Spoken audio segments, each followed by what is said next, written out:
Right, I think we're live. Yes, we are live. Welcome everybody to Cobblemon or Minefury Cobblemon. Today's goals, let me just minimize a lot of my tabs. Get this into full screen. And there we go. We've done a lot of work to the base since then. And yeah, we took down the farm, the semi-auto farm, because it was getting destroyed by the Pokemon. Heck, these flat farms are still getting destroyed by the Cobblemon every so often. But let me know if the audio is good and all. I tried adjusting it to make it good and not too loud, where you can still hear my voice. But yeah, we got a lot of keys and vouchers to open up today. And I guess that's going to be our first goal for today, is to open all those. Let me store all my stuff in this barrel, because I want to empty inventory for what we're about to do. There we go. We'll leave the steak on us. Yeah.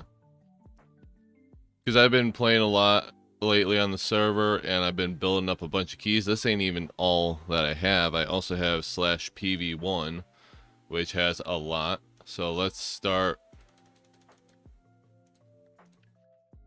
Oh, they stack if you right click them like that. Okay, that's interesting. Save those. Those are regular. Those are regular. Okay, now let's grab these guys. There we go. Alright, we got all the keys and stuff. Let's head over. Well, actually, let's check out our dailies real quick. See what tasks we can try completing. So today we can catch 10 flying. Mine 32 diamond blocks. Okay.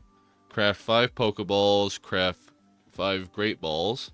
Okay, easy enough. Catch 2 dragon types. That's probably going to be the hardest one. Flying, simple. With this, I think I know a way how to complete that pretty quickly. But we'll just pin them all. And we have the weekly one left up there, where we have to defeat 50 steel types. Doubt we'll get that done today, but being there's a good bit of Excadrills and other Pokemon that spawn around here, like Orthworm, easy enough to complete by the end of this week. Got a couple of new people on the server, not bad. And just to keep myself liable keep myself safe. I'm not sponsored by the server. I'm just playing on here for the fun of it. I enjoy playing on this server. I am not sponsored whatsoever. But let's head over to /warp crates and start opening up some of these crates and vouchers. We should probably start off with, let's do the voting keys first, because I think they're the smallest out of the loot pool. They're not as great as or maybe no, maybe they're actually better than great keys. Let's see. No, we'll just open the voting keys first. And you may wonder how I got so many voting keys, and it actually ain't due to the /vote shop. It's actually due to completing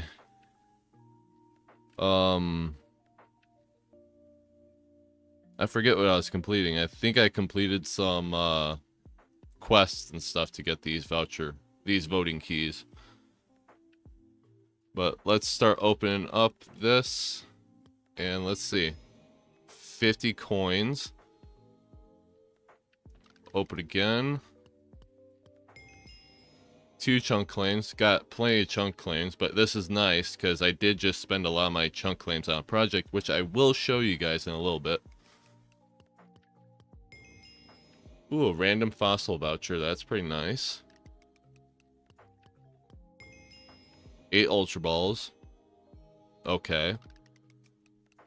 Hoping for that Ditto. Enchanted Axe. Already got another right one. I might put that up on the GTS afterwards. Another 8 Ultra Balls. 20 Claim Chunks. Not bad. 16 Quick Balls. Also not bad. 30 tokens. Meh. But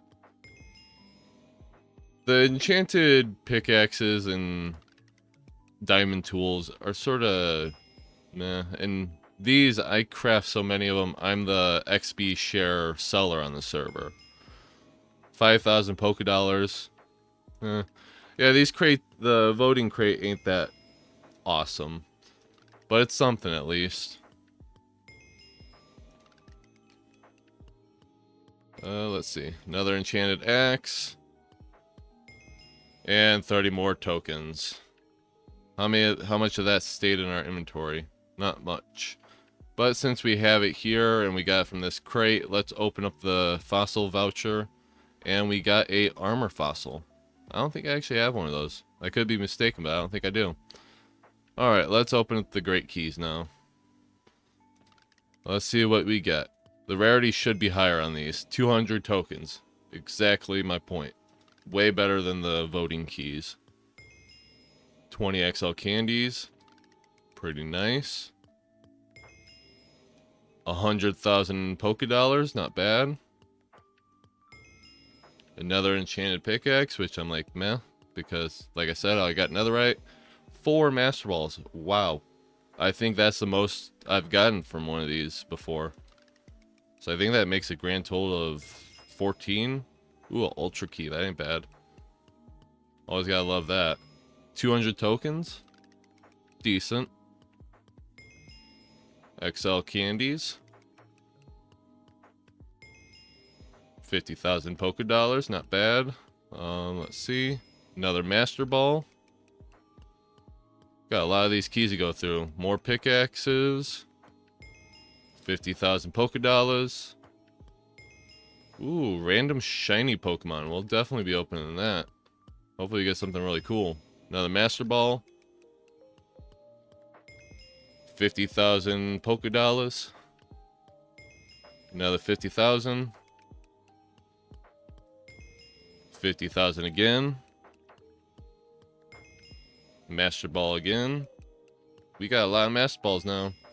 And a lot of Pokedollars, that's for sure. Ooh, the 39 Claim Chunks is nice. 50,000. Come on, give me something cool.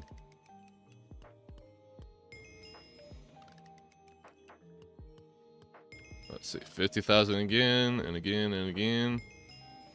Ooh, that is like the worst token one yet. Some large candies, 4 Claim Chunks. 50,000 Pokedollars. Another Master Ball. And we're out of great keys now, and it ended off with 100 tokens. Where did all that... Oh yeah, shiny voucher right there. Will you stack?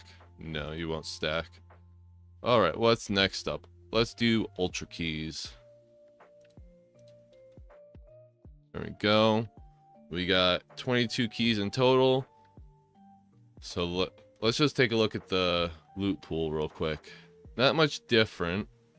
Honestly, really not much different, in my opinion. Honestly, pretty horrible. What are they saying? I don't got a Snorlax, so I'm not even going to respond. I haven't even seen a Snorlax on the server. But let's start opening up the crate and see what we can get. Ooh, off to a good start, getting an upgrade, a Master Key. Now let's open up some more. Ooh, that's how you get rich on this server. 150,000 Pokedollars. Another 150,000. 300,000 total now. 20 Claim Chunks, not bad. Another 20 Claim Chunks. Seems a little repetitive. I'll be a little suspicious if we get another Master Ball right here. Okay, there we go. But 100,000, not bad. 400 tokens. 8 claim chunks. I think we're getting better luck on the other one, actually. Believe it or not. Ooh, random shiny Pokemon. That ain't bad. 20 claim chunks. Decent. 8 claim chunks. Not bad. 150,000. Ooh, uncommon Pokeball voucher. That didn't just spew out on the ground, did it? No, it looked like it did, but it didn't. Okay. 5 more keys to go. Random held item voucher. 8 claim chunks. 100,000. 200 tokens. I gotta see how many tokens I have after this. 100,000. And that's all we got. Now we got some master keys. Only 8 of them. So let's see what we get. Oh, that's the August crate. I wish I had one of those, because there's some cool looking Pokemon in there. Let's just show it off. God Necrozma, God Cosmo, God Thundurus, God Tornadus, God Thundurus, God Landorus, 12x DNA splicers, fusion keys. Pretty good loot in this one. But I think that how you get that is you gotta get Fury coins, come over keys, and it costs 1,500 Fury coins, which I think the only way to get that right now is buying them. Oh, so you can get a legendary one out of this. What's that legendary? Legendary held item voucher. Ooh, and you can't get a Ditto out here. So I've been looking for a Ditto on this server for God who knows how long, honestly. But let's open these keys and see what we can get. 1,000 Poke tokens. Not bad. 30 XL candies. 200 tokens, which honestly isn't that great compared to some of the other things. 400, also not that great, but I'll take it. Random shiny Pokemon. Also take that one. Not bad. Oh, so close. It looked like it was going to land on the Ditto. Come on. Random held item. 100,000 Pokedollars. And we're out of the keys.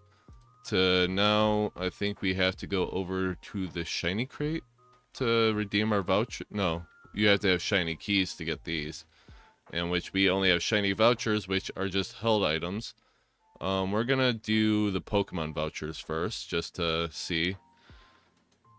Got a Swellow. Got a Heliolisk. A Sliggoo. And a Togekiss, which honestly that ain't bad, because I haven't seen a Togepi on the server at all. Any more Pokemon ones? No, just shiny Pokemon. Let's open up the rare let's open up the Pokeball vouchers. Uncommons. Yeah, we'll start off with those. Uncommon. Got some ancient feather balls. Got some more ancient feather balls, I think. Some heavy balls. Some nest balls. Ancient leaden balls. And a friend ball. Or friend balls. So now let's open up the rare Pokeball vouchers. Got 2 dream balls. That's pretty nice. They're made with diamonds. Ooh, and ancient jet balls. Those aren't really that rare. I guess maybe they are. I haven't looked at their recipe. Let's see. Ancient jet ball. Nah, not really that rare. So I guess what's left is the shiny vouchers. So let's open up the shiny vouchers. I don't think we have any more vouchers that are like Pokemon related. Nope. So let's open up these and see what shinies we get out of it. We got 5 in total, so let's hope for something really good out of these. A Ninetales, that ain't bad. We'll take a look at that in a little bit. Oh, the one I can't ever pronounce. Alamola. the pink fish Pokemon. Oh, hey, what's up? So I try to look at my chat every so often. Oh, hey, Grim. Kangaskhan, and let's see, Rufflet, and Trubbish. Let's take a look at those in our PC real quick. This is where I store most of my shinies I've caught. I believe I traded Grim for this Grimer. I caught this unknown in the end, which is now added to the server. Arrokuda, I think you guys seen these guys before if you tuned into my past live stream. Snowrunt I caught recently, Hoppip, and I think you've seen this guy before too. So yeah. And then I caught a Latios and a Regigigas while on the server. So not bad. But let's head up. Actually, I just learned a little trick. You can scroll wheel to go through these a little faster. So yeah, we got the Swellow, the Heliolisk, Sliggoo, Togekiss, and then the Ninetales, which, oh, it's the Lowland Ninetales. Looks pretty nice. Let's see, and then this one, not really much of a difference. I guess it's a little more purple with green eyelashes. This one, not much different either. Rufflet. I like, the, Hisuian shiny of it. And then Trubbish. So not bad. I'll move those over probably later after live stream.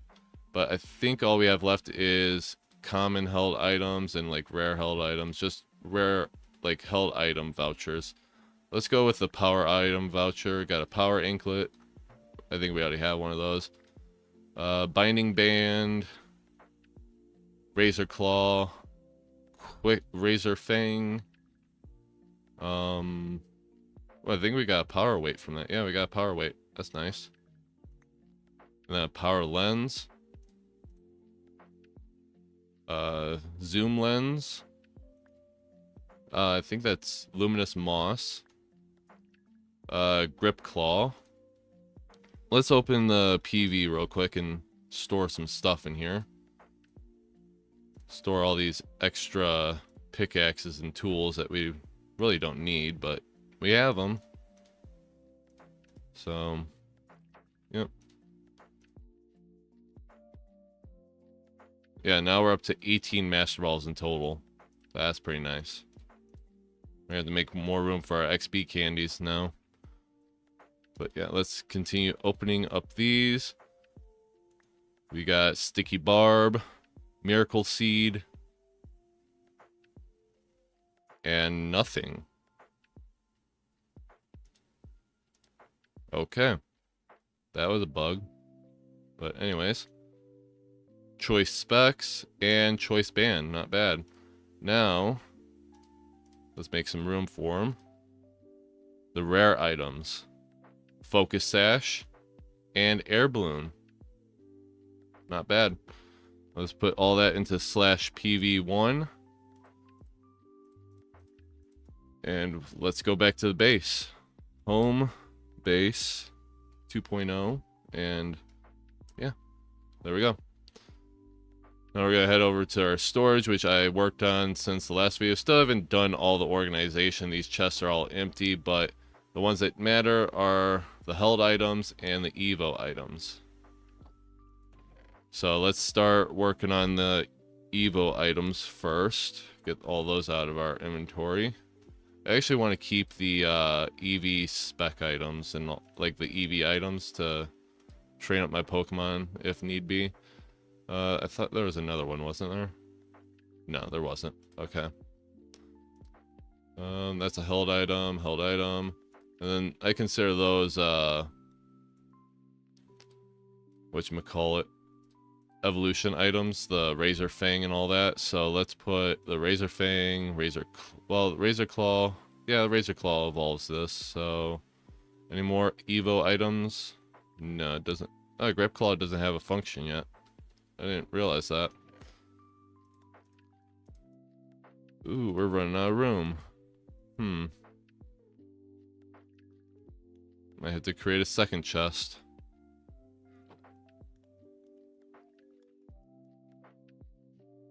Or for now, we'll just put him in the type gems chest. And figure out something later on. But let's do the /PV one and get all the Pokeballs out of here.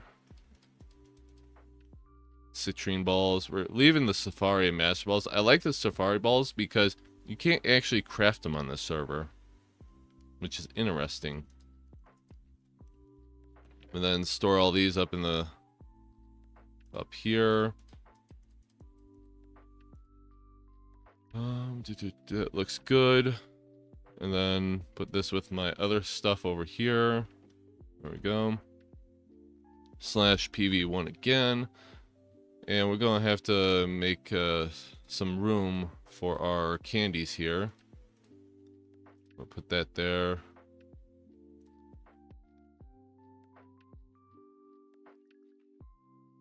Yep, there we go. Looks good so far.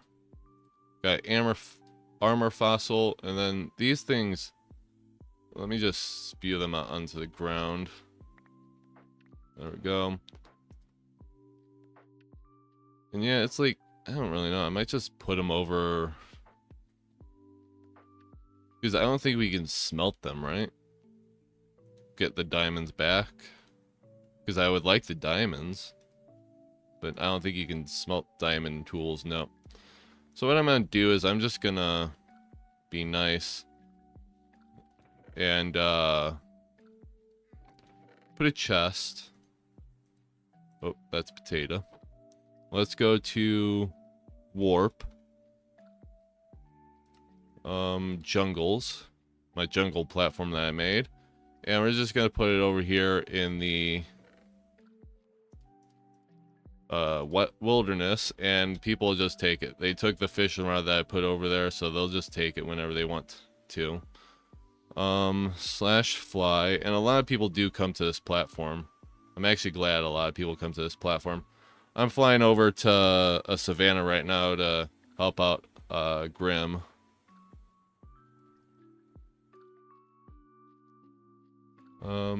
Is this a big savannah though?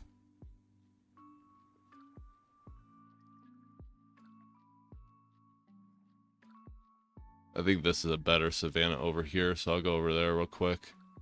Oh wait, actually, I'll just tell him, or if he's listening to stream, there's a /warp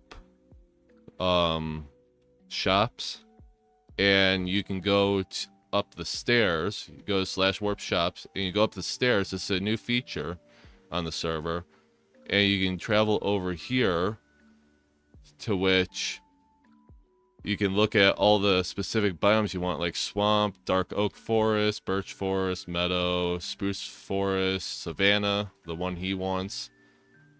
I'll just do this for him real quick. Yeah.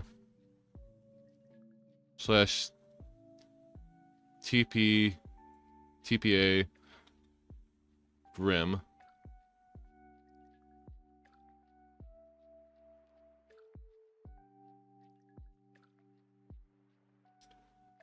A savannah.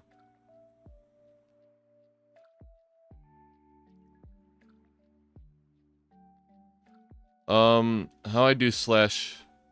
Oh, whoops. Oh, get out of here. I do /fly by I bought it in the donor store. If you're watching stream right now, you can go to store and they have others right here and the fly command. I forget how much it costs, but yeah, you have to, I think it's 500. You have to get Fury coins from the shop. So I don't know if you're watching, but I think you are. But yeah, I just type it in chat just in case. Message /fly is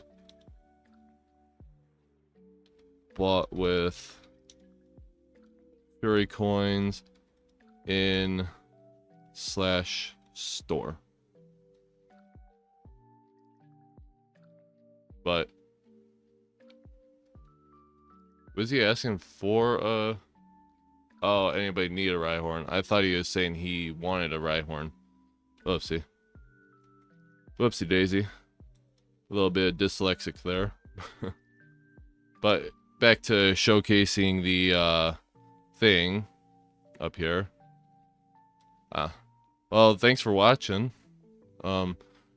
But yeah, swamp, dark oak forest, birch forest, meadow, spruce forest, savanna, ice spikes, plains, flower forest, river, cherry forest, mushroom island, forest, just a regular old forest, jungle, desert, ocean, badlands, and the beach. It's a pretty nice little setup here.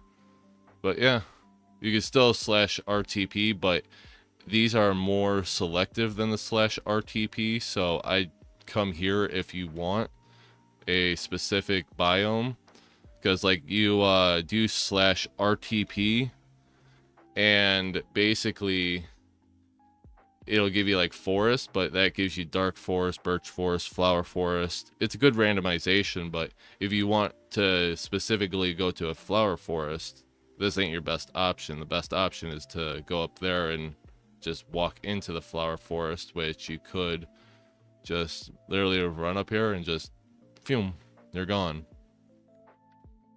and you're in a flower forest now. Now the one thing is that they do claim the chunks around the little platform. If you type in /claims, you could see admin claim, and they take quite a big chunk of the land. So yeah, but let's see, what do I need to do? Let's do /kits and just get those out of the way. And challenger claim. Yep, and there we go. Got a common voucher. There we go. Spew all those out because I don't need them. Oh, and then we get a second one. Alright. And we should be good to go. We're just gonna go back to the base. So yeah. Oh, hit the mouse by accident. Yep. In the apricorn farm, people have actually been quite nice about it, and I put a little hopper chest. Oh yeah, don't think I actually showed that on stream yet. Oh, nope, wrong one. Apricorns. But yeah, I built the apricorns. I built only like one-sided because I'll show you the little technique. If you like hug the wall and push the D key as you're like perfectly aligned, you can hit like W and D and go like super fast, like sprint, and just perfectly time the hits on the apricorn sprouts. That way you don't have to really focus. You can just literally look at the phone, look at chat right now, and see what's going on in chat whilst I'm clicking apricorns. And you don't collect them all 100% of the time, but then after you get done with the third row, you just run back and collect them all. It's pretty easy enough. But yep. I probably don't really need to do this for the blue, because the blue is completed. The one I'm trying to complete, and that's why I'm going to go check the hopper after this, is for white sprouts, because that's what we're needing. And typically what I do is I put the apricorns in those chests, which anybody can grab from. And yeah, there's no white apricorns. We got a lot of sprouts, to which I was thinking about making public sooner or later. But the one that we're still trying to work on is the white apricorns. So let's just do that real quick. And if you got any questions in chat, let me know. Or if you have anything, like any questions about my YouTube channel in general, about like any of my new projects I'm working on, or even like the 1.8 update that I played on, that snapshot was awesome. I'll tell you that. And I played more with it on single player, and I've let the developer Slippy know about some bugs that I found. So he's been notified about those. I've been trying to, every time I find a bug on the snapshot, I let him know. So, but so far I haven't found too many bugs. So far only found 3 that I can think of. So, honestly, for how big that mod is, 3 is pretty impressive. And when I say impressive, I mean like impressive that it's only been 3. Usually that big of a mod, there's many more. I guess maybe they'll fix it in the mod, but by the time they release the mod, the Lugia and Ho-Ho writing capabilities are broken as of right now in the snapshot. And what was it? The new habitat block, if you set it as bedrock, anybody in survival can break it and get bedrock, which they all saw as a big problem, and they're like, oh, that's interesting. It's like, yeah, hopefully y'all solve that, because for like servers like this, if they put habitat blocks out, anybody can walk up, break it, and get bedrock, which leads to a whole nother array of problems. But let's go back to the house, or to the base, which just between this glass. Still haven't done anything. But yeah, I built this farm, which I mentioned at the start of the live stream. Just harvest tops and leave the bottoms on the hardy grains. And hardy grains are quite important for Poke Snacks, to which I've been building up a huge supply of them. I've also been building up Vivichokes, and something I didn't know about Vivichokes, and not many people probably know, unless I'm just stupid, but that's a possibility. You can take the Vivichoke and put it in the crafting table and get seeds, which I did not know, and I was really struggling to find Vivichoke seeds, and then I found that out one day. I'm like, wow, that saves me a whole lot of time.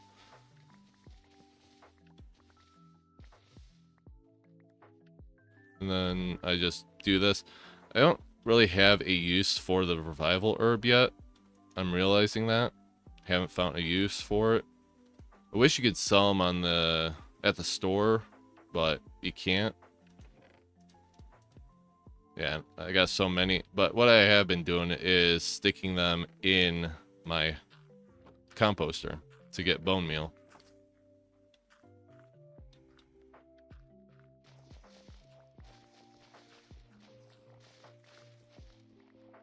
Yep. This is what I've been doing so far on the server. Just been building stuff for like the community and working on my base. I haven't worked on Yammy's gym in a while, which I was thinking maybe this episode or this live stream. The crops are still growing, so I'm going to leave them. And then I also created a tumblestone farm, which is pretty simplistic.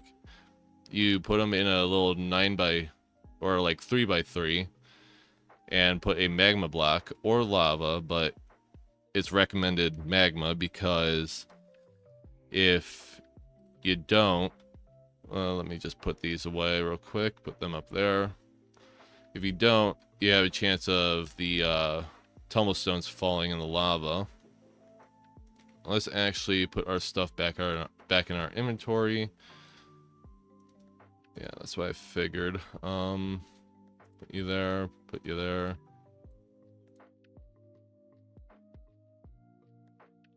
I think I had you there. I wish there was an easier way to organize my inventory, but there really isn't. Going as quick as I can, though. Trying to be Speedy Gonzalez over here. There we go. That's usually how I like my inventory. And then I have extra XP shares for when I train stuff. But I actually got to refill the GTS because I sold all my things, I believe. Yeah, let's see. Sold the Scyther. The Ralts expired, but I'll just list him up for a lower price. But everybody loves buying the XP shares off of me. And I just come in here to my iron, which I need to break some of those iron blocks up into ingots. Don't need much lapis. And then the amethyst, gonna need a little bit more than that. There we go. And then what you do is you just do that, and we only need 11. So yeah, let's shift click that, and then throw all these on the floor. There we go. And then just come over here, shift click this, and it's going into the pile I didn't want it to go into, but it probably prioritizes the bigger item pile, I guess. And one more. Leave 5 of them there. Then you split this pile into 6. I basically make it a set of 6 so that they have it for all 6 Pokemon on the team, because the XP share works a little different on this server. Then you do items, and I've lowered the price drastically lately because I realized 20,000 was a little too much, but people seem to be liking the 18,000. At one point I was selling them for like 25,000, and I got pretty good amount of money on there on selling these things. And then somebody tried outsourcing me where they're selling ooh, I don't think I have Elekid yet. Yeah, why not? I'll buy it. I gotta go to GTS and claim all. I don't think I had Elekid yet, so yeah, I'll buy him. But yeah, I think that's all that we gotta do. We gotta put all that back into the inventory system though. And then gold goes up there. Got a lot of copper, as you see. Too much copper to where I still haven't been able to smelt all the copper I have. All the copper is still in this chest over here. Because I did somewhat figure out that the auto smelting machine I did make was sort of lagging up the server. I don't know how, I don't know why, but it was. So I just ultimately demolished it because I did not want to get blamed for it. I already got a warning for the auto chicken cooker, so don't want to deal with that again.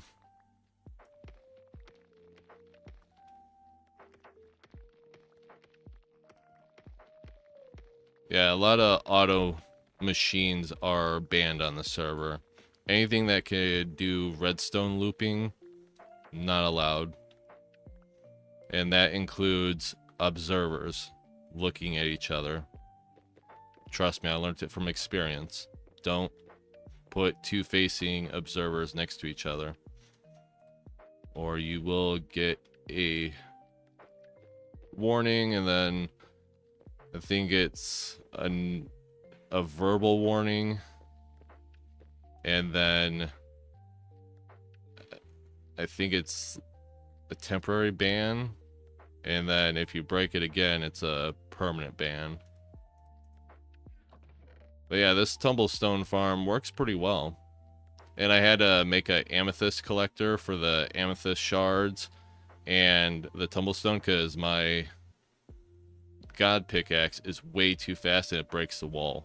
So yeah, I had to make one a little slower. It also probably doesn't help that I have haste with the beacon. Oh, which I haven't even showed you guys the other extension to the base. No. I made, I think, a couple days ago. So it's still a work in progress. I'm still filling up the farms. But let's just harvest all this up. And I do have somewhat of a bee farm. I'm still working on it. I think there might be a better way to build it. But yeah. And why you see the saccharine trees over there is because saccharine trees actually have a 10% chance to spawn a beehive when next to a flower, while regular trees have a 5% chance. So if you want to get, like, farm up some bee nests, it's in your best call to use saccharine trees. Because, yeah, there we go. Because I have so many bee nests, I'll show you real quick. I got like 6 empty ones, and then these ones have a couple bees in them. For some reason, my bees died off, and I don't know why. I think somebody got in my base. Because apparently there's something new on the server. I don't know if it's a bug or an intentional, but you can damage Cobblemon in somebody else's base, and I think it also works on entities, but I've tried it on a few entities in some other people's bases, like a pig wandering through, and I couldn't damage the pig, so I don't know how they did it. The only thing I could think of is splash potions of harming, which if they did that, that's just rude, you know. Gotta get that steel type weekly iron initiate done. Ooh, there's our dragon type. We need that for the daily test today, so let's try to catch him. Alright, there we go. We're gonna go for sleep, hypnosis, but I doubt it's gonna hit. Yep. Oh, actually, no, it actually hit. Wow. For a change, it actually hit. Color me surprised. And that was a critical hit, so I think it's going to catch. Yep. Alright, one dragon ticked off. Oh, and might as well just complete that whilst we're here. Yeah. I'm going to just see if this works still. Got 7 diamond ores, and I'm going to use Silky here. Yep, still works. Mm-hmm.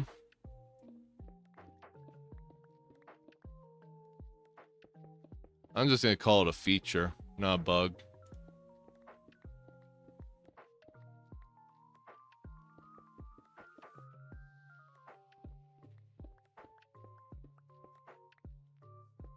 That's how I got my mining level to where it is now, because otherwise it would have been a pain to mine that many iron ores. Because the thing with let me just show you all what I'm talking about. If you do quest, there's tiered trials, which if you do tiered trials, it's like skill-based trials, which there's mining. And the quests are like this one, you have to mine X amount of ores, which I think was like 16 or something, and then 32, 60, or 200, no, it was 32 here, 64, 256, and now 512. Well, if you look here, it says coal ore, but as of right now, latest I checked, it only counts stone coal ore. But if you break like deep slate coal ore, it doesn't count. It doesn't count the deep slate variants. So it's like a little busted, but somewhat fair. I could use this. I think this is, oh, you could re-roll your weekly quests, which I could, but I'm not gonna. Because I think I still got a decent amount of time to complete this weekly quest, don't I? Oh, I got 1 day. Yeah, probably best to get to work on that. But, let's see. Best place to catch flying types. Let me eat up real quick. Ooh, and I guess we should do that as well. A lot of daily things you gotta do when you get on the server. Which one of them being, which I've been collecting up a lot of the colored Gyarados. I'll just show you. 1 page, 2 page, 3 page, 4 page, 5 page, and a 6 page coming soon. So yeah, I've been collecting those guys up quite a bit. But let's get our Wonder Trade Pokemon out and do Wonder Trade real quick. Click him and click go, and let's see what we get. and unknown. Not bad.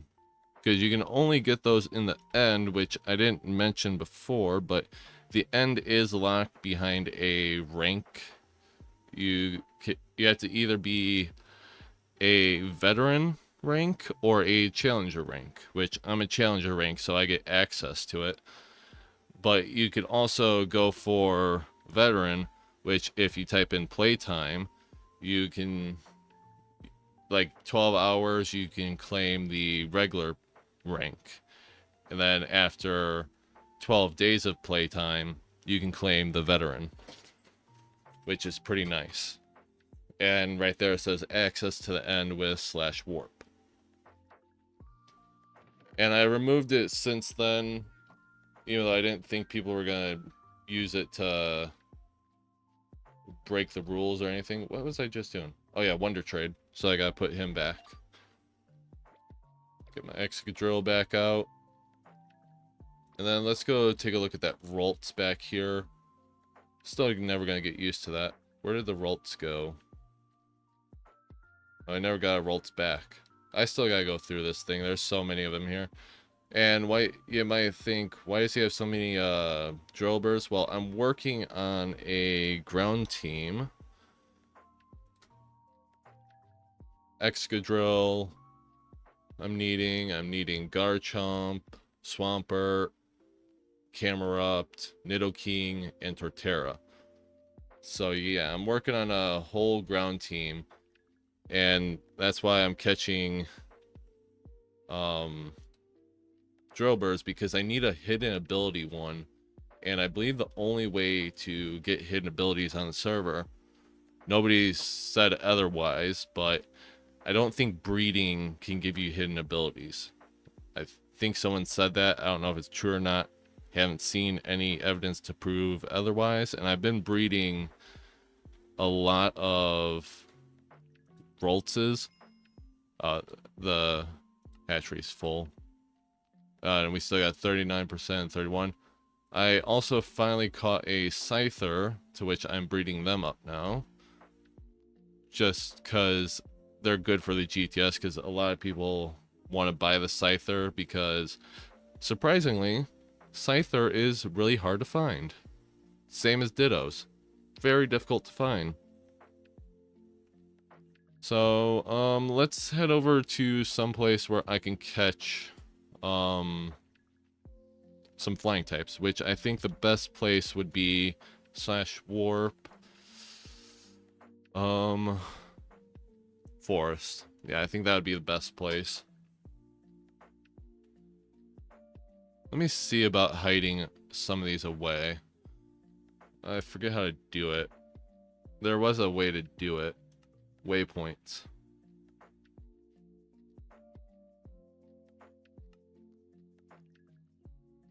No. I could have swore there was a way to hide all waypoints.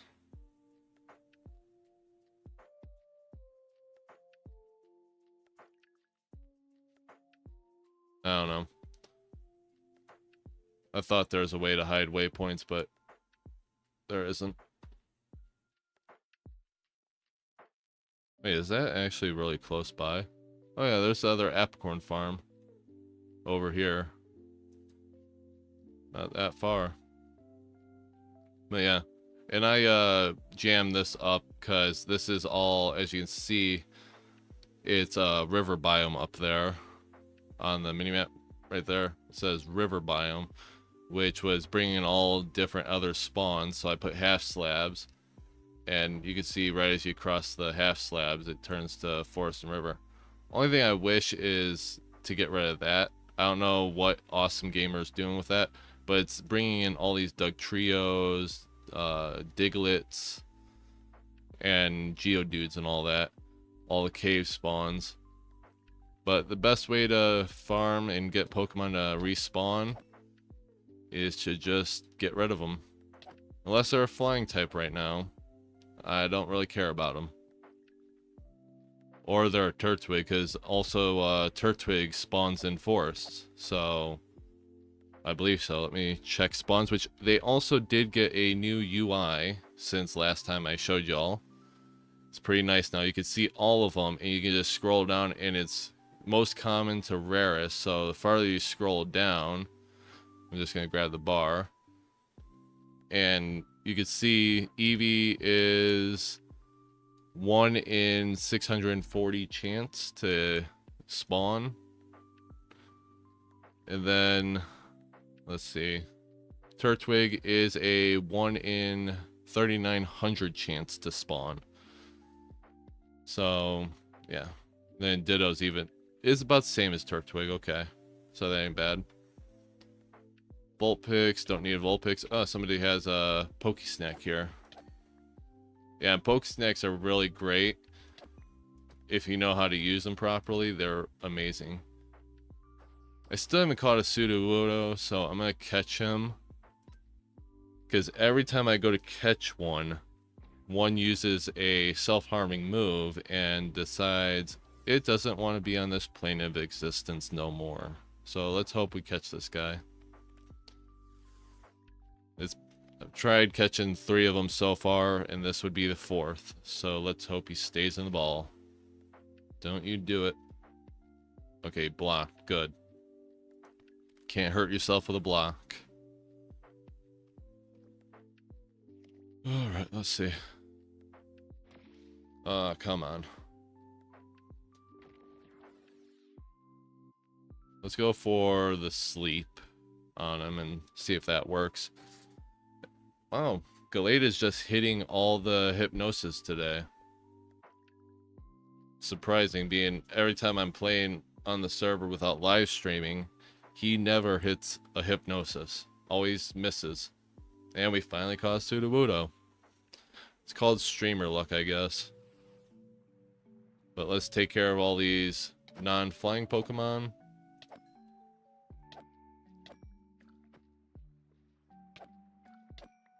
There we go.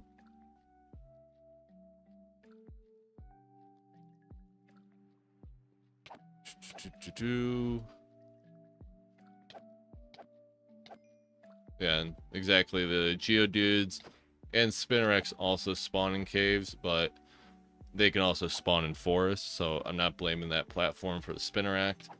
But that platform is a little annoying, because see, Diglets shouldn't be spawning in a forest, but they are because they're under a block. Because I wouldn't call myself an expert, but I know quite a bit about the spawn pools of Cobblemon, being I work on quite a bit of data packs for this game. To where, like, Porygon and all of them spawn near PCs. If you want a Magnemite, or like Magnezone, or even like Voltorb, they spawn near lightning rods better. So if you place a bunch of lightning rods down, you have a higher chance of finding Voltorb and Magnemite. So like, I know quite a bit of information on Cobblemon. I wouldn't say I'm a complete expert, but I know quite a bit. Look at chat.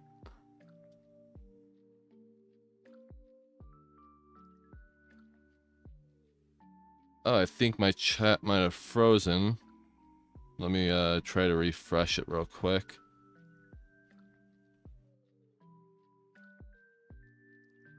Oh yeah, completely froze. Sorry about that, guys. Here in about a month, I'm gonna purchase a hosting server.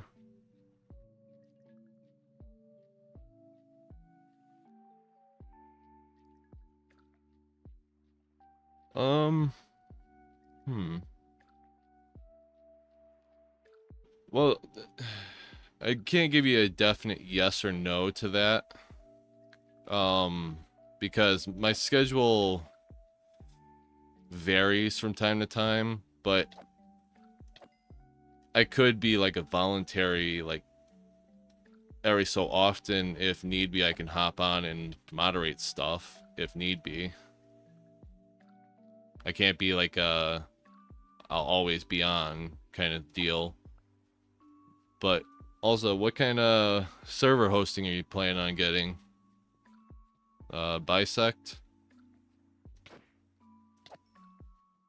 Because if so, it's like, sounds like a sleazy thing to be mentioning, but I do have a 25% off affiliate link on my CurseForge account. If you click on one of my mods, there's a little banner that if you click it, gives you 25% off the first month of Bisect hosting. I think that's how it goes. And honestly, I was looking at Bisect hosting and they're not all that expensive. Like a 8 GB server is, I think, $25 a month, which I'm like, honestly, it could be worse. But then again, I don't know how big of a server you need to support Cobblemon. Oh, flying type. I almost just destroyed him without paying attention. That was a close one. Yeah, Bisect. I heard they're the best. Like, I don't know what this server uses. I think they use their own servers. From what I think I've heard from Jerome. But, yeah, it's just... I just got the affiliate link a couple of days ago.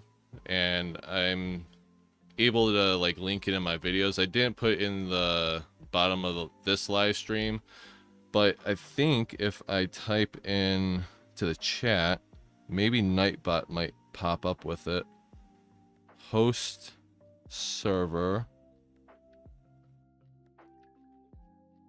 Oh, no, you don't need the space. Let me try to type it in. Ooh. Yeah, that's quite a bit of money.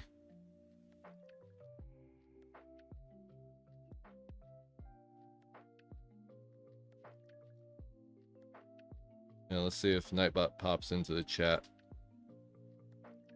Yep, there it is. Nightbot actually worked for a change. Wow, look at that. So yeah. Are you flying? I think you're flying. Yeah, you're flying. I can't hit you with a false swipe, but we can try hitting you with a hypnosis. And look at that. Hypnosis works first time again. I'm telling you, streamer luck. Whenever you're streaming, you just get lucky. Because every time I try to use hypnosis with this guy for the past week, he always misses. I'm telling you. Streamer luck. And we did recently upgrade my Wi-Fi. Because I was having issues over in my eBay section over there. Because you probably don't know, but I do reselling in real life. That's why I'm called the gaming reseller. And I have an eBay section over there to where I list eBay items all the time, and the Wi-Fi over there was just horrible. So I asked my dad how old the Wi-Fi router was, and he's like, I think it's the original. I'm like, whoa, we need to upgrade. That ain't gonna cut it no more. So we got to upgrade, and now the Wi-Fi is pretty good. But let's read chat. Yeah, it's a good bit money, but if you do ranks and stuff like that, kind of pays for itself. Yeah, true. Probably what these servers do. If I had to guess, they probably do Bisect hosting as well on this server. They don't state it or anything, but I wouldn't doubt it, because the only servers I ever really hear of is Bisect hosting.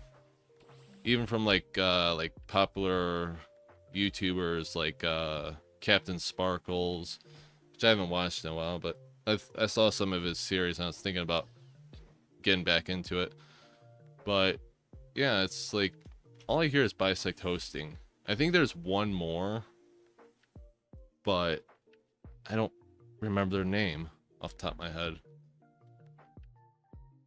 These guys are also flying. False swipe. I always try to complete these daily tasks because they give you 2 rare candies, which pretty nice.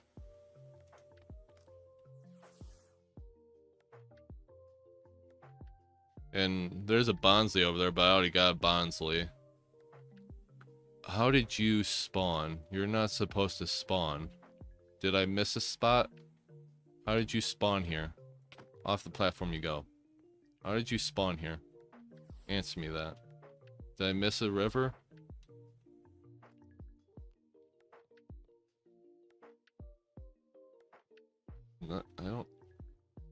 Wait a minute.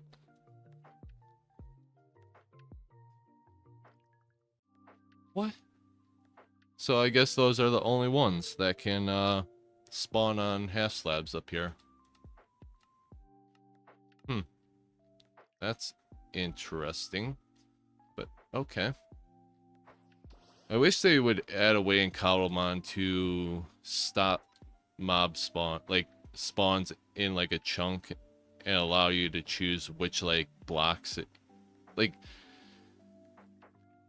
guess what I'm trying to say is add something like regular vanilla mobs where you can't have them spawning on leaf blocks or something, but leaf blocks they can't because they spawn up on trees and everything. But like slabs, I wish they would actually make slabs unspawnable, so that you could slab up a whole area and they would stop spawning. Another flying type, so we shall catch the comb bees. Yeah, let me read that chat up here.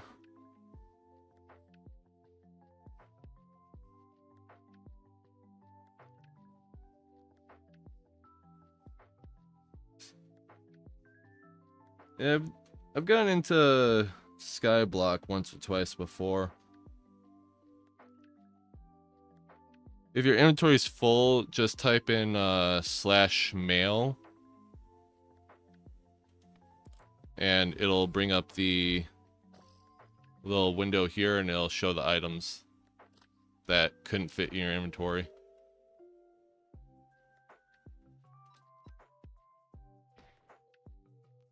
I've run into that situation once or twice and realized, oh, it's probably in mail. Because I thought there was one quest I did and didn't give me rare candies, and then I realized my inventory is full and thought I dropped them in spawn, but nope. I didn't know about mail, and I asked another person on the server and they revealed that to me. I was like, oh, thank you. Then this guy sort of has a little bit of a loot chest, sort of like mine over at the jungle spawn. But I just drop loot in here whenever I get it. Ooh, but I will take those honeycombs. I do like taking honeycombs because they're useful for making those blocks for the honeycombs. Ooh, a Pikachu. I already have a Raichu. Hey, Grim, you need a Pikachu?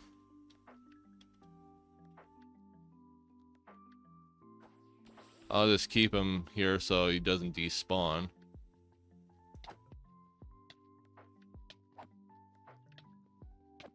If so, just TPA over and it's all yours. Well, when's the next lag clear? Oh, it just happened a while ago, so it won't despawn. Or it shouldn't. /TPA accept. Okay, over that way. But yeah, if you need Pachirisu either, go ahead. I'm just catching all the flying Pokemon.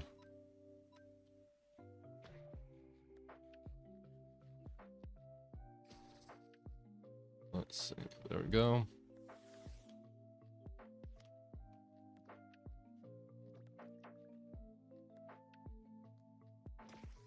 Oh, you broke out again.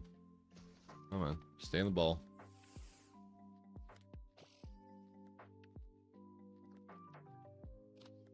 There we go.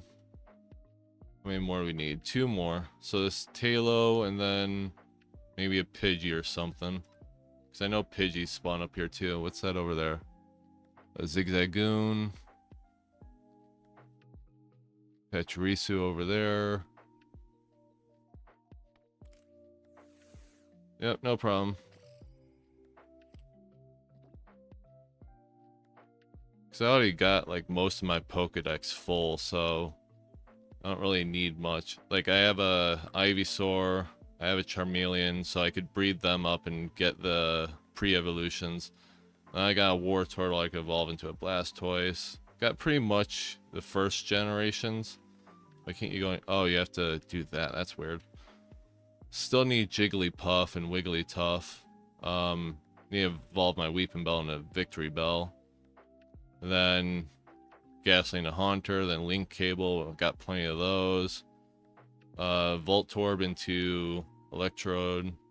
So yeah, I got pretty good amount of them on there. Let's see.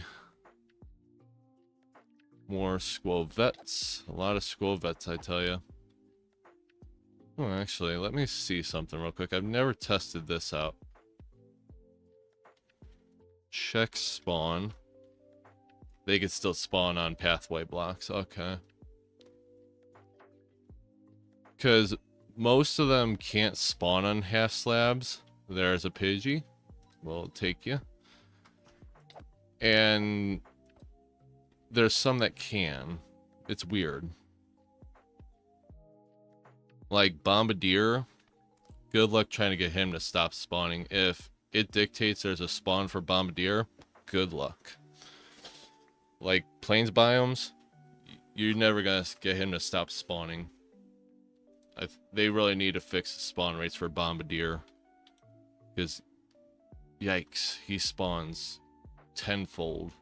Because I have a map that I'm working on that I tried half slabbing a lot of stuff to stop the Pokemon from spawning. No. It just doesn't. Only thing I found was a mod that is like a repel mod, where you stick a max repel or one of the repels down on the ground and it creates a radius that stops them. I would take the Igglypuff, but it takes friendship levels, I believe, and that's going to take forever. I just got to sit at a village for a while and wait for one to come by and just catch it.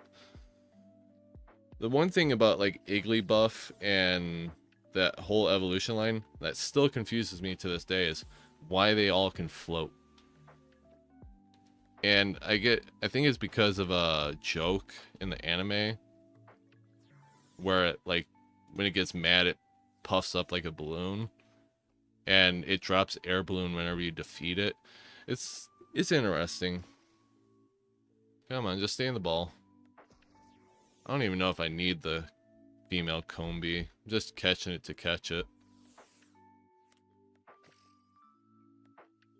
Critical catch, not bad. Bonsly again.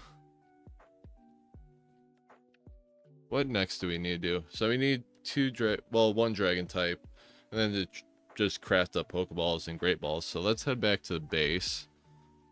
I think I can just type /back. Yep, there we go. Oh, didn't mean to throw you out. So let's just craft up. We need some more Pokeballs anyway, so I don't think we have many up here. Got 16, but not honestly all that much.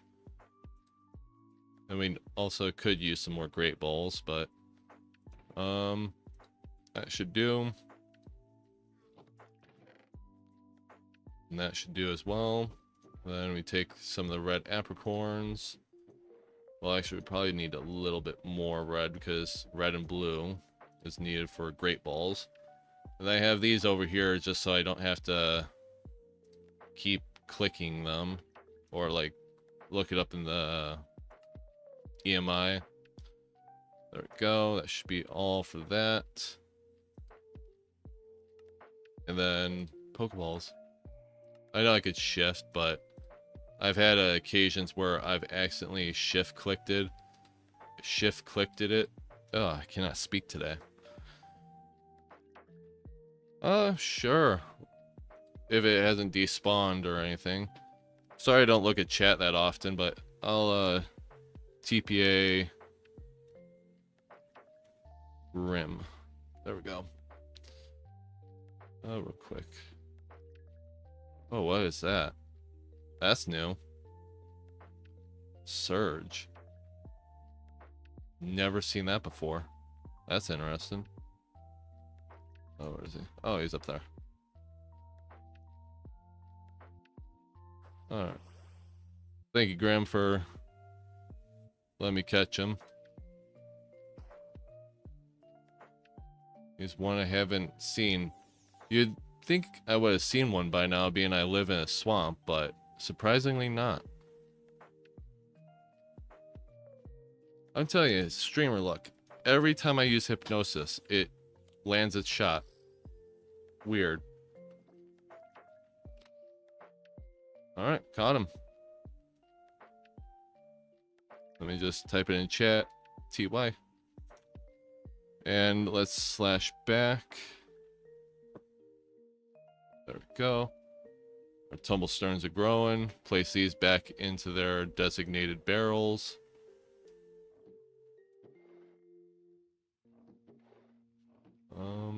Yep.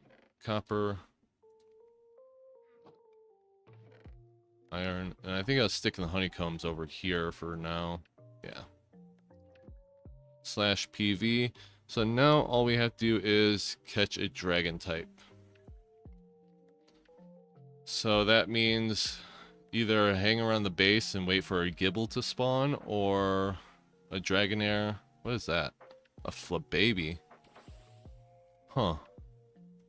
Oh, it's because of the tulip. Do I have the white version of Flababy yet? I don't know how I feel about the Pokedex menu they have. I sort of like the previous one. I'll be honest. I'm not a fan of this new one. Yeah, because it doesn't allow you to see the different variants you have. Yeah, I'm not a fan of this. Change it back. I don't like it. Don't like it whatsoever.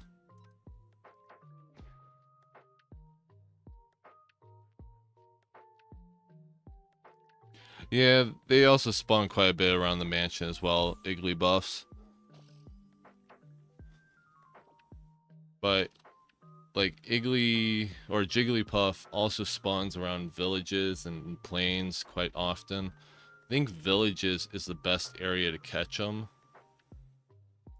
Let me go see what... I wish they'd add a search bar to the PC already. And I did make a suggestion on the Discord for the server for them to add in STS, which is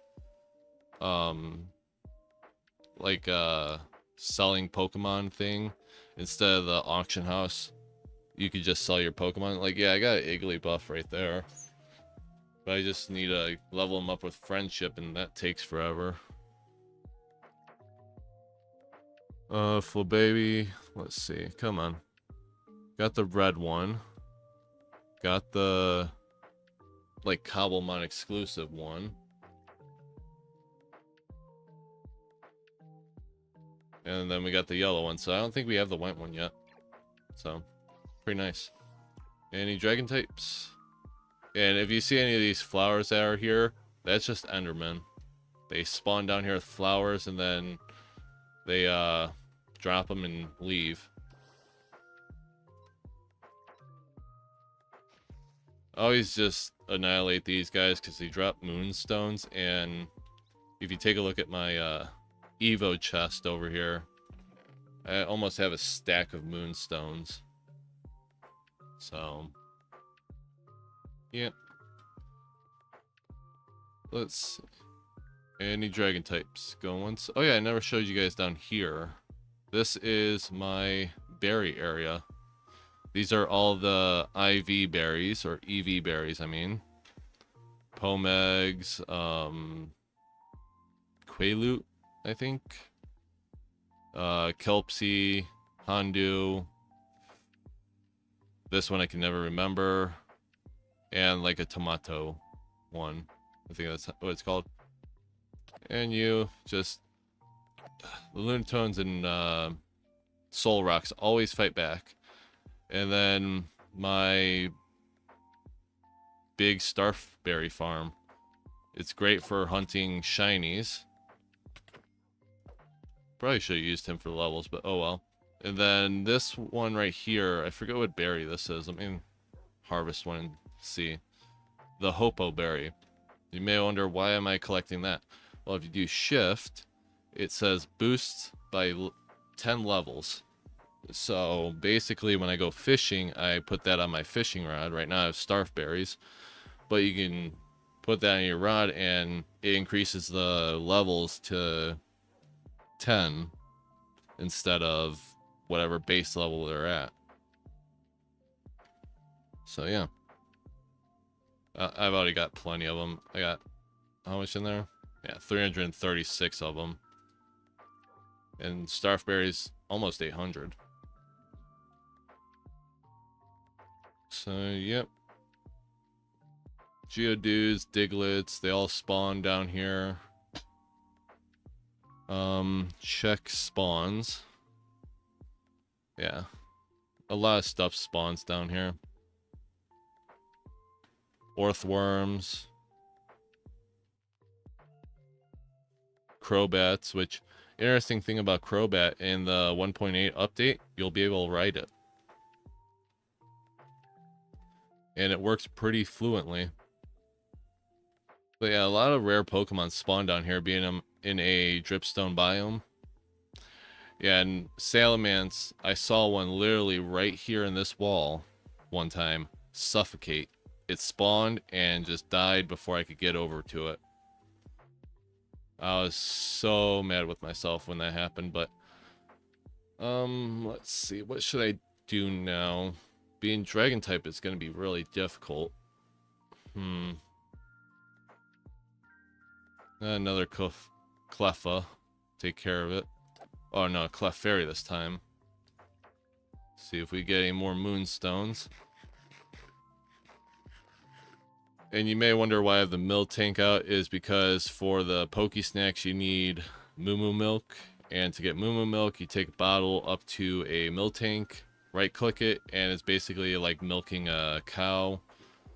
I'll just show you real quick. I got 3 bottles, which is what it takes to make a Pokesnack. And 3 Moo milks. And you just put them up there. Need to bring some more hardy grains over here from this chest, so I don't have to run back every time.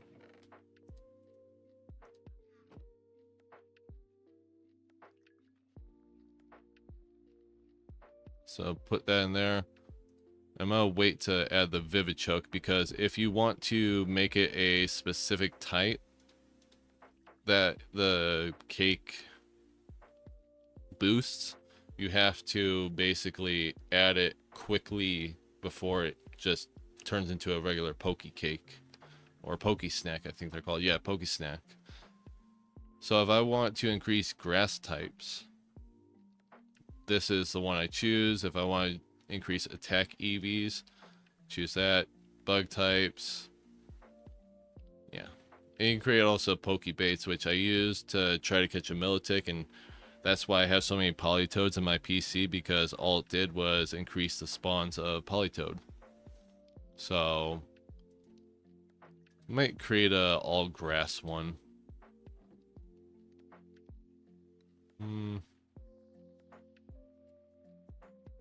What EV is...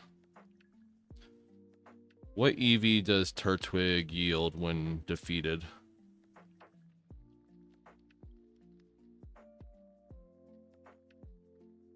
Gotta look that one up on Google.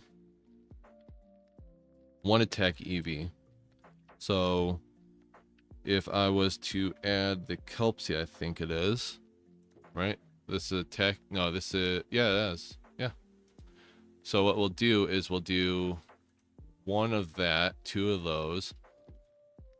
And what I really hate about Cobblemon is you can't add it in there before you add the Vivichoke. So you have to be quick about it and like sort of speed run to get it up there before it finishes. And that'll attract any attack EV yields and 20x grass chance, or chance to spawn grass types. So if I go back over to the forest, which is /warp forest, it'll hopefully increase the spawns of Turtwig. Let's place it all the way over here so we stay away from that beach area. Yeah, you place it down like that, and I forget how many bites it has. I think 1, 2, 3, 4, 6, 7, 8. So 4x4, so 16 bites in 1 Pokesnack. But yeah, we might just sit here for a while. Let me do some fishing while that spawns in Pokemon. Because I actually haven't fished up here, and I want to see what actually spawns.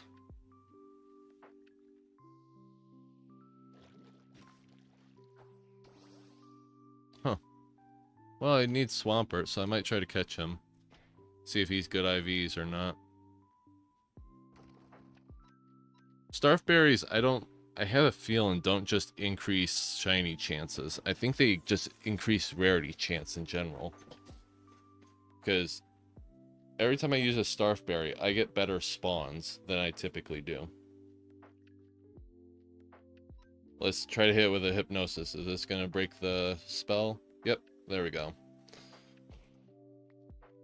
Oh, and he RKO'd himself.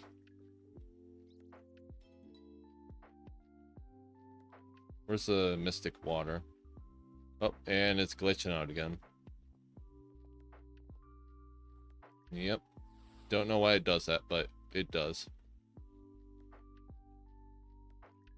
I just gotta check over there every so often. Maybe I face this way more. Yeah, so I can see over there. Yeah. Quite a bit of people on. Not bad. Grass type. And I'll show you something. He's being stubborn and using Protect. I'll show you something. You can technically stay in battle and just keep throwing out your fishing rod and pulling up Pokemon. A lot of times that's what I'll do. I'll just stay in battle with something and just keep pulling up Pokemon and let the clear lag thing take them out for me. Easy enough. But usually if I get like a Dondozo or like a giant Wish Cache, I defeat them because they take up quite a bit of water. And the Pokerod does get stuck on them, so if you have too many Cobblemon in a little water area, your Pokemon Rod won't want to work. I wonder if I'm too far away from the Poke Snack though. That might be a thing. Man, I'm just getting horrible loot from here.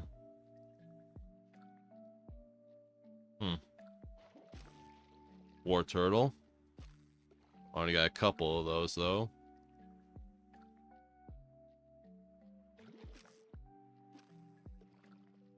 And Grim, if you want, TP over and it's all yours if you're needing a War Turtle. Exactly what I was talking about. They catch on the Pokemon and basically block everything. I'm gonna actually come over here because I think the Pokesnack is out of radius. And exactly what I was talking about, big Wish Cache. Because I'm using the Master Ball Pokerod, it'll spawn the Neuros Wish Cache. Which is pretty big boy, and I've seen even bigger. So, /TPA accept. There we go. Yeah, because I don't really need Blastoise, War Turtle. I know there's one guy on the server looking for a Blastoise. I don't think he's on today, but it's one of his bingos, and I told him if I find a Blastoise while he's on the server, it's all his, but it'll be now that I find a Blastoise, now that he's not on the server.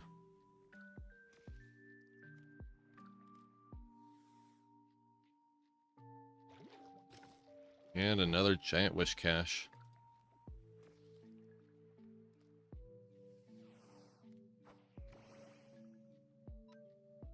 And let's check the Pokesnack over there.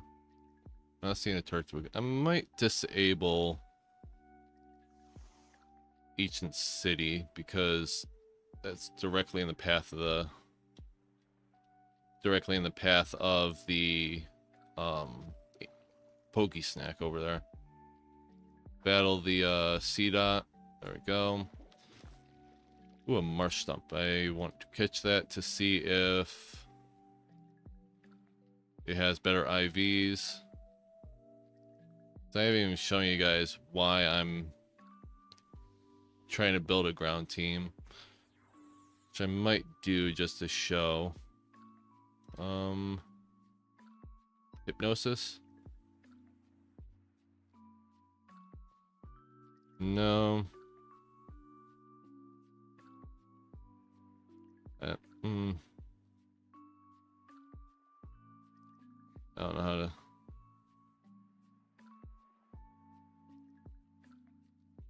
I think I already have a Flamigo. I think I do. But thank you. I'm trying to respond to this. There are no trainer NPCs yet.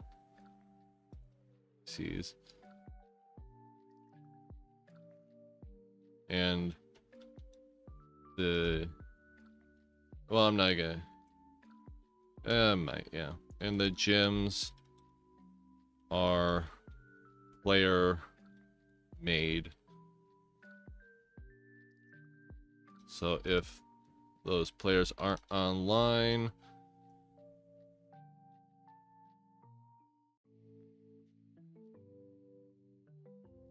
I'll just scrap the gym and just say no.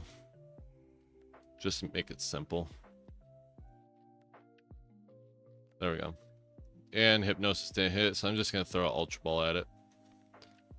Any Turtwig over there yet? No, no Turtwig. Because the only people that are on the server that battle are the gym leaders, basically. Which is Mac. Yami hasn't been on the server in a long while. I don't know what's going on with him. Because I got invited over to his gym. We started talking. I started working on it. And ever since then, I haven't seen him on the server. So, don't know why. But, still work on his gym every so often. Just get in the Ultra Ball, please, man. Where's the Ultra Ball? Over here. Let's go for another Hypnosis. Oh, we're confused, so that doesn't help. And he knows Protect. Of course he does. Ugh. Those mons that know Protect are super annoying. Like Krabby and Glamau. They're annoying. That's why whenever I'm battling stuff and I see a Glamau, I just take it out with my sword because it's less of a hassle with the sword. Just stay in the Ultra Ball, come on. You're wasting precious gold, Marshtomp. I'm gonna go for another Hypnosis, and he uses Protect. For real? Ugh. Annoying little. And my Glade's done for.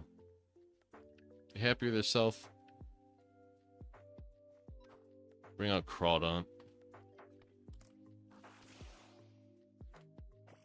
Just, and a critical hit. He just wanted to take out my Glade, apparently.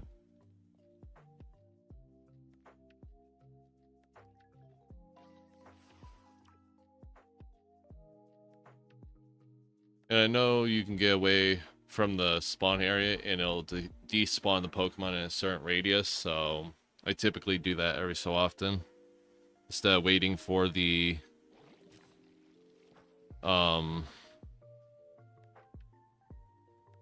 clear lag mechanism to kick in, I typically just fly away and then fly back and they're all despawned.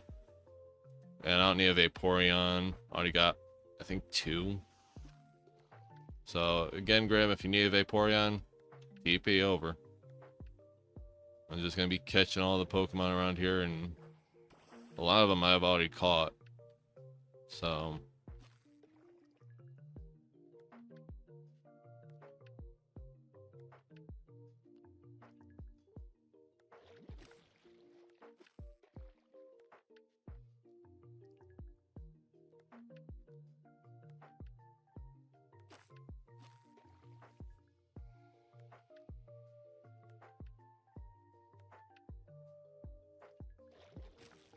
Magikarps, a bunch of Magikarps.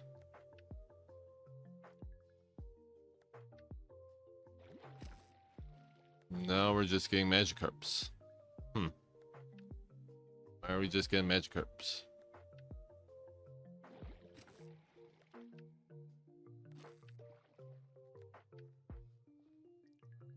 You still got Starf Berries on, so I don't know. At least something different. Hoping for... honestly, I don't know what I'm hoping for. Already pretty much caught a lot of the water Pokemon.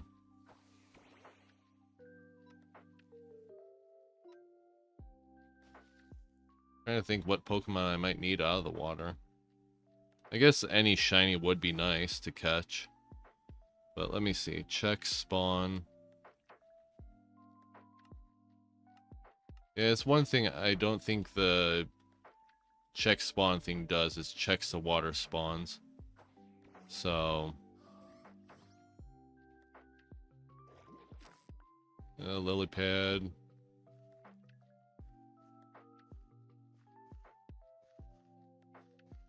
Let's see. Yeah, no, it's too slow on that one. I don't know how long I'll live stream today, but Tentacruel, don't need you. You'd probably be good levels though, but honestly the level gain, if you have the veteran rank or challenger rank, best place to level really is the end. Because I've caught a 100 level unknown in the end before. Yeah. It's overpowered. That's why it's locked behind either paywall or a lot of grinding. Because that's basically what those two ranks are. Challenger you have to basically pay for. And then veteran you unlock after 12 days on the server. So... basically what that is.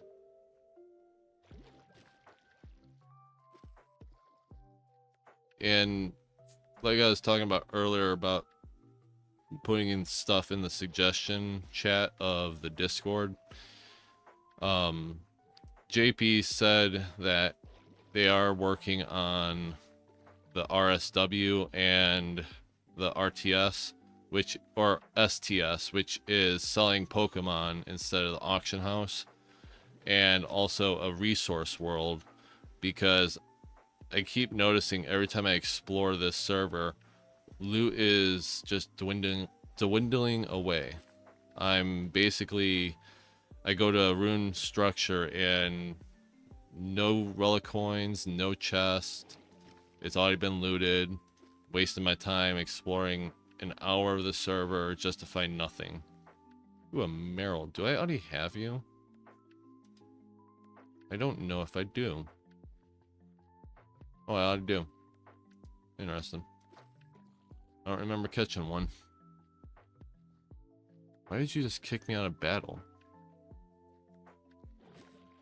Or did I... No? What? That was weird. I don't know. Any Turtwigs over there? No, just phantoms.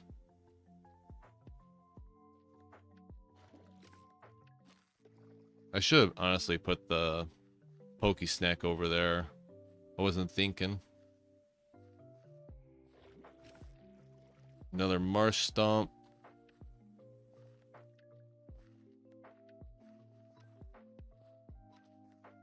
So hopefully this one isn't a pain like the other one.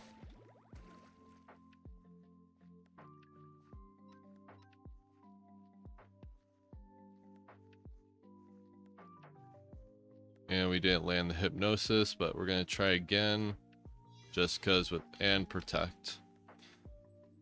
God, the worst move in Pokemon, I tell you.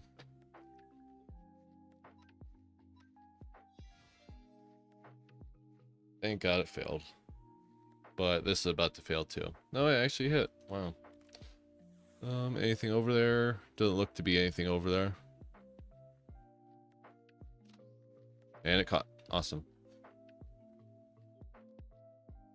Let's go see how many bites have been taken out of it. Honestly, none. So we might just chill out around here. I might just... Oh no, actually quite a bit has been eaten out of it. Yeah, decent amount. But yeah, we might just chill around here. Take out some of these extra spawns. Even though I don't think defeating these guys really does anything. Because I think the Poke Snack ignores spawn rules. I think it does. So even if there's a bunch of naturally spawned Cobblemon around, I think it'll ignore it.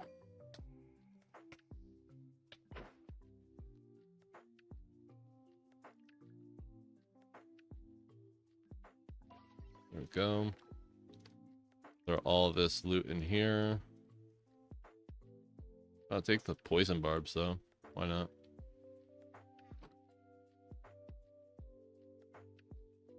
Teddy Ursa. Already got a couple of you. Ooh, he dropped a honey bottle. I'll take that. Why not?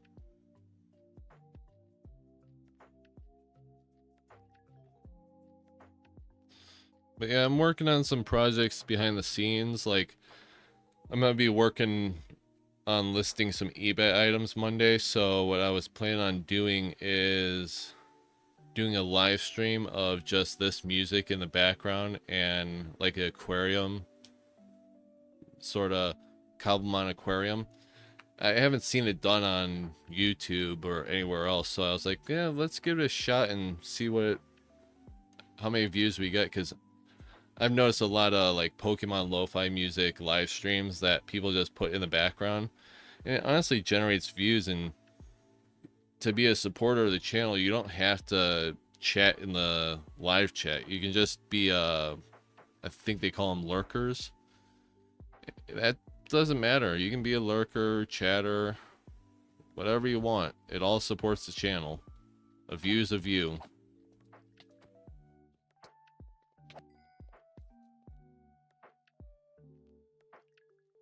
So, yep. I gotta get a drink of water though first.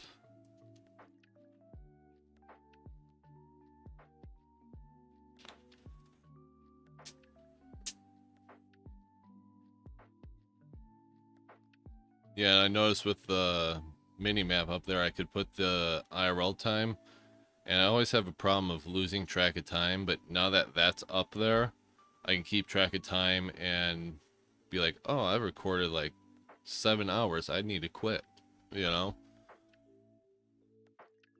Because I think 7 hours is the longest live stream I've done so far. And trust me, after a 7-hour live stream, you're just completely dead. I see some of the live streamers do like 24-hour live streams. I'm like, I would go insane before the live stream ended.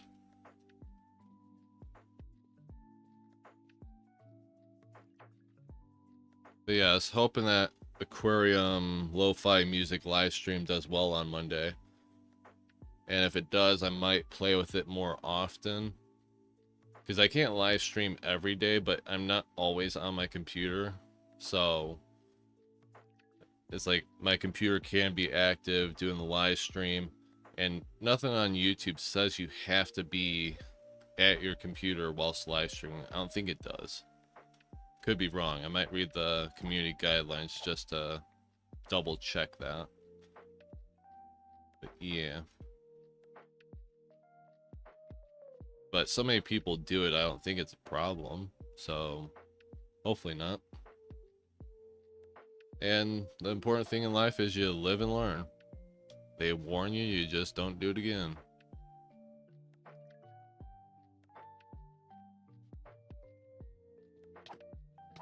Take out all these ones. Because even though I don't think these spawns technically affect the cake or the snack over there, it does just affect natural spawns, and you never know, natural spawn might spawn in a Turtwig. You never know. So it's just best to take these guys out just in case. And I've been tinkering with species addition files on some of my data packs.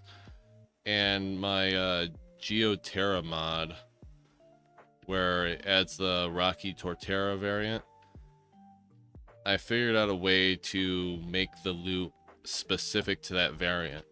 So like the coal variant, it'll basically only drop coal and stone and maybe gravel. Because right now how I have it set up is that it just drops everything. Like, you defeat a coal variant, it could drop diamonds. And I just don't like that because it seems a little cheaty.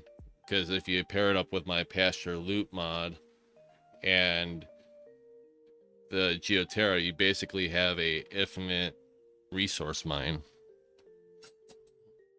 You only need one Pokemon in a pasture loot area and you got diamond, redstone, gold. I don't think that's right. So I'm gonna be trying to fix that soon to where the variant only drops what they're a variant of. Yeah, I figured that was a little overpowered when I made it, and that mod's been doing successful. Because how I typically make my data pack, like all my mods, I typically start off by making a data pack, and then I use I think it's called Vortex, and it basically converts the data pack into a mod. And so far I haven't had a problem with it. So yeah, because all mods are is basically compressed data packs in my eyes. Because if you open them up with a 7-zip file manager, they basically just look like data packs. And that's when I realized, wait, mods are basically data packs but just compressed into one file. And that's basically what they are. Data packs are just a folder full of different files, while a mod is one file and a lot of text. Basically the difference. The one thing I am still trying to learn is how to create custom items and like biomes, structures. Because like custom Cobblemon, I've already made that with the Geoterra mod. And it's quite simple. Well, I say simple, but can be difficult. Like right now I'm working on the Pinkin mod, but it's on like hiatus for right now because with the new 1.8 update, I've already tested the Pinkin Island mod with the snapshot, and it breaks quite a bit of the models and textures of the Pinkin mob Pokemon, so I don't want to keep working on it until I know 1.8 is fully coming out and they have no more model changes.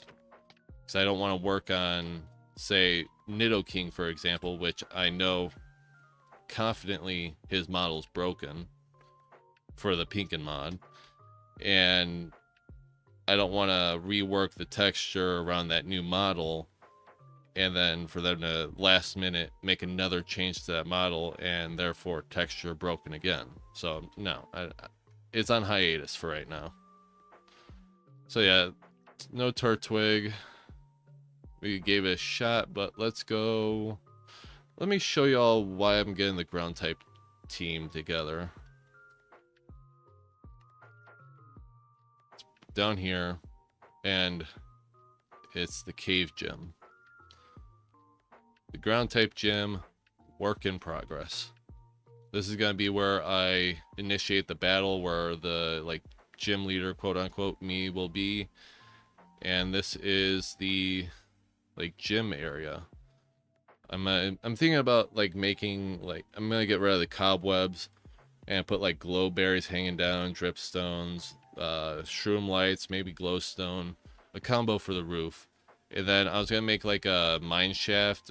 Like you have to find your way up a mine shaft to get up here to the battle arena. I'm thinking where the person might spawn, the slash warp will probably be like over here in this corner. Yeah, this looks like a perfect spot for the slash warp. And then you'll go up the mine shaft and probably have two different routes branching off, one going this way, one going that way, and you just gotta find your way up there, sort of like a maze, which will be fun. If you have slash fly, you can just fly up there and bypass it, but I thought it would be a cool little design. A lot of slugma spawn around here, and Oh, I haven't caught one of you before. Oh, and you count as my dragon type. Sweet. Glad I noticed him. But yeah, I thought it was going to be a cool little concept. And I have a lot of things to decorate it with. I've been gathering up a bunch of ores and stuff with Silk Touch so I can use that as like decorative blocks to add a little bit of accent here and there. Yep, there goes the bat. Yep. Swam too close to the lava. Or flew too close to the lava. More Ultra Ball, and let's see. Still gotta light up the base area and block that off. Oop, whoopsie. And we caught him, and we got the quest done. So now it's just finishing up the weekly task. There we go. But yeah, I wish there was Fulbright on the server. I think you have to have that installed separately. Because, like, Jerome ASF, when he was on the server, he was able to use it, but I don't know if it's like a custom rank command or if anybody can get Fulbright. I don't know. Probably a thing I should ask on Cobblemon Discord questions. But yeah, this whole area isn't fully a part of the gym. Like, yeah, right here is the gym barrier. So I didn't want to take up the whole cave, but I will block that off. Because if I look at /claims, it took quite a bit of claims to claim this area. Even though I'm already back up to 200 claims with keys I opened up today. But yeah. It's a pretty nice area. No, I just need to evolve a Ghastly into Haunter, and then Haunter with a link cable. I think I already have a Ghastly, I'm pretty sure. Pretty sure. Let me just check.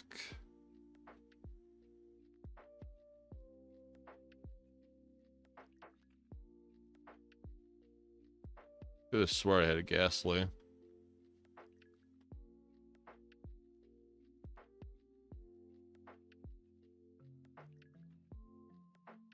Did I really not?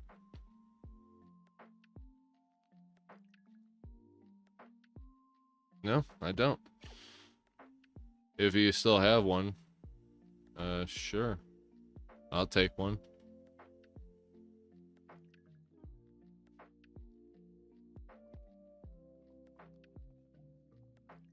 Yeah, if you ever need Slugmas. I don't think I've caught a Whismer. See if that just catches in one hit. Because I think I could go to a Soul Sand biome and...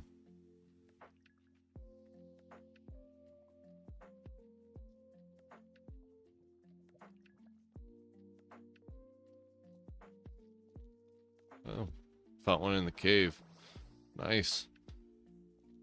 You don't typically find them down here. I think they're like a rare spawn. But thank you for letting me catch them. Oh yeah, False Swipe doesn't work on ghost types. Hypnosis does though.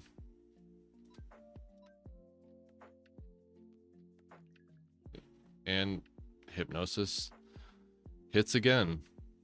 Level 14 I think, so Pokeball should just do the job. Thought I missed it for a second. Yep, critical hit. Thank you for letting me catch him. This looks familiar. I think I've been down here once. Sort of looks familiar to me. I don't know why. But back to the gym cave. Or the cave gym.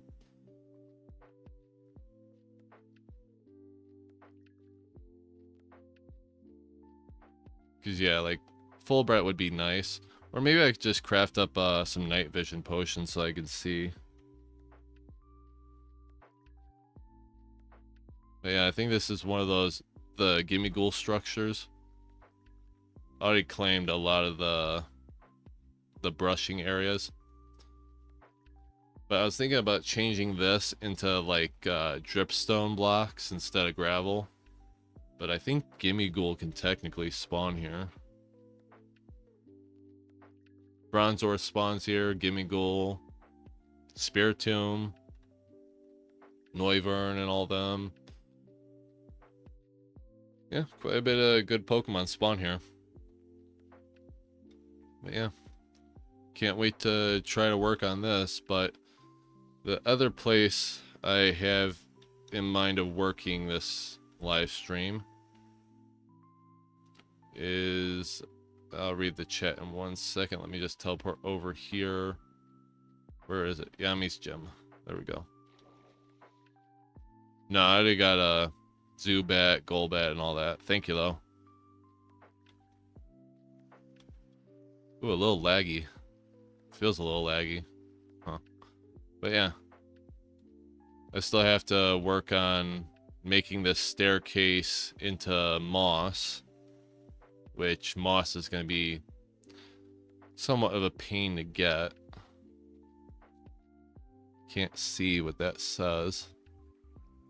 Yeah, can't read it.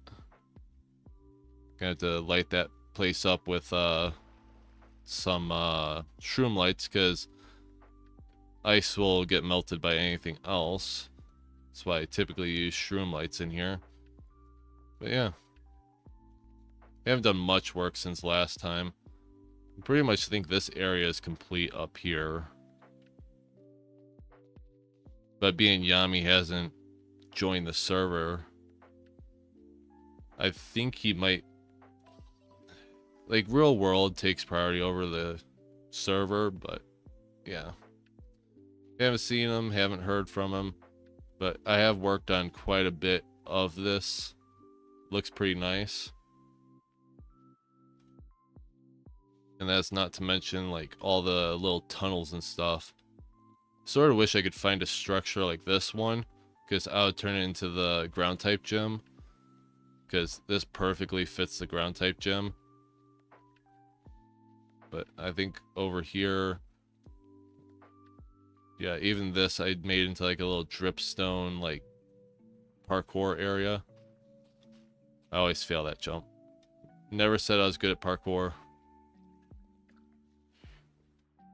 Then made this into like a little geode tunnel. Pretty happy with that.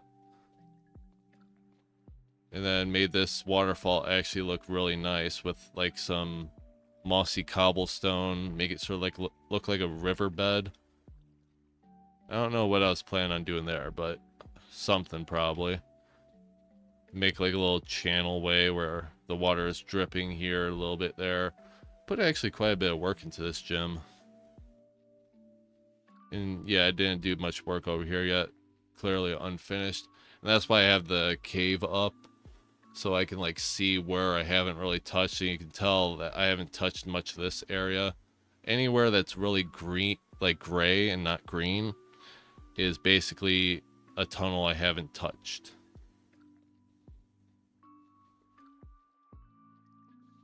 Oh, I got plenty of Digletts, man. I live in a dripstone cave.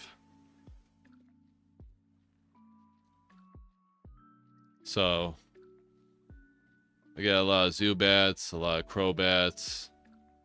Heck, I even get a lot of Gibbles a lot of times.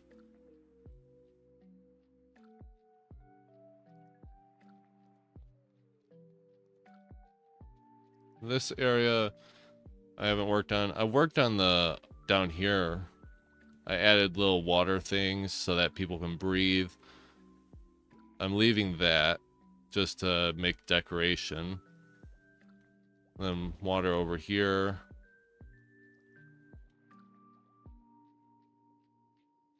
Then more air bubbles here. I didn't really do much work down here. Then I did a little work here and there. I basically, anywhere there was like cobblestone on the roof, I basically replaced that with mossy cobblestone. Just to give it, because this is a grass gym. That's why I'm making it like a lush cave biome. But yeah, then that's the gym leader room over there. That's the other side of that geode wall. But yeah, so far it's coming along pretty well. I don't know why this isn't decorated over here. I'm gonna try to get over there. I haven't been over in this gym in a while, so I always get lost. This way over the cavern. Then this area I've decorated quite a bit. But we're gonna see if this is decorated up here. I think it is pretty much. Yeah, it is. It's just not too green because these are half slabs and can't really do much with half slabs unless I create mossy stone half slabs. Yeah, that's an idea right there. A lot of work, but that's an idea.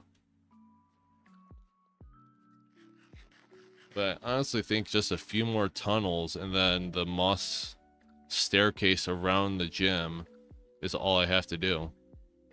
And it's pretty simplistic, a lot of the tunnels, because a lot of them I just place down like one moss block and then hit it with bone meal and it does the decorating itself.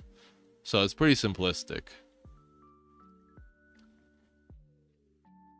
Let me refresh the YouTube chat again just in case anybody else is messaging. Nope. Then back out here. Because what I'm going to do with the staircase is I'm not going to replace all of it with moss, just like the top layer. I'm not going to go all the way through and make it like an actual vine. I'm just going to do a overlay of moss and just do the staircase up. Even though the staircase doesn't really matter because there's nothing really up here. I don't believe there's anything up here. Because me and Yami explored it a while back, but yeah, this is all that's up here. It's just a chest full of random stuff, some blackstone. Not really much up here. Dirt. Yep, nothing really much. So yeah, it's a pretty cool structure. Would have made for a really cool ice gym, but Yami found it first and claimed it, so it's all his.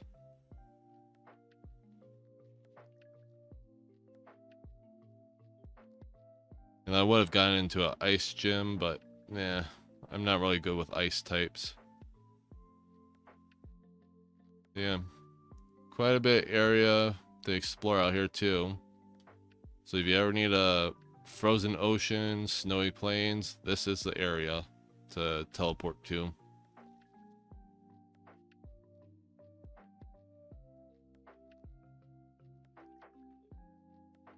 Finally stopped snowing, so the lag can go away. Got some spiels out here, which I think I already have spiels, don't I? Yeah. Already got spiels. Oh, what to do? Trying to debate on what I want to do.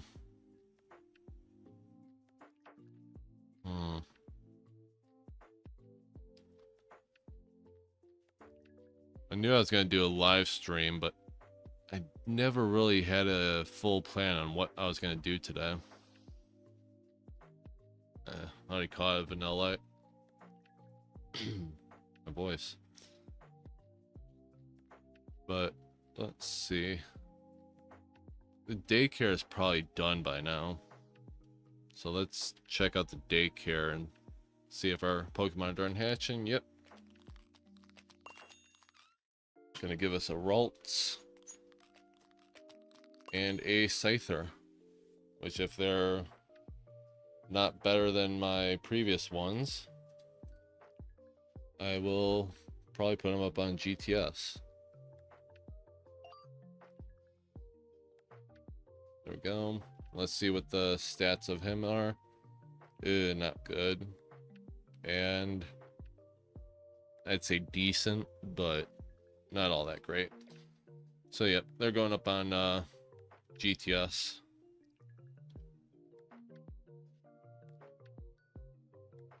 Item, or no, not items. Pokemon. Yeah, 48 and 58. Honestly, 50 ain't too bad. I can't remember the pricing, so let me look back. How much did this Scyther sell for? So probably 2,000 for that one. And then I'll just list that one at 1,500 as well. Yeah, sounds good. I'm not really that desperate for money, so it's like, meh. Just listing because I'm the gaming reseller.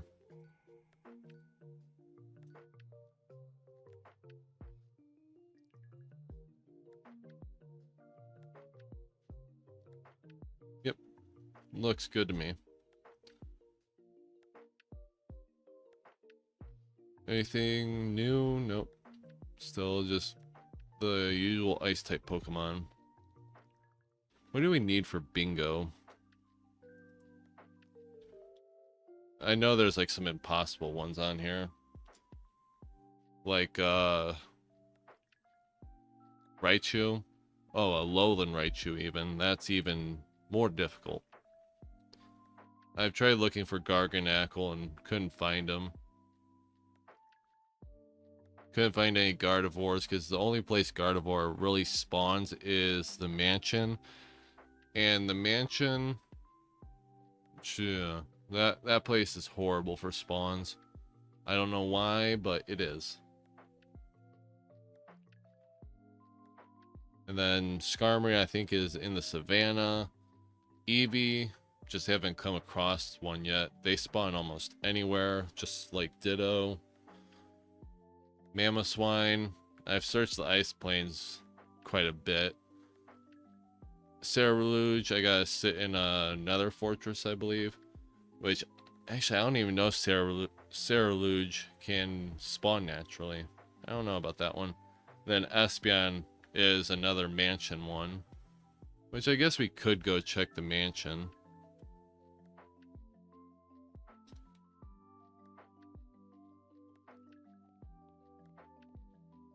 You know, Chewy's on, so I don't know if he's around here using the mansion.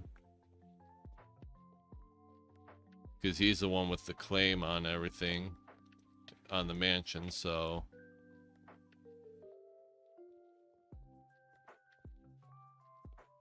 But just take out all the Pokemon that we can.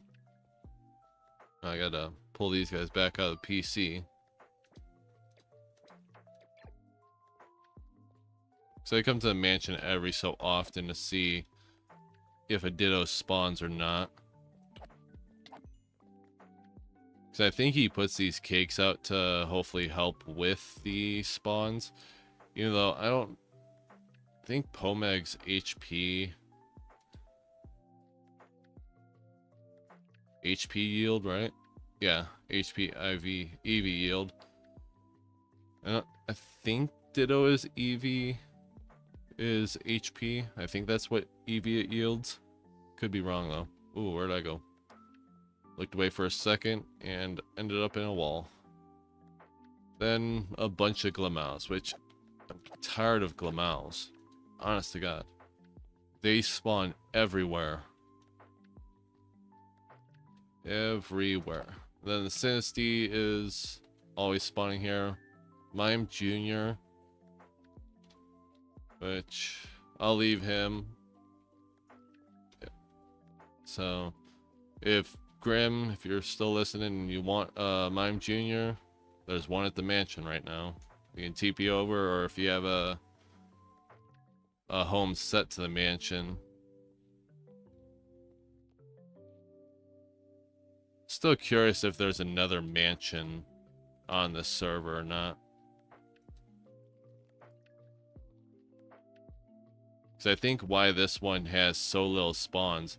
I first thought it was because of the bee farm up there. But if you look at the biome, it's considered a lush cave. So I think that also in turn affects the spawns quite a bit. And I've found out on the Cobble Wiki that the second best place to find a Ditto is in slime chunks, which I did find 3 slime chunks near my base, and I do have that as a farm, but I just haven't. I can't make it into a public warp because I already have used up my 3 public warps. Slash TPA. Oh, I'm clicking all the wrong buttons. TPA accept. It's down here.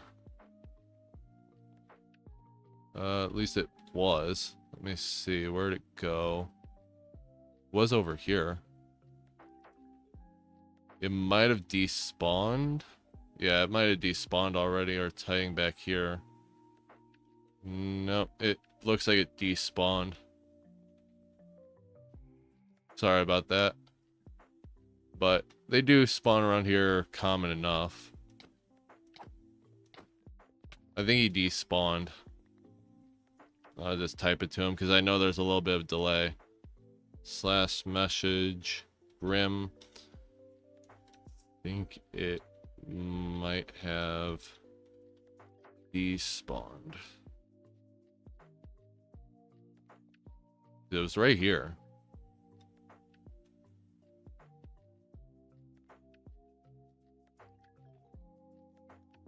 And I don't see it no more, so I think it did despawn. Unless it went downstairs. Let me just double check downstairs. Got some tandem mouses over here. Got Thetas.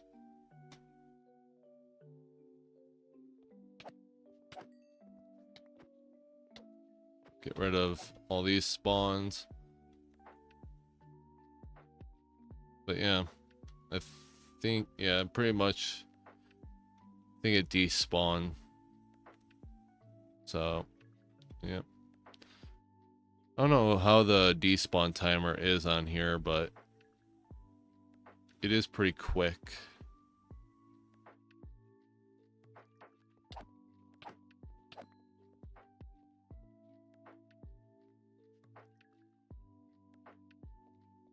Let's see. If I find another Mime Junior, I'll just send you a TPA here request.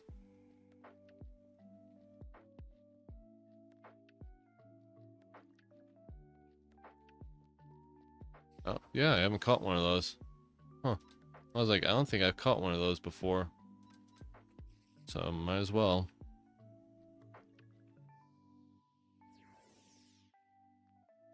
Yeah. Like I said, if I find another one, I'll just send you a TPA request instead of waiting for you to hear it through the live stream. Because I keep forgetting there's quite a bit of delay on the live stream. No, I think I got a Slandite already. A lot of the more common Pokemon, I think I've already caught. Mostly. Ghastly, that one was just a fluke. Because I think I got it out of a Wonder Trade and it considered it caught, but I never actually caught one.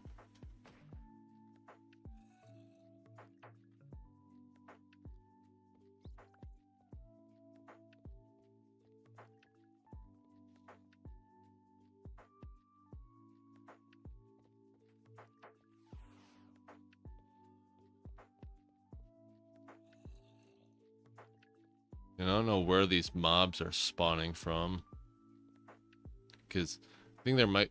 Yeah, there's a lush cave, so they're probably spawning in the lush cave. They are loud. Or they're up on top of the hill somewhere.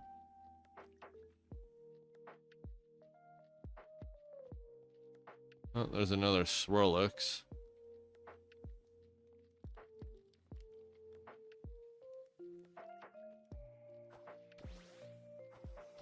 Let me just message him.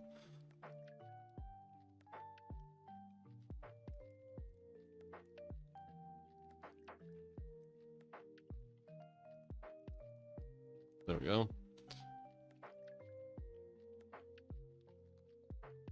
A lot quicker to just do it in chat. And this time I just threw my Pokemon at it to keep it from despawning as well.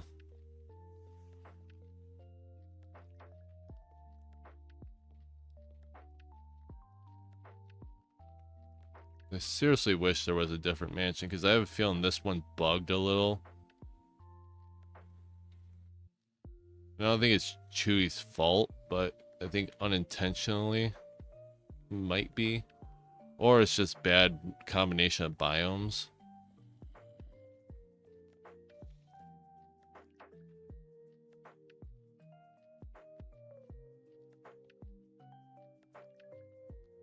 Yeah, no problem.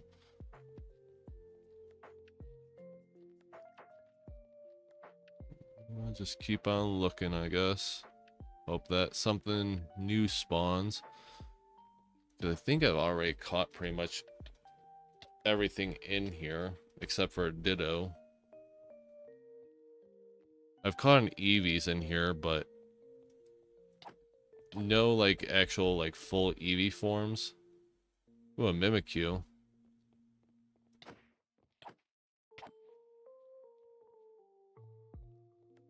I think I've already caught one of you, right? Yeah.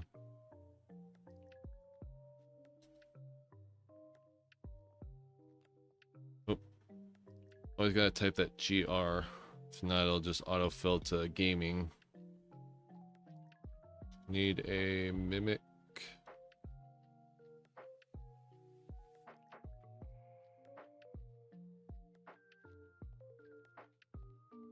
Because honestly, I'm surprised that I've found these spawns lately. / TPA accept and run for my battle. There we go.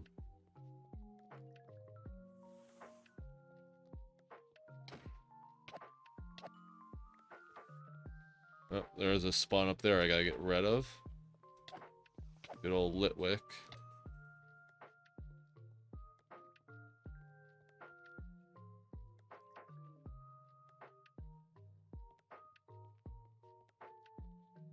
I doubt we'll find a Ditto here. And if I do, I'll be surprised, because ever since I joined the server and somebody helped me get here, I've never found one. Ooh, you fight back.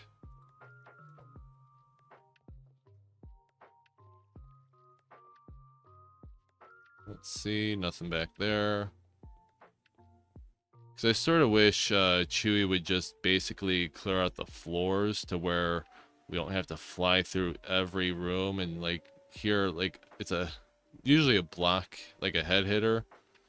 So you have to like stop flying, then go back to flying. It's a little bit annoying. I wish he'd just clear out all the floors and just make it all birch.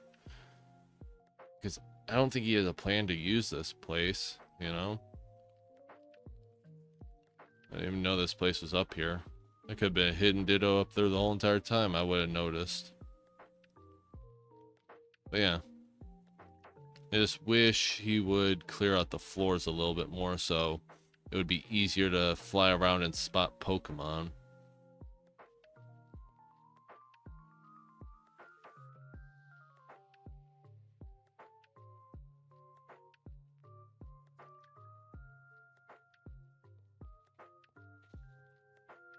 Let's see. Anything out here now?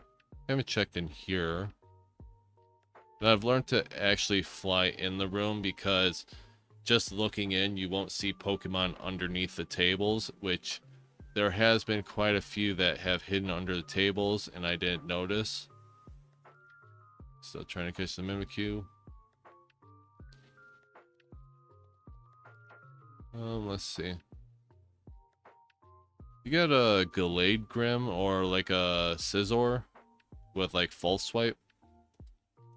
Because they're really handy for catching Pokemon, I tell you. Gallade is probably the best out of them, but Scyther is a close second, I'd say.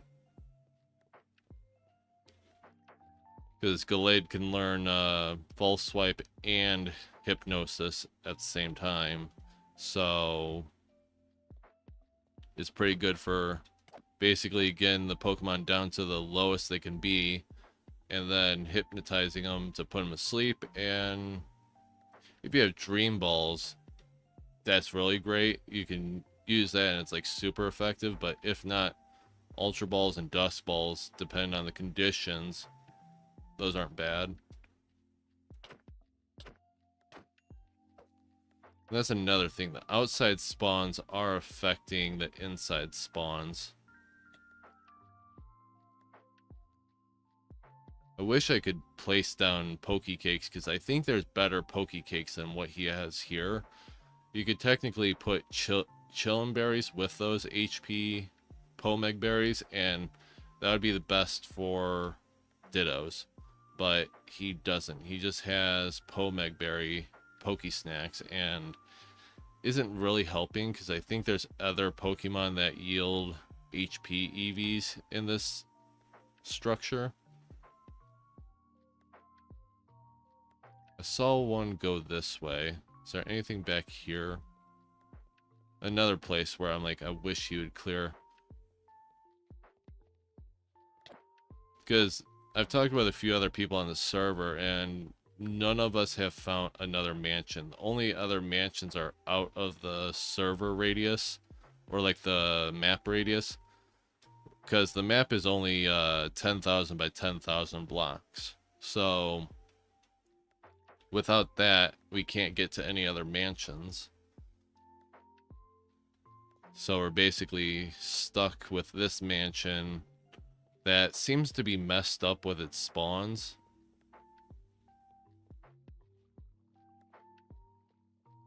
I don't know. There's a Diglett, and that's another thing. Like, some of the Lush Cave Pokemon are spawning here. Get rid of this and keep that soft sand. Let's see. Not seeing anything else. Nope, there's a Snubble. Gotta get rid of this Snubble. You know, Awesome Gamer's on the server. Just using his forest platform a little bit ago.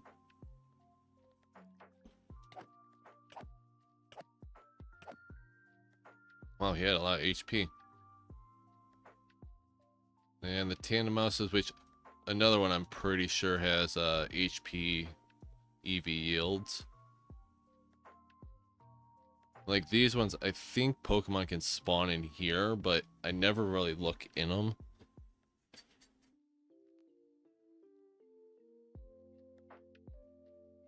I typically try not to waste Pokeballs because they're quite expensive, and I don't know what my bell is. Let's see. Oh, I officially went to 3rd place. I'm right behind Chewy. That's nice. I don't think I'm ever gonna beat them because they're really up there, but I guess I have money to spare to waste on Pokeballs. But I also got so much gold and copper back at my base that I don't really need to.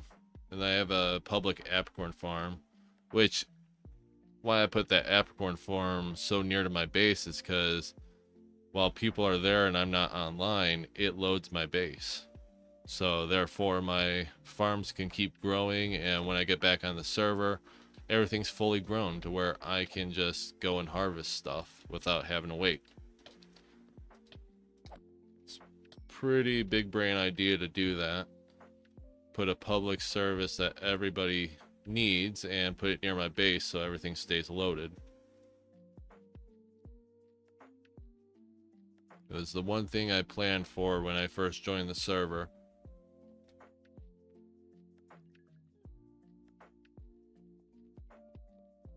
Because it's not that bad of an idea. Public service, everybody gets to use the apricorn farm, and I get to have my crops loaded a lot of the time. Anybody that goes over to that farm, it loads up the base. Another Ralts.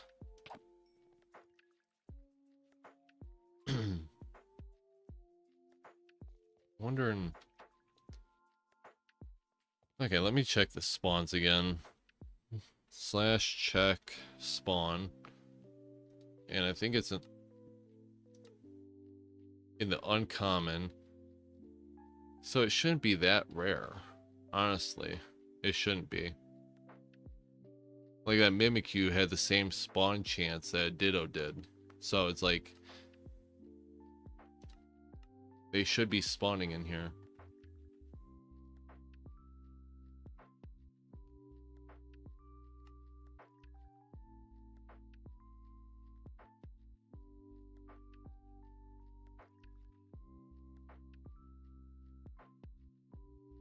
Well, Gallade's the hardest one to find, so it's like...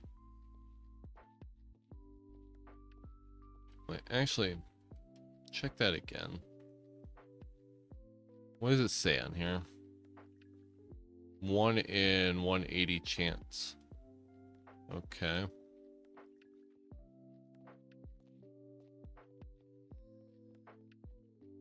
Hear another Pokemon. It's making like a crystalline noise. I don't know what that noise is though.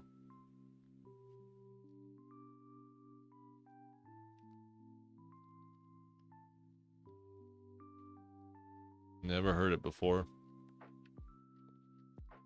Yeah, there's a Sinistea. Oh, it might have been a Sinistea. I don't think I've heard them make a noise, so could be them.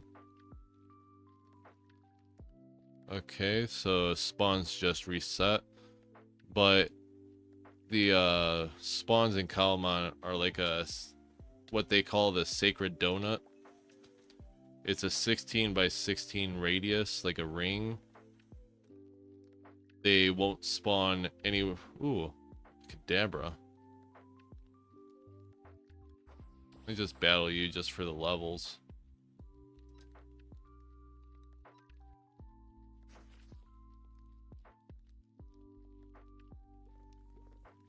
Come on. I need a Ditto. Come on. Because my daycare would be heck of a lot better than what it is right now. Because using 2 of the same Pokemon only gives me a 50% compatibility to transfer over EVs and IVs, I think. Or EV, no, IVs, that's the one.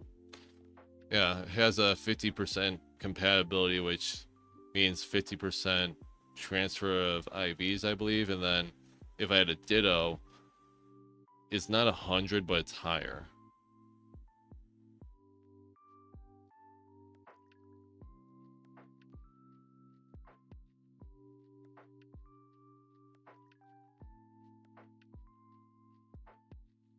Let's see, anything in here? No, not seeing nothing in here. Oh, there's a Spinarak. Gotta take care of him.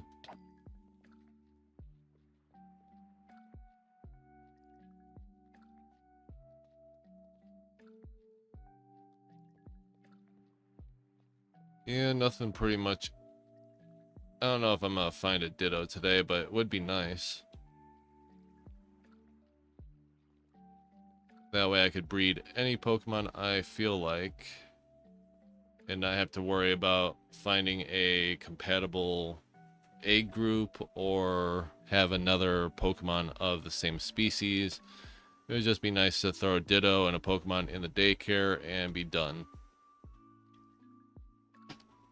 Because to get how many routes I've gotten in the past, I've had to breed I think a female Ralt with a Machop when I first joined the server and caught my first female Ralts. I bred them with a Machop.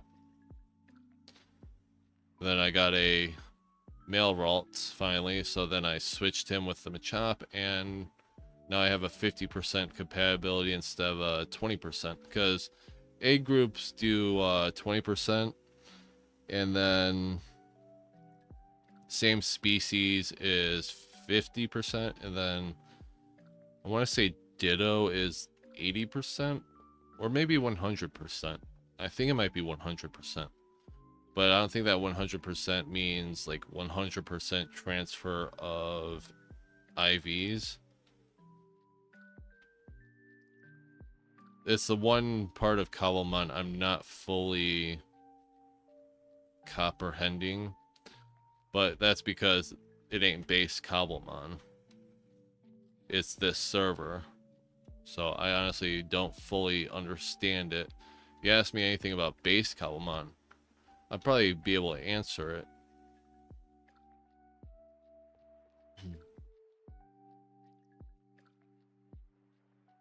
But yeah.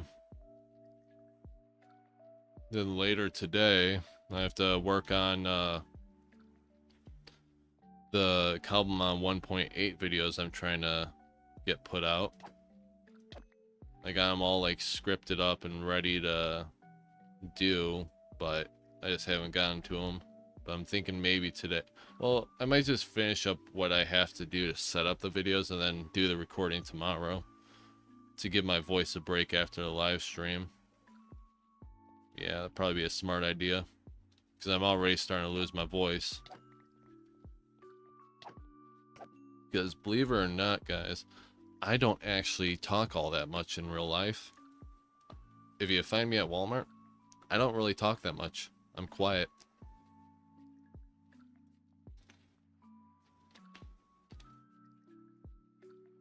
Back in high school, back in college, I was always the most quiet kid. Never really spoke out that much. And then one day I decided, hey, I'm gonna create a YouTube channel. And yeah. So my vocal cords are finally getting the workout they needed for a while. And my phone decided let's go to sleep. So that means I have to refresh the YouTube chat real quick. There we go. Let's see. Any Pokemon behind the tables? Nope. I really gotta thank Chewy though. Every time I did come to his mansion, I did harvest some of his apricorns. Because I needed to get the sprouts for the public apricorn farm. So I guess Chewy helped me out with the apricorn farm. Unknowingly.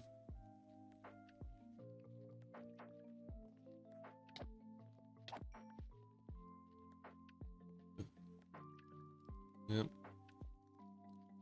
That many people on. More than usual, to be honest, but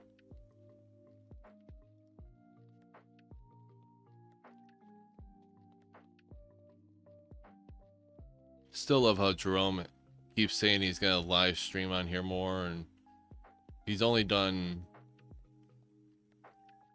I think, maybe, I'd say 3, and you could barely call them 3 because a lot of them are like his end segment parts where he goes over to Minefury. So it's like, are they really even considered live streams on here? He hasn't done one full live stream on the Cobblemon server. So it's like, I don't know. But I do get that he is a busy man and a father, so. And who knows, the analytics on his Cobblemon videos might not been doing so well compared to some other videos, because I know YouTube can be a struggle, especially if those analytics aren't looking good.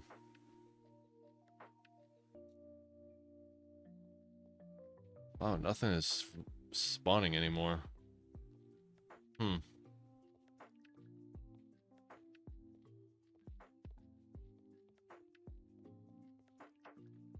Why is nothing spawning?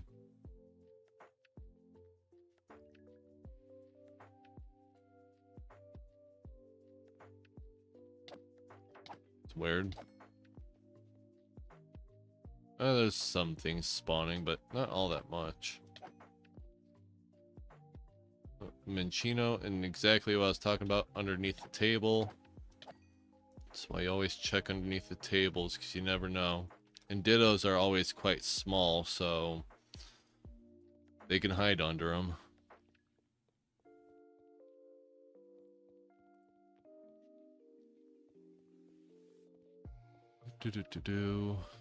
Let's see, anything behind this table?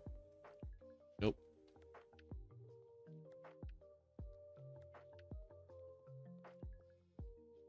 There's nothing really ever in the chicken room. I think I've only seen a couple things in there once or twice before.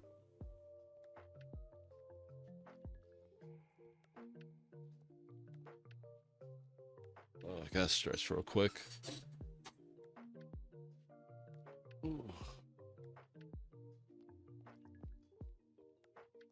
Let's go up here. There's some Glamel and Purloin, I think. Yep, Purloin. And he's going down the vines. I guess I'll follow him. Go raise up my mic.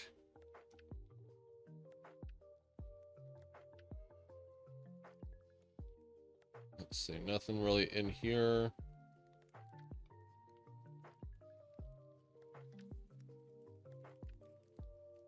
And I can hear that some of the bees are still out, because there's a bee farm literally right up here. And like I said, at first I thought that the bee entities were affecting the Minecraft or the Cobblemon entities, but it really doesn't, because Cobblemon work on a different spawn mechanism, I believe. I think there's another term for it, but yeah, they work on different spawns than regular Minecraft mobs. That's why in most Cobblemon servers and stuff, they don't have Minecraft mobs turned off, because it doesn't matter. Which, for my Cobblemon Frontier series, I was thinking about turning Minecraft mobs back on and doing a few adjustments, because I have a feeling sooner or later we're going to be doing a Cobblemon Frontiers 2, because when that Cobblemon 1.8 update comes out, they're releasing a lot of new structures with that mod. I think Slippy said 49 new structures.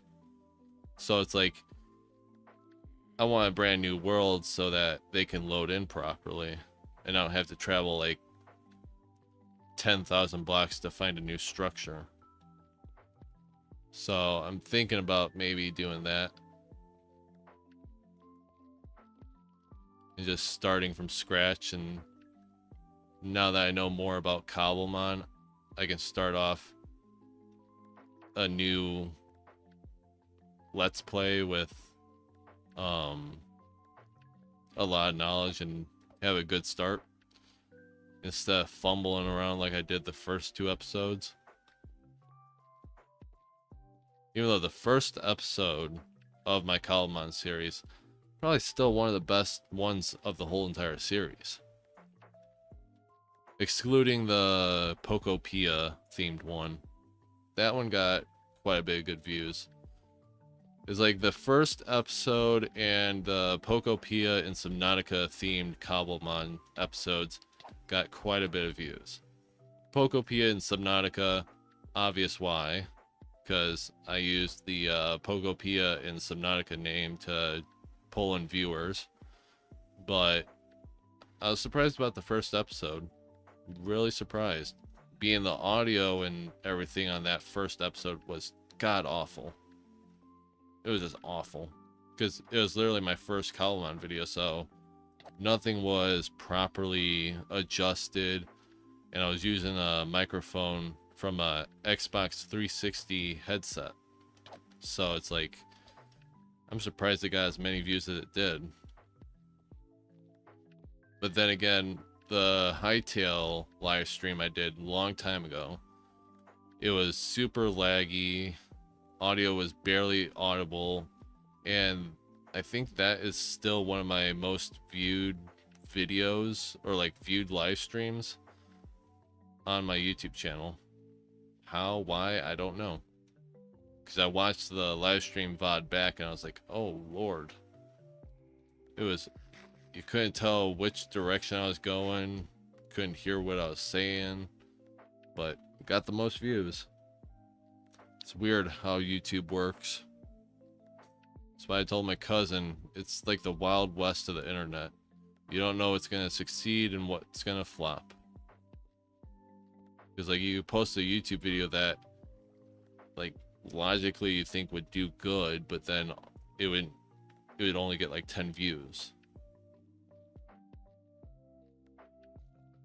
Which I've had some of my videos do that before.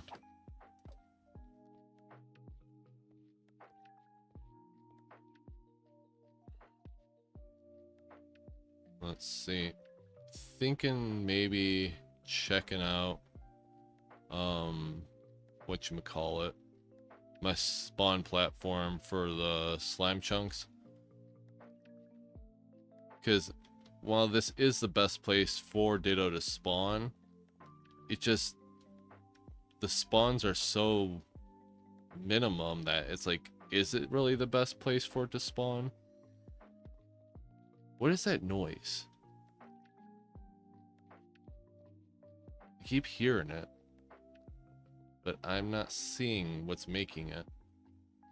It's like a crystalline noise, and thinking either like a lay or some kind of crystal, like maybe a carbink, but carbinks don't spawn near mansions. That's why I'm confused. And bees wouldn't make that noise. I don't know what it... Oh, JP's on the server.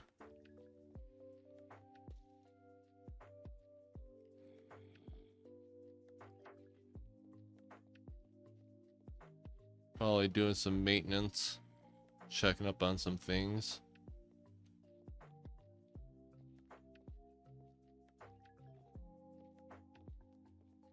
We'll go through this floor and the bottom floor, and then I'm thinking I might swap over to the slime chunk platform.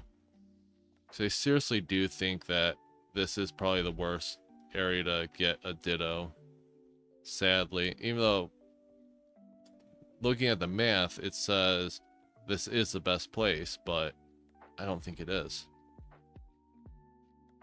Because the spawns here are so null and void that it's like basically take that spawn rate and half it, and that's, or multiply it by 2, and that's how hard it is to get a Ditto here.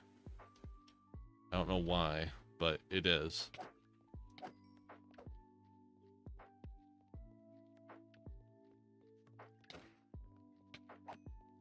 Because there's only 4 or 5 spawns a floor.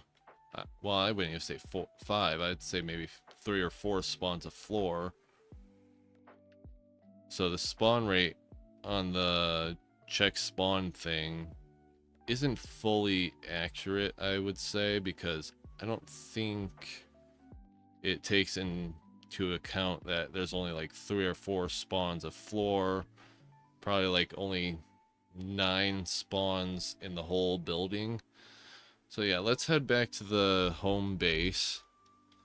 And I don't have a waypoint for this structure yet, but let's clear out clear out our inventory. Yeah, Diglett right there. A lot of Diglets. Mystic water, soft sand. We'll see what goes into the mob loot chest, and whatever doesn't gets thrown on the floor. Well, these bottles and honey bottles get thrown in there. And this stuff gets thrown on the floor, and there we go. Oh, a Lunatone. No Moonstone.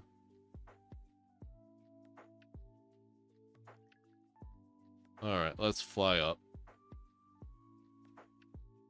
Use Silk Touch to break the glass roof. Because I typically don't like people coming in my base no more, because I have a feeling somebody came into my base and killed my bees. So I'm like, nobody can enter my base no more. I've walled it off to avoid people from coming in. Because I brought bees into my base and then spawned off, like logged off for a day, and then the next morning I logged on and I only had like 2 bees left in that little area. And what I learned is you stand right here on this little X marks the spot, and that basically creates a sacred donut for Pokemon to spawn.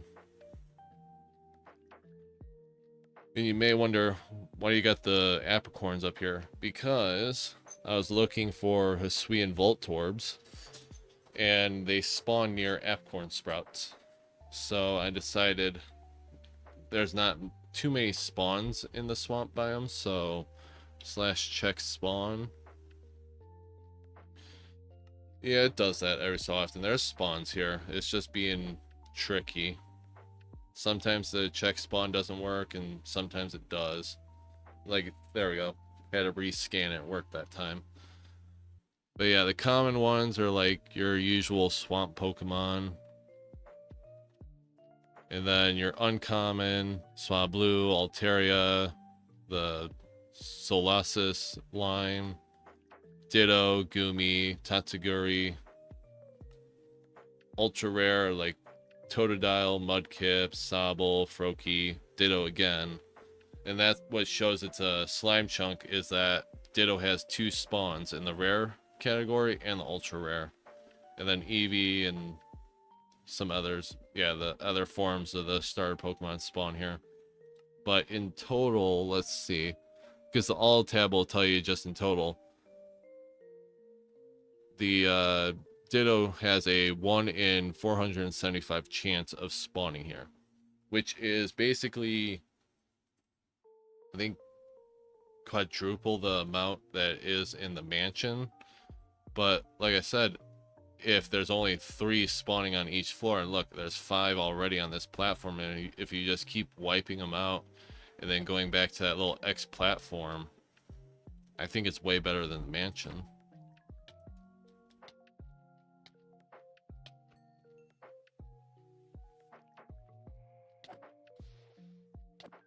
He's gonna come fight me. No, he's just gonna run. Okay. Man, the small ones are always hard to hit. Wow, that's a big, what are you called again? Shelmet. That's a big one. Off you go. Or not. Already caught many Shelmets.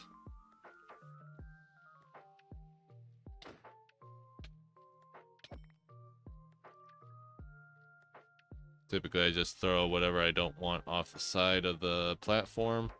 Then I go back to my X. Sometimes I sometimes fish and let the spawns like build up a little. And typically, I throw Gallade out there because if you don't, he'll fall off the platform. And we got a Magikarp, to which I'm just gonna take out.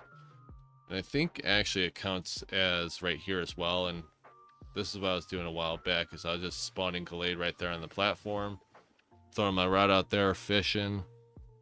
But yeah.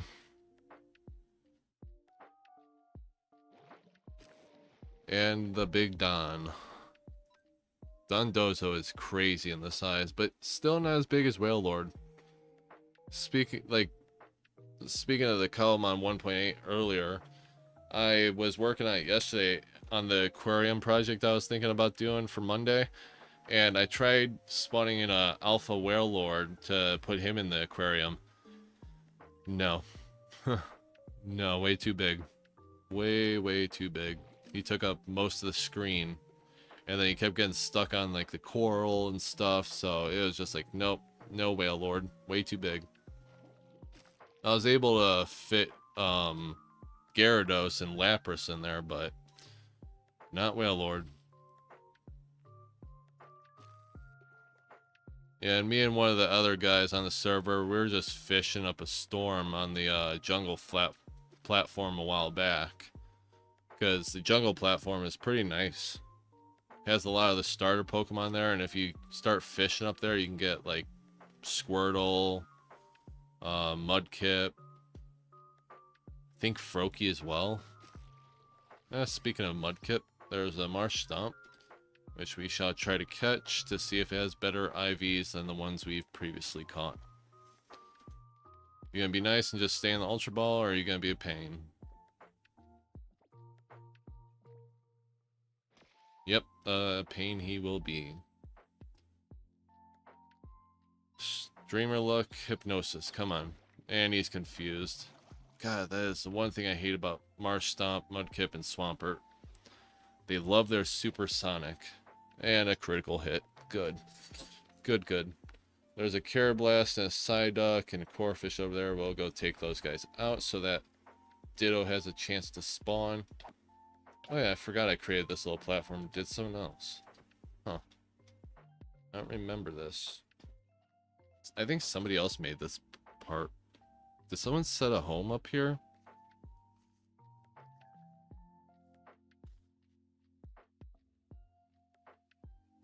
Yeah, because this isn't... I don't think this is a place Ditto can spawn. Check spawns. Oh, the spawns out here are weird. Huh. No, I don't think that's right. I think it's being buggy. Like I said, I like the check spawn thing, but sometimes it's just completely off its rocker. It's like a cool concept and everything, but at this point, just add cobble navs to the server.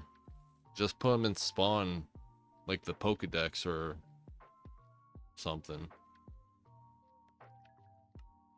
So yeah, this ain't considered a slime chunk, so to help with the spawns...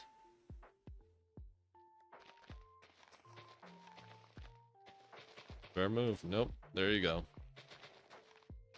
Yeah.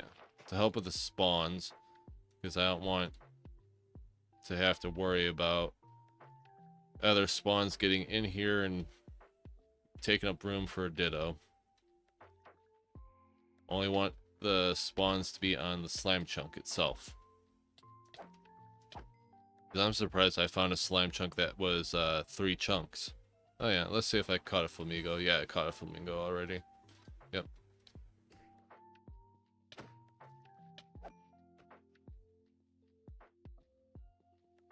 Ooh. I don't think I've actually gotten one of those. Pretty nice. Alright, back to our little platform. Sit on our little station here. Throw out Gallade and start fishing again. And it's basically just a rinse and repeat.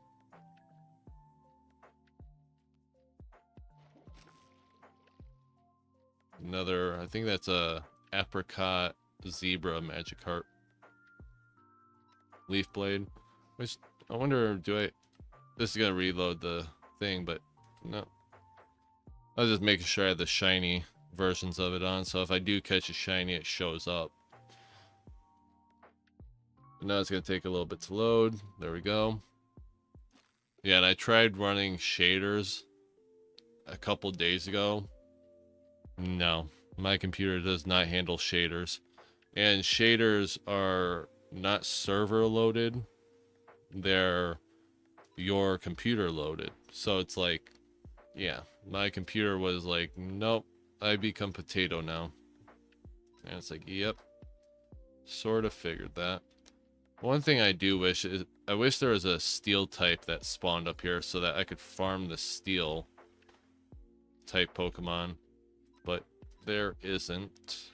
Only thing that really spawns up here is bug types and water grass types, I guess, if you count Lotad. And then Murkrow, which I've already caught a couple of those. Then Purloin. So I guess dark types as well. You got Choodle. Then you just stand back on the platform and do it all over again. Because if you stand in those chunks, nothing's going to spawn. So you have to stand out of those chunks at least 16 blocks away, which a whole chunk is 16 blocks. So the fact that I'm standing outside of these chunks, or at a corner of this chunk, means I'm 16 blocks away from that chunk. So anything over there is going to spawn. And then there's sort of, like I said, it's sort of like a ring. So every so often in that corner of the pool, you'll see something spawn. And you'll see like stuff over there spawn. And it's interesting, but that's the only way they could describe it, is the sacred donut, as they called it on the server. I was looking at chat when I heard the fishing rod go. Oh. Only needed 2 people to sleep now? Usually you need a lot more when there's that many people online. And a wish cache.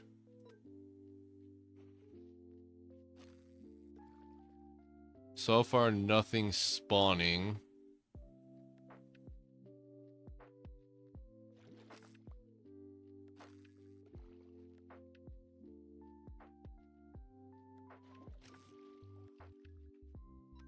But yeah, so far, Minefury Cobblemon has been my favorite server I've live streamed on. Now, I don't want to bash Cobble Realms. Cobble Realms is still fun, but they're still working on it, and maybe in the future I'll play more of it, but as how it is right now, sort of not my cup of tea. And like how they have the claims on this server, I like it because I could build multiple things and protect it with claims without having to worry about griefers. For the most part. Until somebody finds a game-breaking thing, which I was thinking about testing and seeing if you could harm vanilla mobs on somebody else's property using the splash potion of harming, I think, or even maybe even just do poison. That way it doesn't kill it, it just poisons it and brings it down to half a heart, and then it could natural regen. Yeah, I think that's what I might do. Test out a splash potion of poison.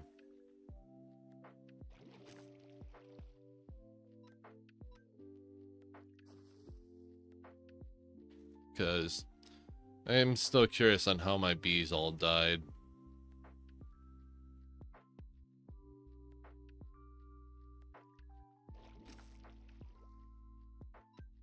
And the nice thing about the server... Why did I just use false swipe? I'm starting to get tired. Ugh. Lord. Oh. Should also add a PC and a healer up here, so I don't have to type the command all the time. Oh well. Let's get rid of these spawns. Gotta take care of Krogan because I know he's gonna fight back. After a while, you play Cobblemon for so long, you know which Pokemon are gonna flee or which ones are gonna fight back. And typically the things that'll fight back up here are the Choodles and the Krogunks. And I think Stunky or whatever his name is, I think he'll also fight back. Because I could really try to get a Ditto today and put like, go back down to my base and get the chillin' berries into a Poke Snack and place like 4 of them up here and see if I get anything. But I don't know. Actually, you know what? Yeah. Why not? Let me just clear out my inventory. Yeah. Yep. Also sticks. And being we're already up here, I can just type /back once we get down there. You know, I was thinking about getting rid of one of my homes. I gotta go through them again. So let's see what we got. What we got to work with.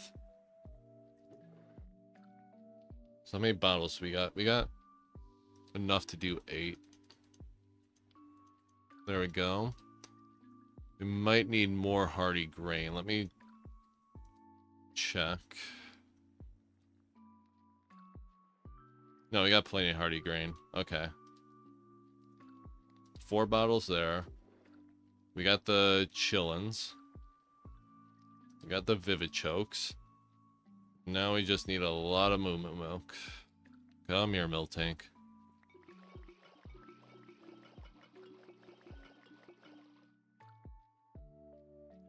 Trying to do the math in my head, but it ain't mathin', so let's oh yeah, plenty.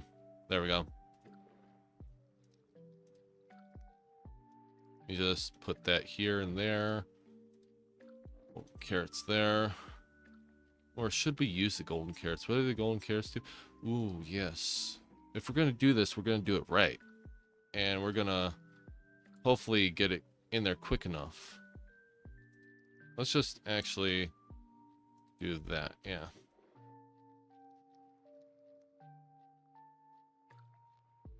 Yeah. Okay. We're gonna get ready to speed run here. Vivichoke in the middle. Quickly put the carrots up there, and then Whoa, that was close. We got it though, right? Yeah, we got it. Awesome. So yeah, this should help with the Ditto spawns up there. Increases the rarity bucket by 1 tier, and then it has a 20% chance or 20x chance to spawn normal types, which is Ditto. So yeah, let's clear out everything else from here. There we go.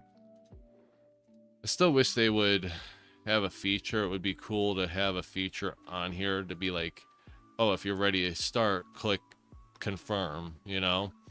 Oh, I'm stupid. Never mind. They technically do. It's called this right here. Yeah. Yep. Being stupid on live. Because you could probably put the whole recipe in here and pokey snack it, and then put the berries you want, and then click the pot to close it, and it starts. Because with the pot open, it doesn't start. So, yep. I just did that.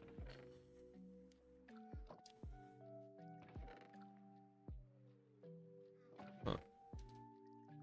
Yeah, we're gonna have to figure out something.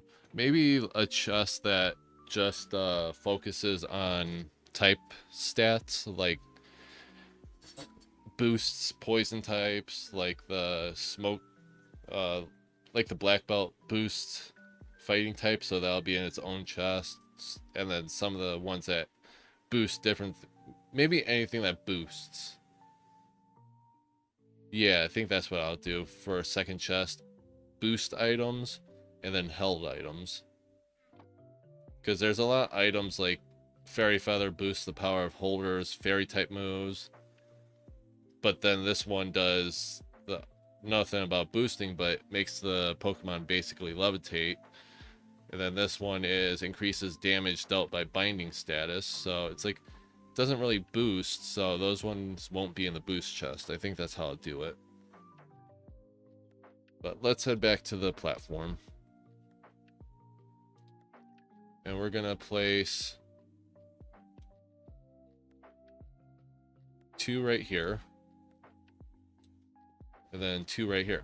And we're gonna take care of this Volbeat real quick. Adios, Volbeat. And then continue on fishing. And just hope we see a pink little speck soon.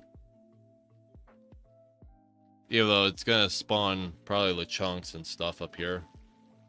Because Lechonk is a normal type. I forgot to heal. And I keep using false swipe. Why do I keep using false swipe? Keep doing that. Wait, what? Oh, come on, JP. 5 to 10 minutes downtime? JP, come on, man. Well, we'll keep going till the end and hope not see a Ditto. Well, actually, no. We shall go back to home base, or not even. We're gonna go far. Let's go check out the Ender Pearl farm real quick. Oh, yeah, yep. Sorry about that, guys. I forgot how loud they were. But yeah, here's the Enderman farm I created. It used to have a warp, but like I said, I needed the 3 warps. So yeah. And basically all you do is you just put whatever item you want healed into your offhand and then just start swinging.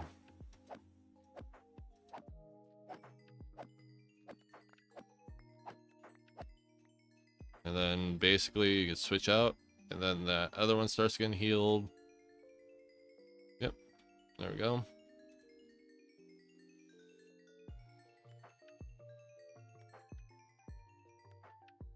Oh, it's still going. I was just gonna keep farming it.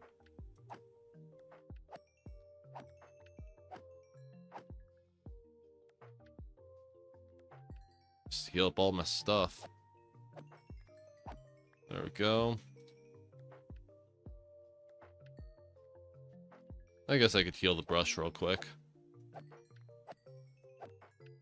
But yeah, Enderman farms are probably the best place to get XP, so it's like, yeah, the skeleton farm was nice and all, but this is a different story on how efficient it is.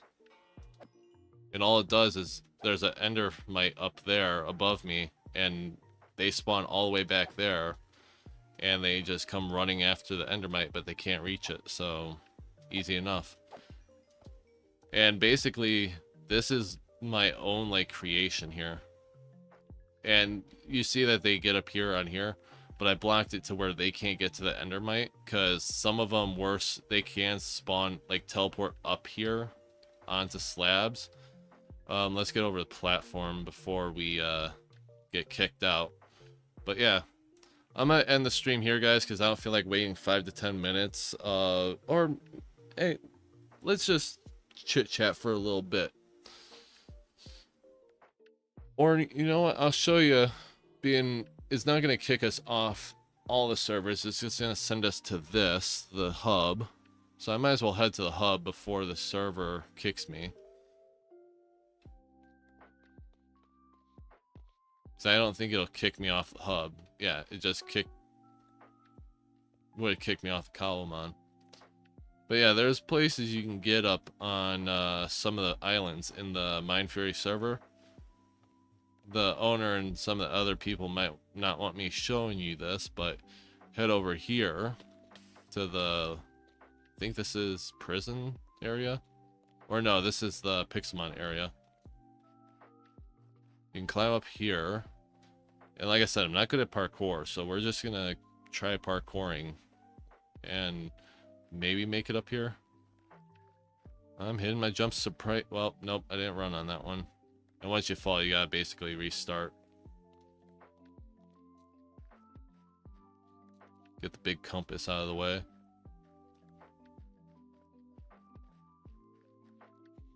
Oh, surprisingly made that. Then you get up here, and you think, oh, this is the highest spot you can get. Nope.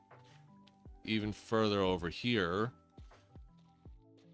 I gotta remember where to jump up again. I think over here, up on this rock, and then up here. There we go. Then you just start climbing this diorite, right? And you just keep scaling the diorite cliff until you get to the black stone or basalt, whichever one this is. I'm not good with my blocks. And then you get to here, this little section right here. You want to get to that block over there, and surprisingly, I'm pretty good at it. And then you get up here, avoid the lava by jumping up here, because the lava will kill you in spawn. But so far on the Pixelmon island, this is as highest spot you can get. And it's a pretty nice view of spawn, especially if you F1. Pretty nice view. Then there's a second place that I will show you. The Cobblemon one doesn't really have a great vantage point, and neither does the Skyblock one. Those ones are pretty unparkourable, but this over here, the prison island, they patched it a little bit. Or no. Yeah, I think I might have, they patched my way. I think one of the admins or mods saw me do it. But I think there used to be a way over here. Yeah, I think it used to be right here. This block wasn't always here. You could jump up there and you can climb up there and go up there. But I'm pretty sure I found another way to do it, but it's very difficult. So let me jump back over to the main island. Alright, and then I gotta line myself up, because I know I did it off camera one day. I gotta realign myself with where I gotta go.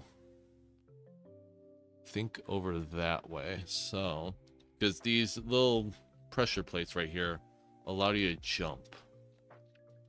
Oh, almost clicked that one.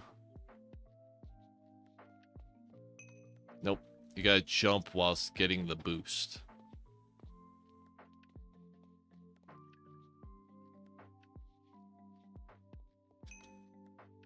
Nope, not far enough. So I think we want to land up there. Want to land up here somewhat, and we can't do that. It got definitely harder to do. Surely did.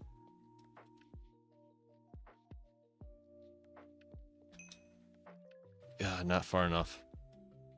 Because it ain't over there. I know that for sure. And it's just a rinse and repeat. Whenever you fail, you just jump back down. Check chat real quick. Nothing so far. Let's see. Oh, completely missed the jump pad. Nope. At least I'm still on the platform, so I don't gotta jump off. There we go. Yeah, the Pixelmon one is way easier now. Oh, no. Never mind. Correction. I forgot about this one. You could do this. And boom. You're on here. That's why I found out. I forgot about that one. Yeah. Forgot about that jump pad. And then you just want to... Where is it? Don't tell me they patched it. No, they didn't. Okay. Yeah, you still get up there. So you just make your way up here. You're gonna have to do some zigzags to get up there. There we go. Now we're up on the Cubone skull. Yep. But that is not the farthest you can go. Now you have to go a little bit down to go a little bit up. And of course I failed that jump, so now we gotta jump back over here. Because I didn't hit sprint when I ran. Or when I jumped. Wait, how do we get back up there now? Oh, this way. Well, let's see. So I think this is the best angle you're gonna get. Yep, there we go. And then I think up here is the highest spot. You have to get up on the cactus. And I gotta remember how to do it again. I think up here, right? Yeah, up here. Then jump. Oh, nope. You gotta jump to that little lip right here. And just jump completely all the way down. So yeah, basically you jump up here, jump up there, jump to that little thing right there. Then you jump over to that. And then that's the truly hard part right there, because you're going to be trying to go for that. And it's like, yep, it's way more difficult.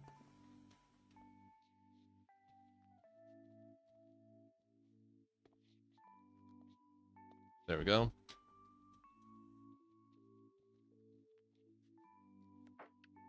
Typically what I do is I get the farthest I can. Oh, not like that. Sprint didn't activate. Luckily I caught myself. Oh, darn it.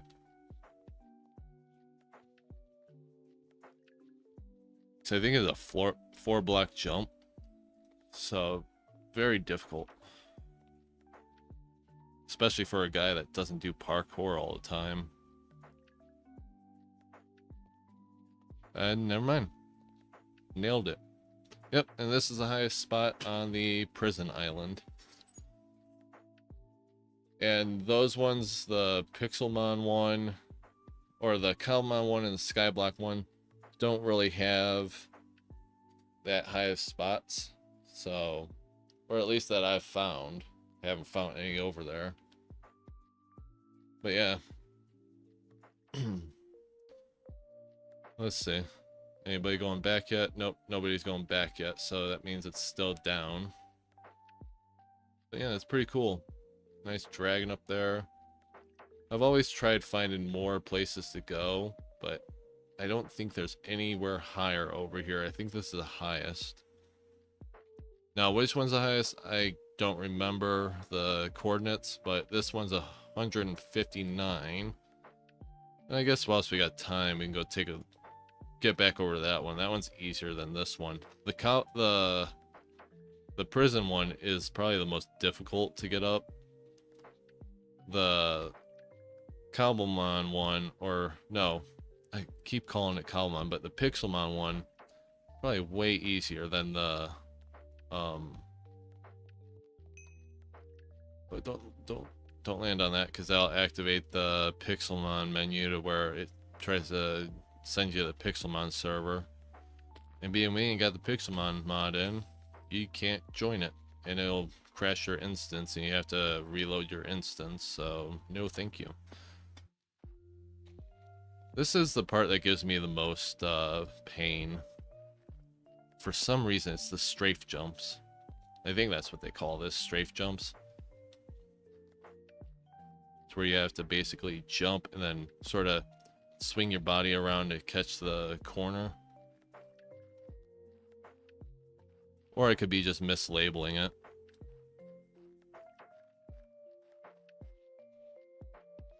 There we go. Got back up here. So there's 159 over there.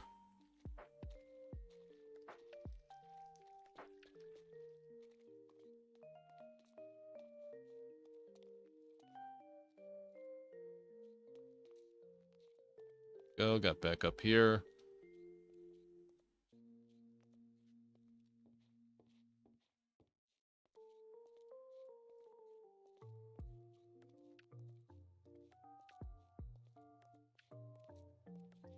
All right, and we're back to here. Let my hands catch a breather real quick. Because I have a feeling I'm about to fail this jump. Nope, never mind. All right. Let's see. No, this would be embarrassing. Okay, there we go. Highest point over here, 157. So that would still be the highest over there. The cactus. Yep, the cactus would be the highest spot you can get in the Minefury hub.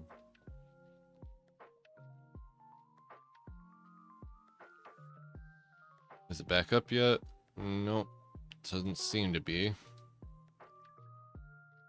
Oh, what confused me for a little bit is they switched the servers. Earlier, I was trying to get on just to test everything, make sure the audio sounded good. And I went to go join gold, and I clicked over here, and I joined blue. I'm like, wait a minute, what? And I realized they swapped the servers. Oh. We're able to get back on? Question mark? Or am I going to get kicked? No, I guess not. Guess we're allowed back on.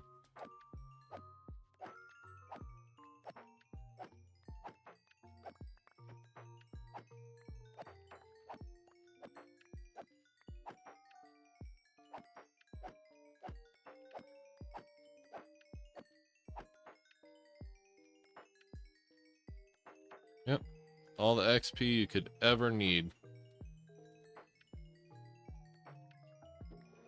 And there's tons of ender pearls. There we go.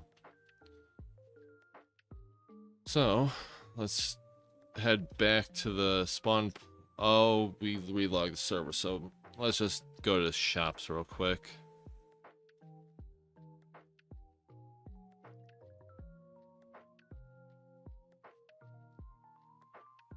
Oh, he's testing the serves, or the surge things. I get it. He's not actually on the server, he's testing it through the server, like logs, I think. That's interesting. Warp. I'll get out of here before it starts lagging up the server or something. Yeah, so he's just testing it through the server log. So it might be a little laggy if he does something, which completely understandable. No, tried using something, but there we go. 64. Let's just do 16 and just sell away. There we go. Because ender pearls, they sell for a decent amount, 10 Poke dollars. And I almost have like an infinite supply of them over there. Now I wish what they would do is add shulker shells. Because I have a feeling sooner or later shulker shells are going to become a rare commodity. because people are just gonna slay the shulker cells and nobody's gonna try to create a farm. I would, but I don't know how to create it, and I've looked up tutorials and it just flew right over my head. So it's like, no idea. Ooh, they have cherry blossoms now. I don't think they had cherry blossoms here before, or at least I don't remember. Interesting. Interesting indeed. But yeah, like I said, I think he's testing the surge mechanics. And I'm guessing what that is sort of sounds like maybe it's like, what do they call it in Scarlet and Violet? Outbreaks. That's what it sounds like. Like, there's a surge in those spawns, like the spawn chance of it is increased. Now, one thing I will say about this guy, whenever I first saw him, I thought of Biffle. If y'all watched Jerome.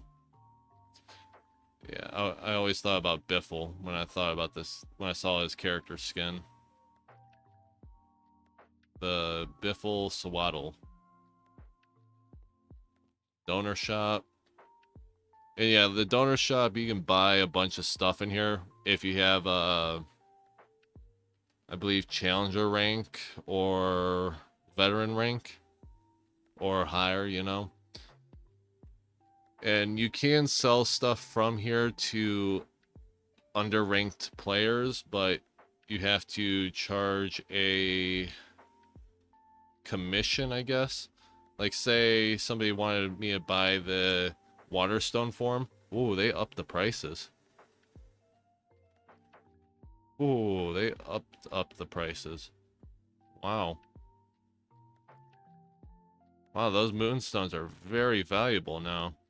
Phew. Yeah, they upped the prices because I think they're like 6,750. Now they're $20 and 20,000 Pokedollars. Have they added anything to here yet? Nope. Oh, you can sell the tumblestones though. That's nice.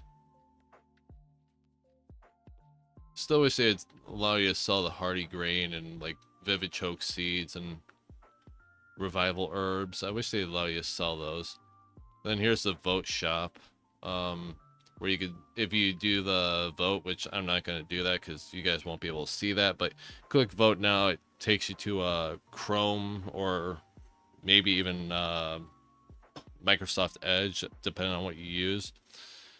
It'll send you to a website where you can vote, and there's like 5 sites on there that you can vote, and it'll give you points for voting on each site, so you can get 5 points, and you can spend it on keys once you build up enough.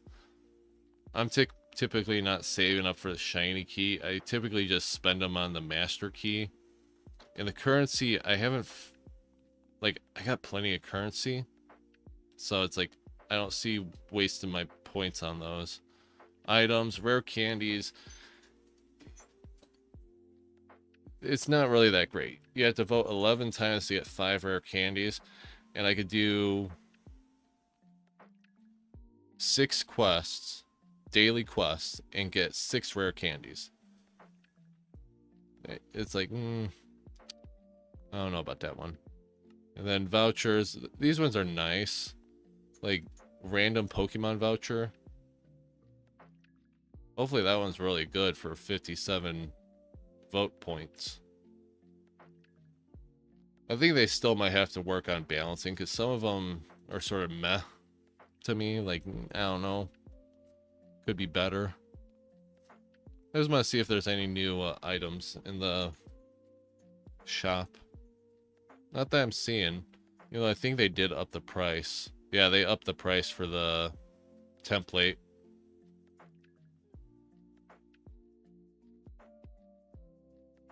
And I think they lowered the price for these.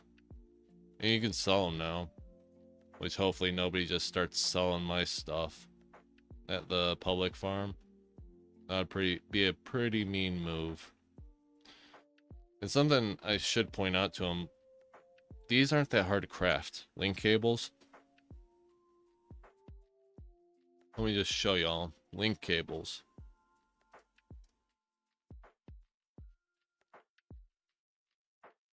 Ender pearl, copper ingot, and nether quartz. Not that hard. You just gotta get 2 copper ingots, and then same old stuff in here. Just need 2 copper ingots, and then you go up here to the shops and buy an ender pearl and 2 nether quartz, which a nether quartz only costs you $30 each, so $60. Mob drops are on the other side over here. And then mob drops, I think the ender pearl only costs you 270, so in total 300 something. And then you just gotta go find 2 copper ingots out in the survival world. Not that bad. So the 27,000 Pokedollars for a link cable, that's a heavy convenience cost. Just saying.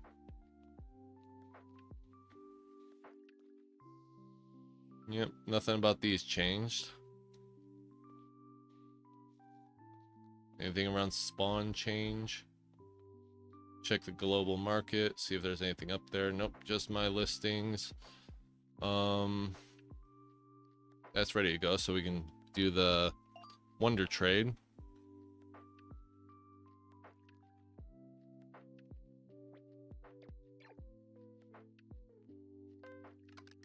There we go. That's pretty bit much of a downgrade right there. Now, one thing I would suggest is maybe adding a PC like right here, because not everybody has access to /PC. So it would be nice little feature to have like a PC right here, so that people don't gotta run all the way back in there to swap out a Pokemon. Then the legend tracker over here, 2.5% chance and 1% next increase in 27 minutes. Not all that great. Let's see what's in here. Oh yeah, daycare, which we should probably check and see if our eggs are done, which they are. This is going to be a Relt. And this one going to be a Scyther. I like how they use the slime for like the psychic types, and then the bee spawn egg for the bug types.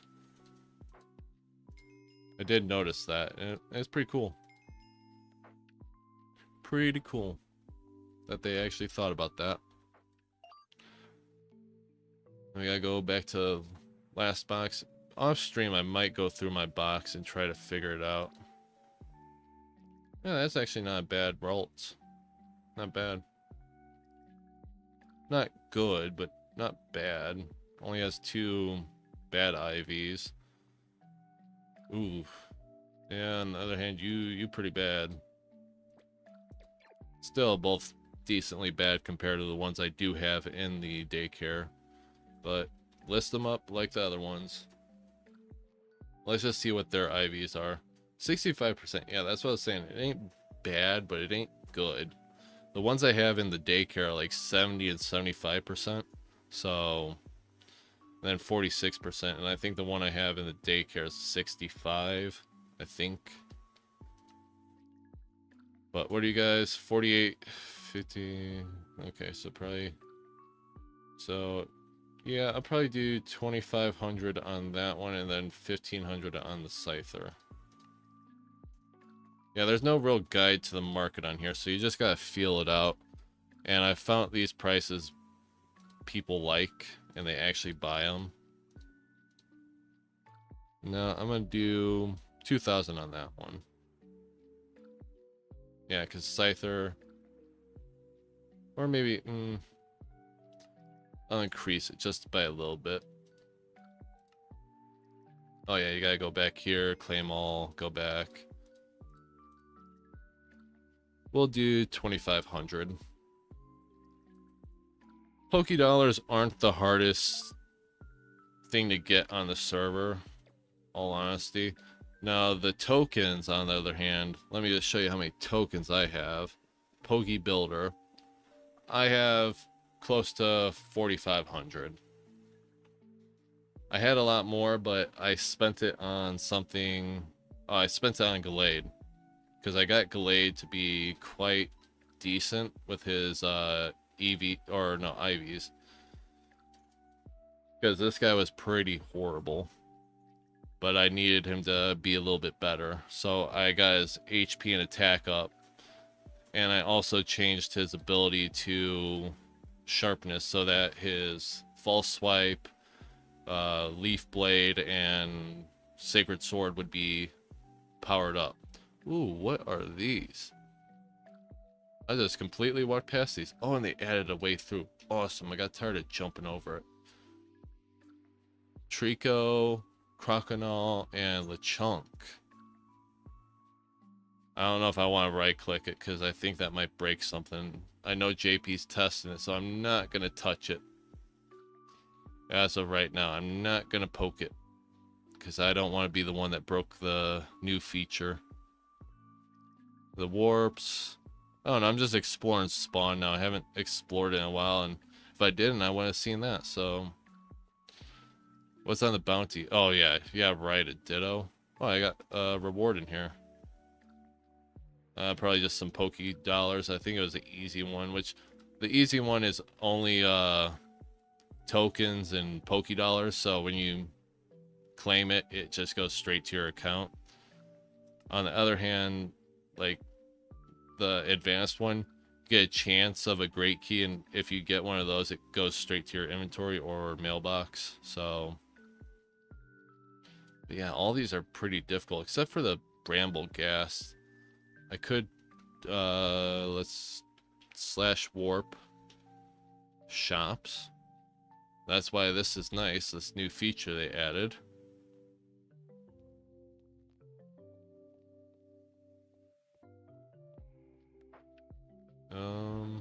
Badlands. There we go. And now we're in the Badlands where Bramble Gas spawns quite often. Can you not? Bad zombies. Ugh. Need some spawn protection here. Yeah, a lot of Bramble Gas should be spawning around here. Uh-oh. No, you don't. Yep, right there. I think that's a Bramble Gas, right? Nope, that's a Bramble in. Oh, it's its evolved form. I don't like battling these guys because they're ghost type, and Gallade can't really do much except for leaf blading.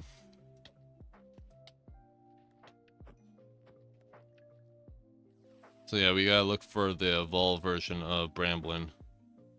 And if we see a Garganackle, that'd be pretty cool too, because that's a part of our bingo. So figured might as well just try to do some Poke hunts. Even if it is the most basic one. Dwebble.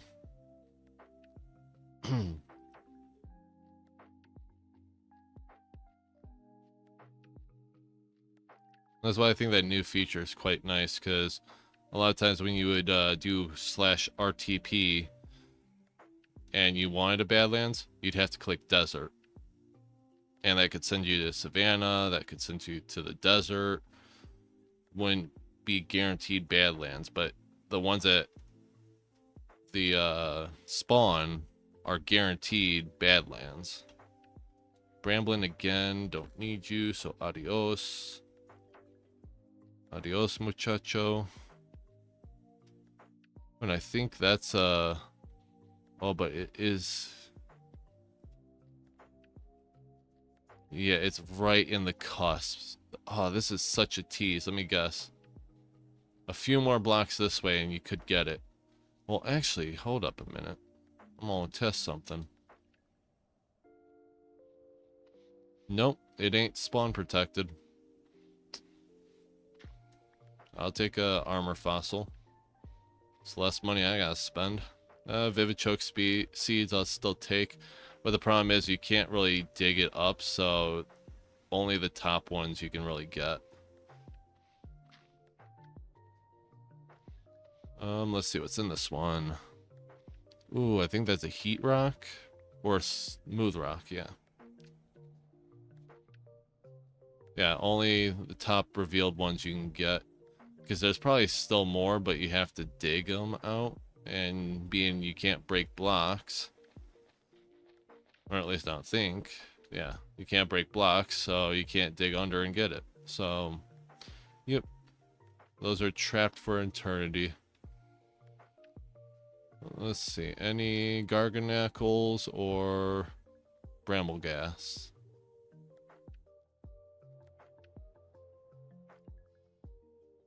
Doesn't look like much is spawning over here. I think the server might be taking a little bit to load stuff, but Numel, I keep catching you all because I still haven't found a perfect IV one. Or Eevee. It's Eevee, not Ivy. IVs are the... I need to look that up and get that trained on my brain. I keep forgetting which ones you can train and which ones just come with the Pokemon. I think it's IVs that come with a Pokemon, right? Let's see. Yeah, IVs are the ones that come with Pokemon. EVs are the ones you train, the effort values. Effort values, you have to actually put effort into getting. I guess that's how I could remember it. Another Numel. Time to catch you, just see if you got good IVs. Because he is part of the ground type team that we're trying to build. I also gotta look up what is super effective against ground type, because I want to be able to counter attack against it. And I know grass is, but Camerupt should be able to take care of the grass type. And then I think, let's just see. Well, yeah, grass isn't effective to him because he's fire, but water. I think, do I have an electric type? No. But I got Torterra, which is grass type, which should be effective to water types. So hopefully Torterra would be able to take care of him.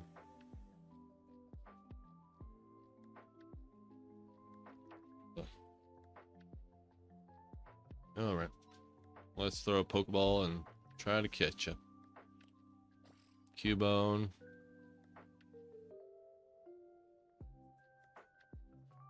Let's see. Brambleghast or Garganackle. Which I've never actually seen a Garganackle spawn. I've seen its two other previous evolutions, the Knackle and Knackle Stack. I've seen those guys spawn, but not a Garganackle. You're a Bramblin, right? Yep. So hard to tell Bramblin and Brambleghast apart. They look so similar. Honestly, when I first saw that, the Bramblin and Brambleghast, I really thought Pokemon just got lazy.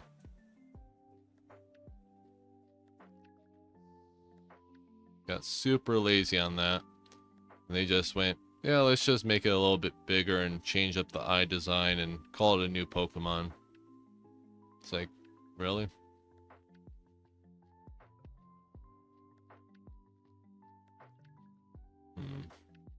Ooh, that's... Speaking of, yep, like I said, changed the eye design and just made it bigger. Called it a new Pokemon. Yep. But I don't really have much to use against him, being he's ghost type, so he's going to be actually difficult to catch. Especially if Hypnosis is disabled. So he's just going to have to throw Ultra Ball and see if it catches.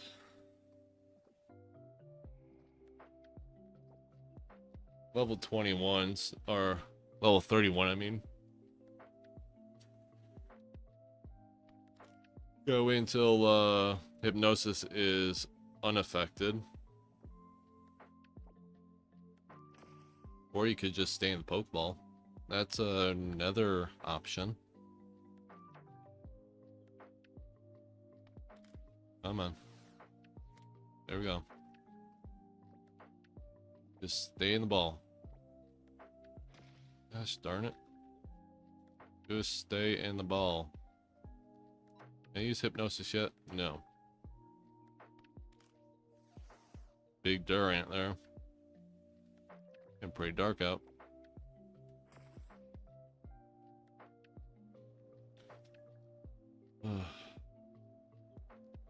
So just keeping an eye out for another Garganacl.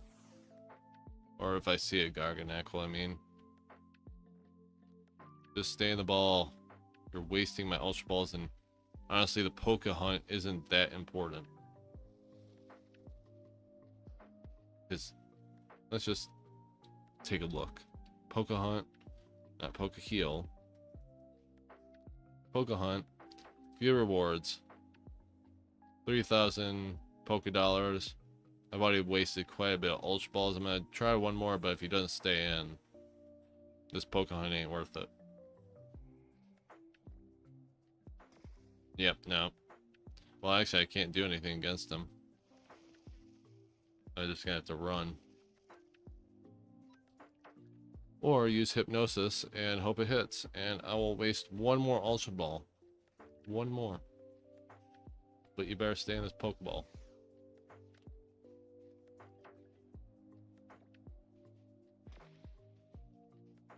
Mm-hmm.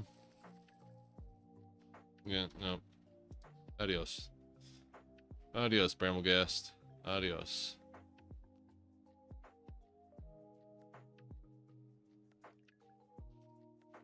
How about this, though? Try the good old Quick Ball.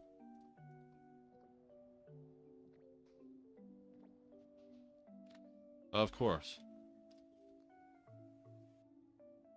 Giraffe Rig, that is Savannah Biome.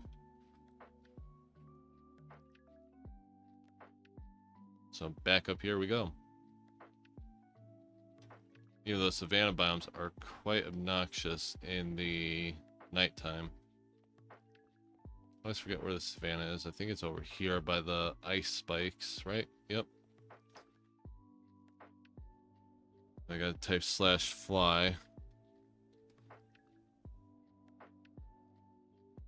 Just execute.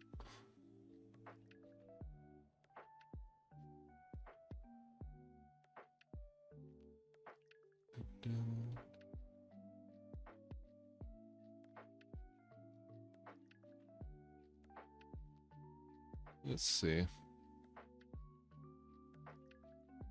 No, actually, we should probably should be getting back to the spawn platform. Just realized that. Realized what we were doing before we had that update happen. So let's get back to doing that. Let me throw these up here.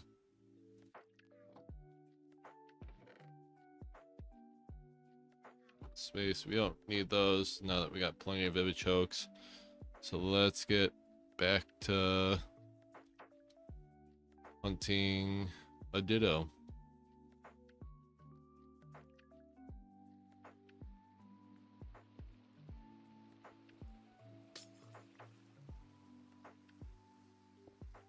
There we go. That's over here.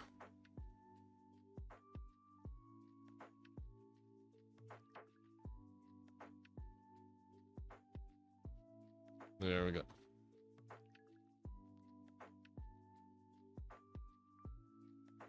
Yep, and nothing's really eating out of them because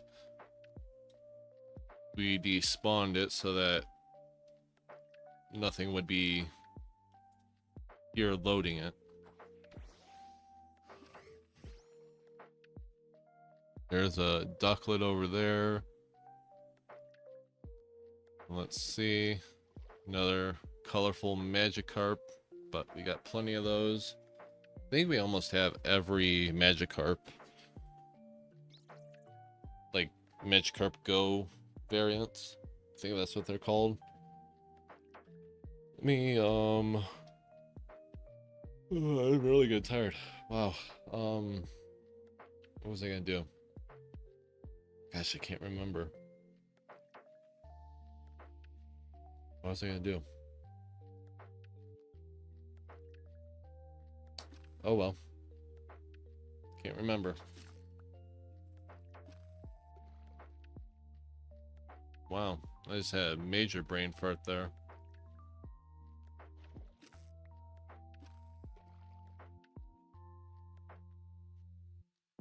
See what I mean by a few Pokemon can spawn over in that corner of the pool? Leaf Blade.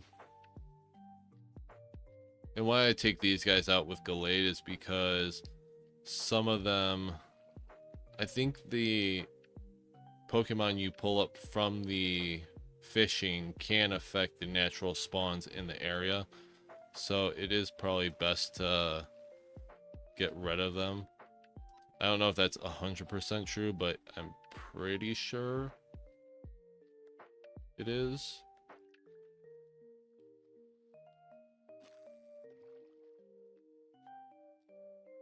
Oh, there's a Swablu over there. Grim, if you need a Swablu and if you're still watching, let me know. Just TP over.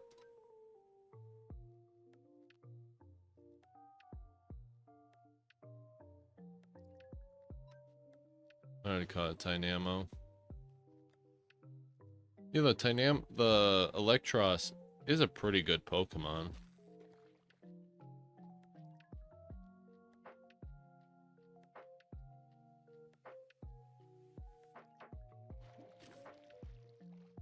And now we got Electrike. Oh.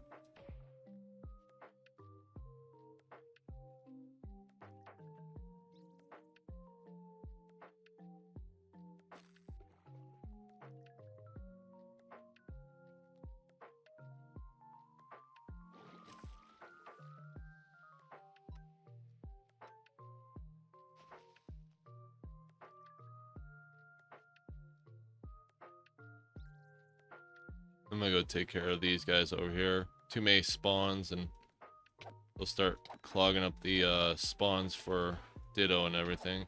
Well, actually, no, like I said, the Pokecakes ignore the...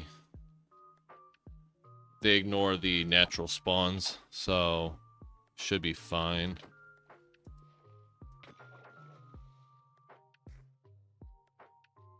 Oh, there's a Carablast. Yeah, it doesn't confirm that there's going to be a normal Pokemon using this. Like, Carablast there, a bug type, just spawned in. I don't know if he's still watching, so just in case, I'll message him. Or I'm the only one on the server now. So I'll just catch him. Yep, only one on the server now. You know, I think JP is probably lurking in the shadows. Oh, a Sliggoo. That's nice. I'll catch that. But first, we're taking care of the Carablast. Then we're going to try to catch you. So the rarity thing does work. So that is good to know about the carrots. Because the golden carrots honestly aren't that hard to craft. So that's pretty decent. But golden apples, on the other hand, that's another story.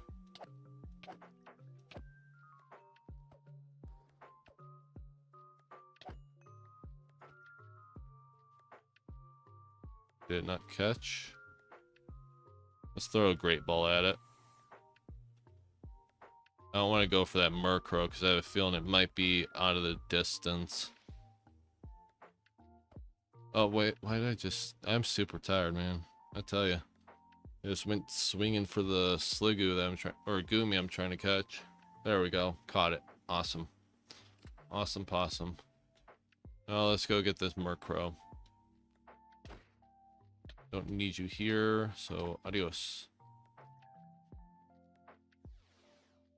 I'm gonna pull up the quests, see if any of the quests have changed. I doubt it. No. Good. But we do need that weekly quest pulled back up. Oh, we need to update the mod, which is going to change the settings again. Oh, so wonderful. That's why I hate about updating this mod pack. That's one thing I'll give him hate for, I guess. Best word I could come up with at the time is that every time you update the mod pack, it resets all your map stuff, and also, well, it doesn't do the waypoints. It saves the waypoints, but the map stuff, yeah, it resets. And it also resets the chat settings as well. It resets all the settings, which is a little annoying. I'll try to catch you, but if you explode, c'est la vie. No, you stayed, so now we're going to throw a Pokeball at you and try to catch you. Still no Ditto. What's just 8 over here? Oh, the Bidoof.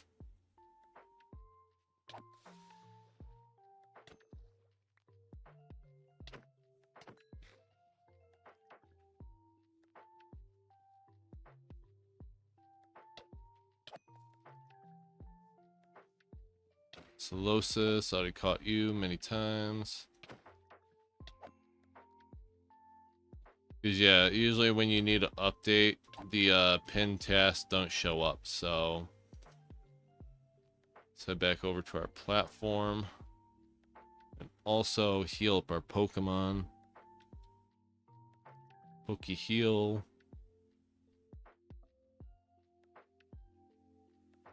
Got a Lombre.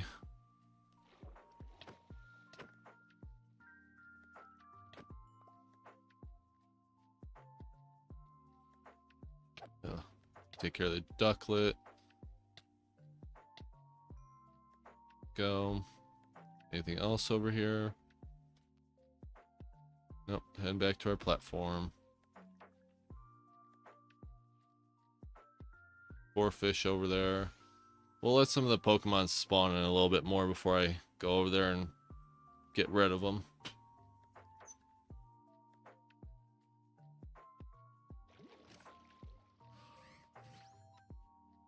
Yellow speckled Magikarp.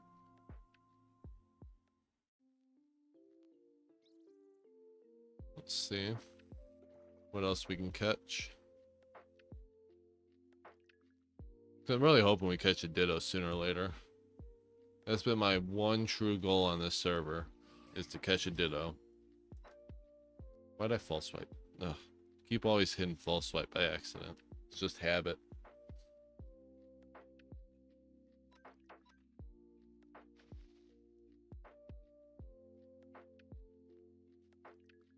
So I guess before I leave the server, I should probably take screenshots of my settings so that I know what I have to re-enable. Oh, I used a self-harming move. Okay. And of course, catch the Voltorb if we can. Full swipe. But sometimes they use self-destruct. This one didn't, so let's go for it. Is he gonna fall down there? Hopefully he catches. Oh, Galarian Stunfisk. Already caught a couple of you. And they do fight back, so you typically want to try to take them out as quickly as you can, or they're gonna hurt you a little bit. Take care of him, take care of this one. They got Corphish as well. Then fly back to our platform.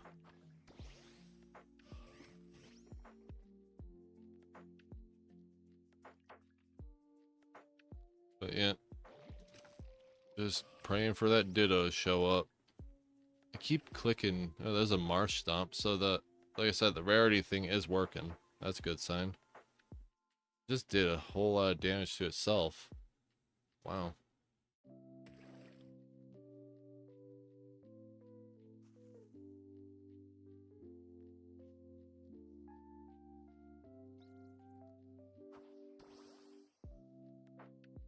Let's see. Pulse Swipe.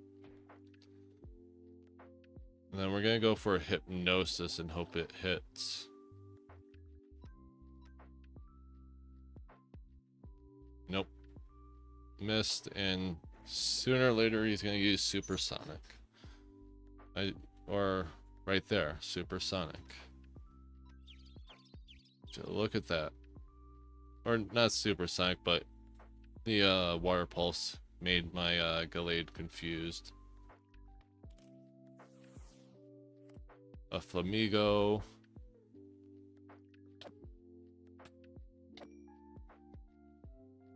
Don't really need a Flamigo, so just take care of it. Did fall, right? Yep. Back to the little platform.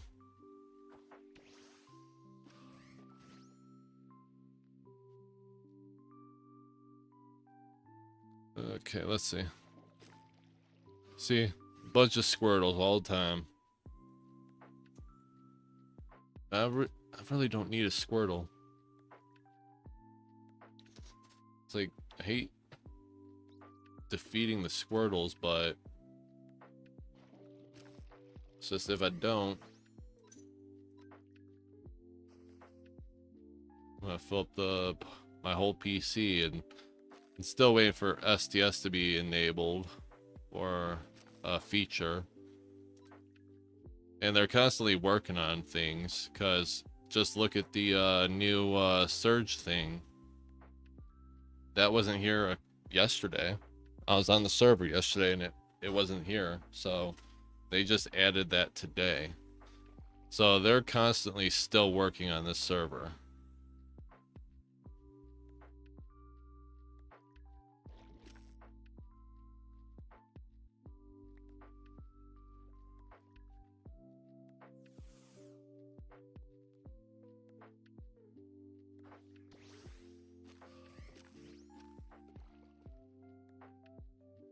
I think there might be enough spawns to where I gotta get rid of them. Ooh, a Slowpoke. You don't see that often.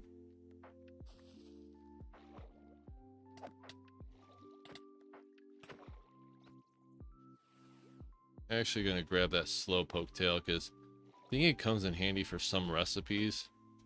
I don't know which ones, but I've seen it in some recipes. You guys don't have a fly animation? Huh.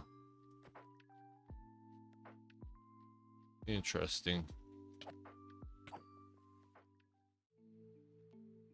Come here, Bidoof. Sorry about this, but you taking up spawns.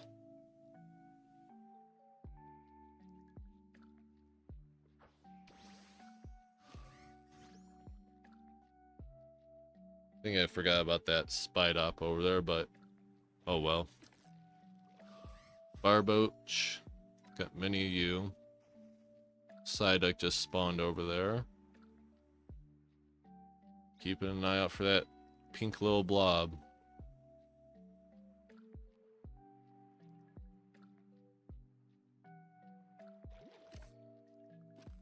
More leather.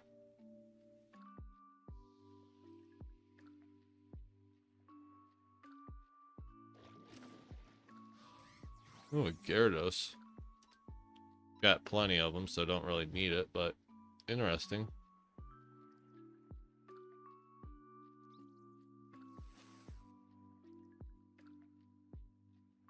You know, I think that was that a rare one? Because, I don't know. Could be making up stuff. But I know there's different color-eyed Gyarados in the game. I don't know if it's purple that makes it rare or if it's red that makes it rare. Can't remember what eyes Gyarados had. Anything?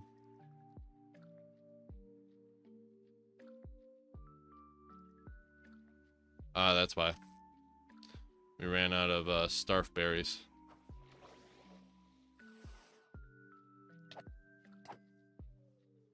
Okay.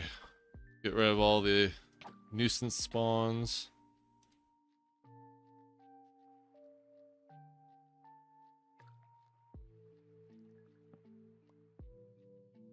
Go.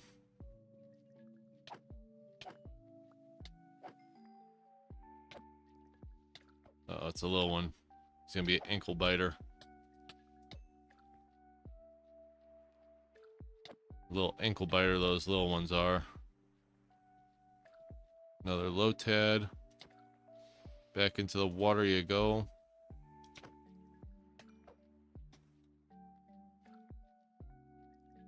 Come on. Just need one Ditto.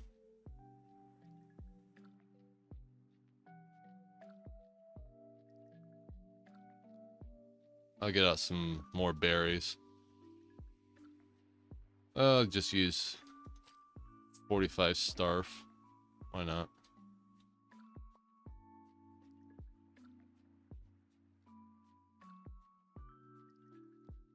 Get rid of the Choodle whilst we're over here.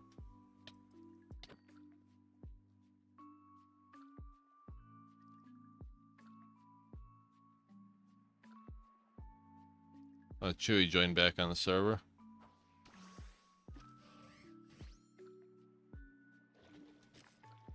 Another Magikarp. Leaf Blade.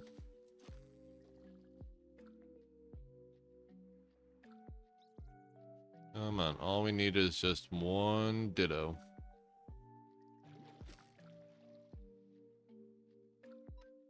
I don't think I've actually caught this one before, so I'm gonna catch it because I don't recognize it. It's called a Blackface Magikarp, which, yes, I know how that sounds, but it's technically what it's called in the spawn files. And I have a feeling that's what it's also called on Magikarp Jump. That's the name of the game. Magikarp Jump. So I was like, that's what they call it on there, so look at Pokemon.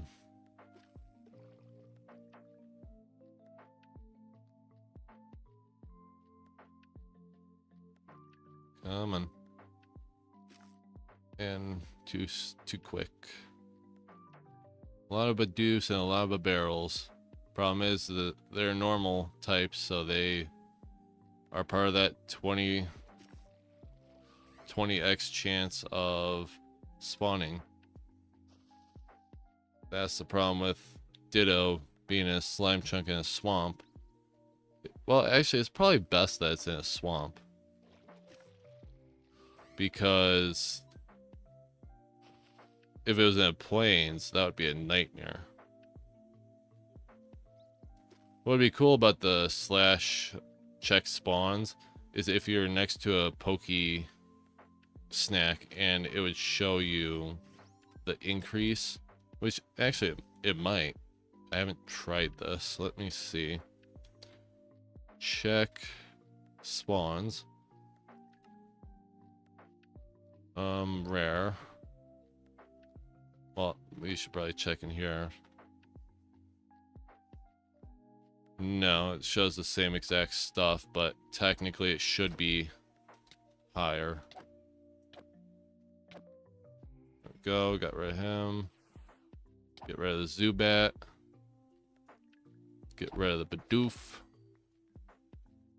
What are you? Weasel? Then get rid of that guy. Then the Barrel, get rid of him. Anything else? Nope. Doesn't look like it. So back to the little platform. Back to fishing.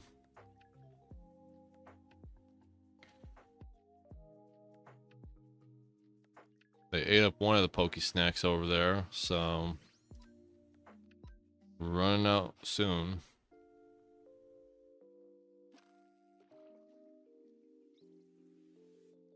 But yeah, if anybody ever needs a Hisuian Voltorb on the server and I'm on, just message me.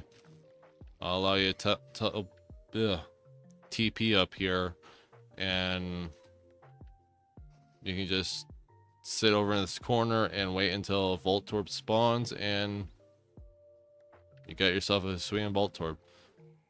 I know that Hisuian Voltorb is sometimes needed for bingo. That's why I'm mentioning it, because some of those guys are needed for that bingo card.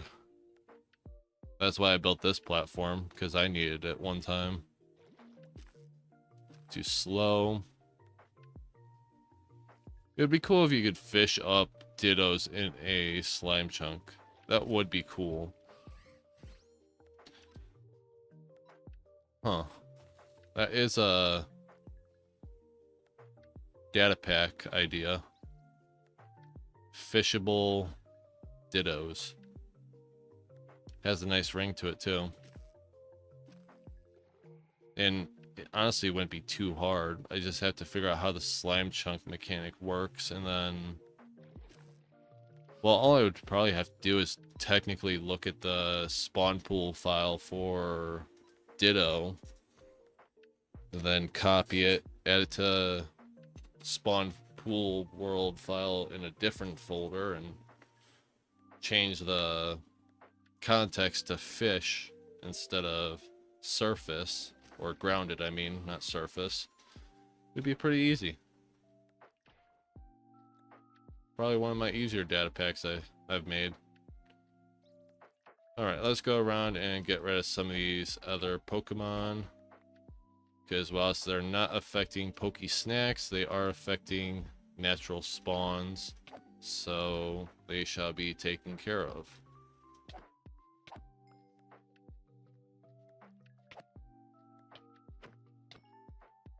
There we go.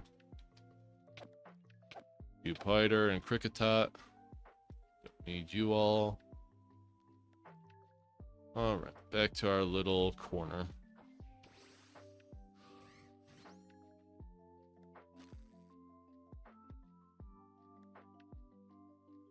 Five p.m.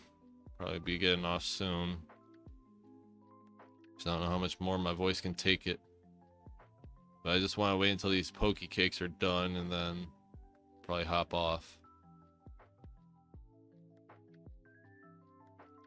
Because they are not cheap to make, so... Felt like I was on an item there, so I had to reel it in. I keep forgetting to Poke Heal. Let me get the Poke Heal typed up. There we go. Oh. There we go. Now he's Poke Healed.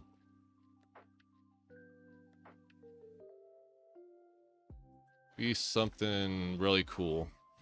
I don't even know where he went. I think he went over my head. Oh no, he's up there. I forgot they float. Which was another one. I was like, why do they float? But then they are sort of like electromagnetic, sort of like Magnemite. You could look at Magnemite and go, how does that one float? Magnetism. And that's the same with those guys. Also, I'm wondering how many Starf Berries I have left on this rod. Why did I use Full Swipe? Another reason to get off is because I'm starting to get tired. I'm starting to make minor mistakes, which is a problem. 31. Still got plenty.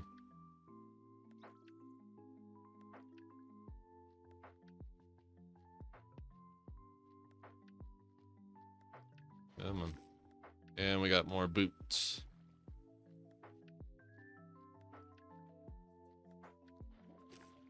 Another special Magikarp. We're gonna go take care of these spawns. There we go. Took care of that one. Psyduck. Adios. Same with you, Bidoof. And you as well, Illumise. Yep. So we got one left over here.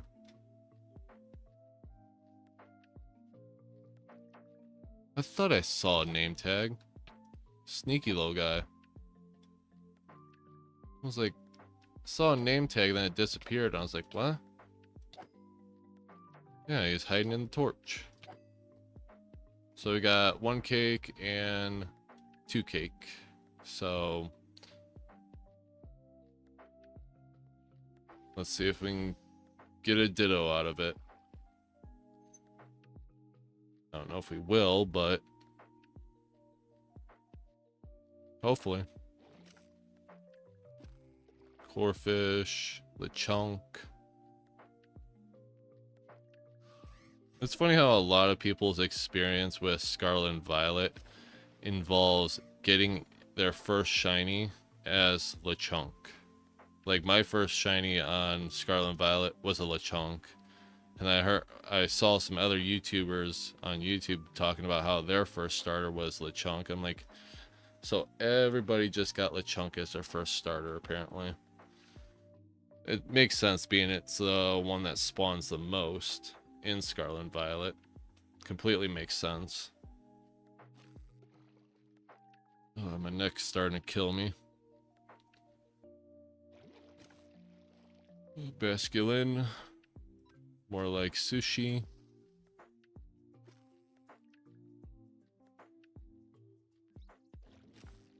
And a regular old Stunfisk.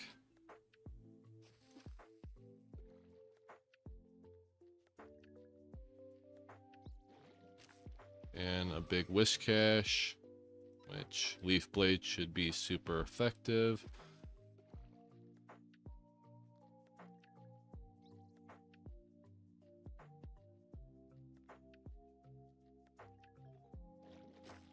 And another Whiscash, wow.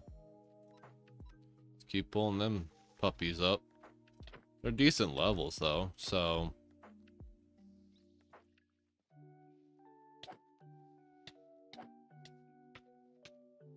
try to take care of the little one first. Be tiny. Take care of the chunk now. Anybody spawn over here? No. Nobody's really using up the cakes or the snacks.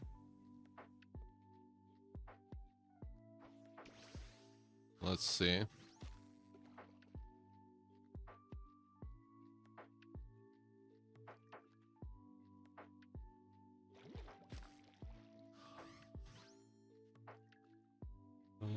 Super effective. Oh wow, Crawdont. I'm gonna guess he's part of the rare spawn. No, really? You just spawn naturally. Wow. Color me surprised.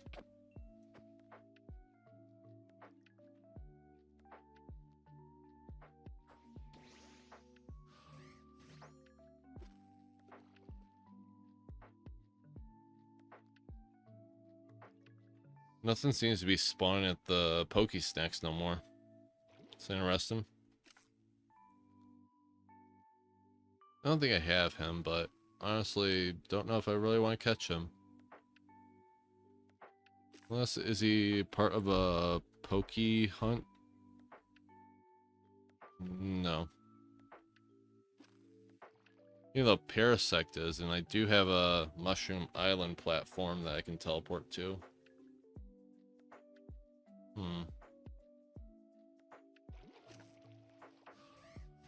A Croconaw. Which honestly I might catch just to get myself up on the board where JP is. Give it a good old test. Where'd it go? You're all the way over there. Hypnosis. Oh, you're frozen. Wow, you actually got the frozen off on you? I'm just gonna keep using Hypnosis till he unfreezes. I think being frozen wears off, right?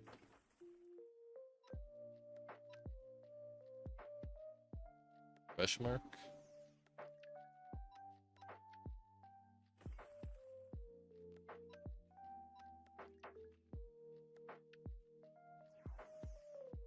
Does it not wear off after a while?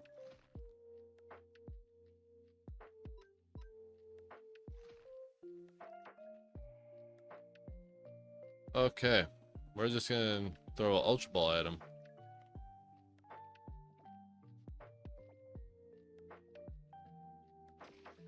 And of course broke out. Because he wants to be a little bit of a pain. There we go, critical hit. But what I've learned is critical hits don't fully mean anything. What do we get in the mail?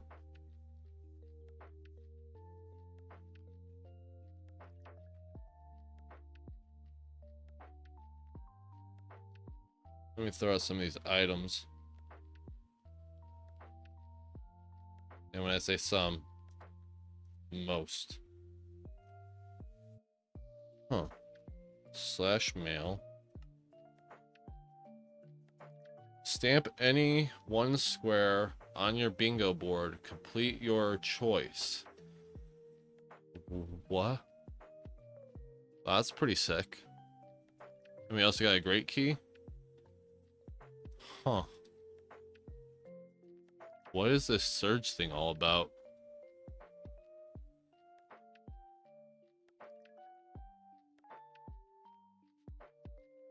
Interesting. Interesting indeed.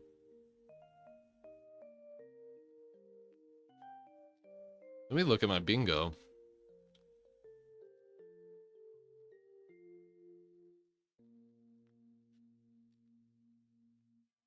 Is there anything I could use it on that would complete a row? How many more days? We got 3 more days.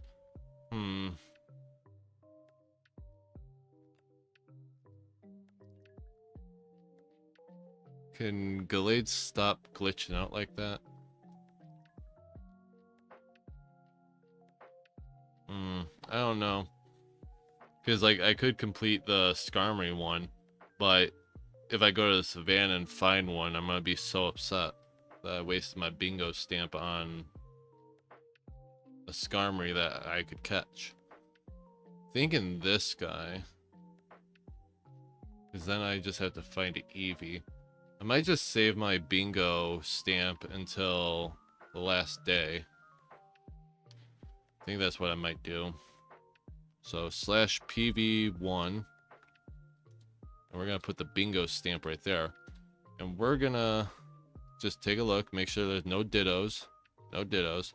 And we're going to go warp crates and open up this great key. Open, and let's see what we get. Random shiny Pokemon. Not bad. Let's see what we get. A Togedemaru. I don't even know what that looks like. Not really different from its regular form. But now I want to see, is my name up over here? I think it is. So if I catch the Chunk... Question mark. If I catch the Chunk... Yeah, my name's up there. Oh, but Lechonk is only plus 15 IVs. Yeah, you can't right click for info yet. That feature hasn't been added, I guess. But my name's up there. I don't know. Slash back maybe? Ooh, took some fall damage. Now I'm curious about Lechonk. Oh, I'm still frozen. Gosh darn it.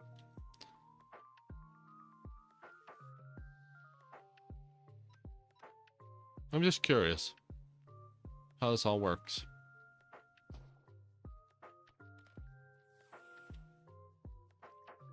Just curious.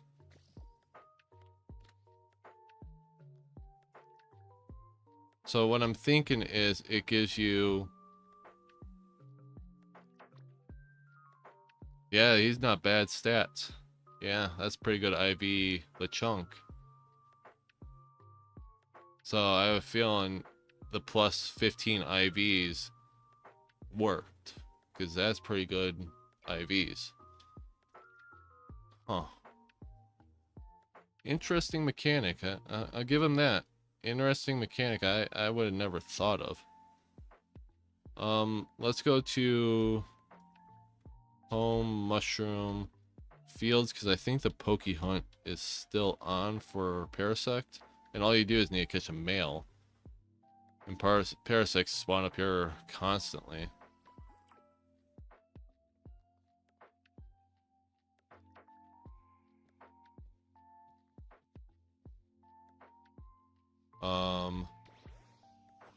Don't mind if I do. Okay. Sure. I'll take an Eevee. That'll complete one of my bingo squares.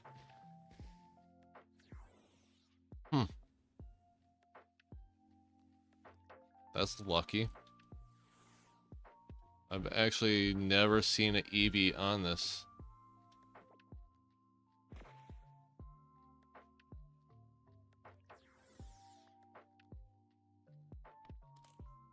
On this platform. That's strange. I've only seen those guys. The big mushrooms. Alright, we caught the Eevee. But we only need Parasect, so get out of here.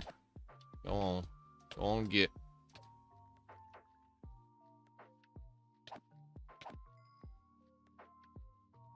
And then take out these guys, because they're typically good XP. The Moo tanks or Mush tanks, whichever you want to call them.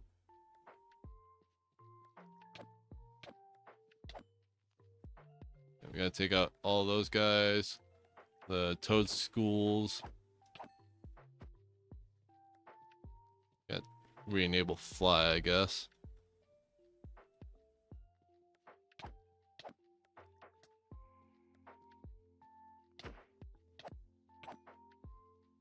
Let's see. Anybody else? Typically, if you stand here, it allows them to spawn in that ring I was talking about, the Sacred Donut. Quite a bit of people on now.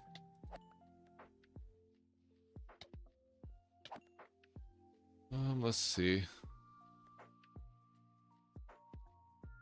Yeah, some new people I haven't ever seen before. So you'll glade up. Come on, Parasects typically always spawn here.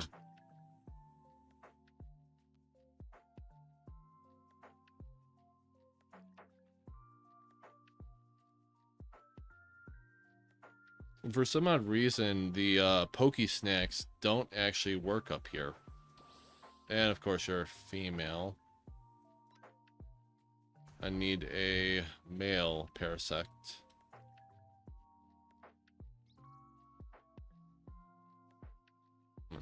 Just let me defeat you.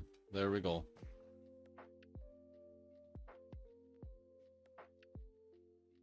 Wait, ain't the watch roll also like a Poke event? Poke Hunt? Would you look at that?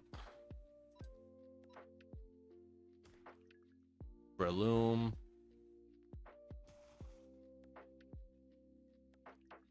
And Pokeball. So hopefully this catches. Just stay in the Pokeball. There we go. I forgot watch rolls spawn up here.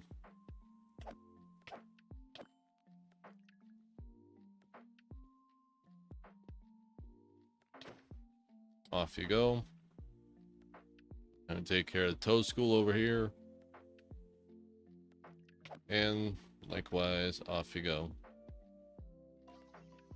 Take care of all the fungus.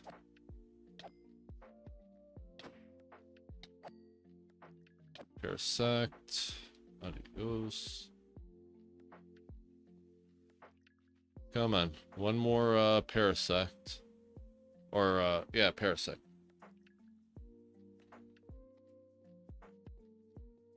But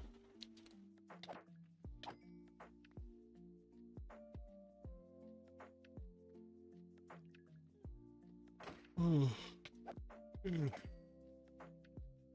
I'm getting tired. I have to get a second cup of coffee. Parasect, let's hope you're male. Constantly female with you guys. Annie's asleep, which means we need to heal up. Take out the milk tank. Which I'm hoping Cobblemon adds more variants like that. Like how they have a mushroom version of milk tank. They have the different variants of Torterra biomes, you know. And then they got rid of the Shulker Fortress, I think it's called. And I created a mod and a data pack, which linked down in the description to either my CurseForge or Modrinth page. And I created the data pack, or I made it into a data pack, then I turned it into a mod. So I have a mod where it adds the Shulker Fortress back to Cobblemon 1.7. Because when they released Cobblemon 1.7, they removed that Shulker Fortress variant. Which I was like, why? What was it doing wrong, you know? So I re-added it. Went back, got the models from... Well, the model and texture from... Cobblemon 1.6, and basically I was able to bring it back over to Cobblemon 1.7.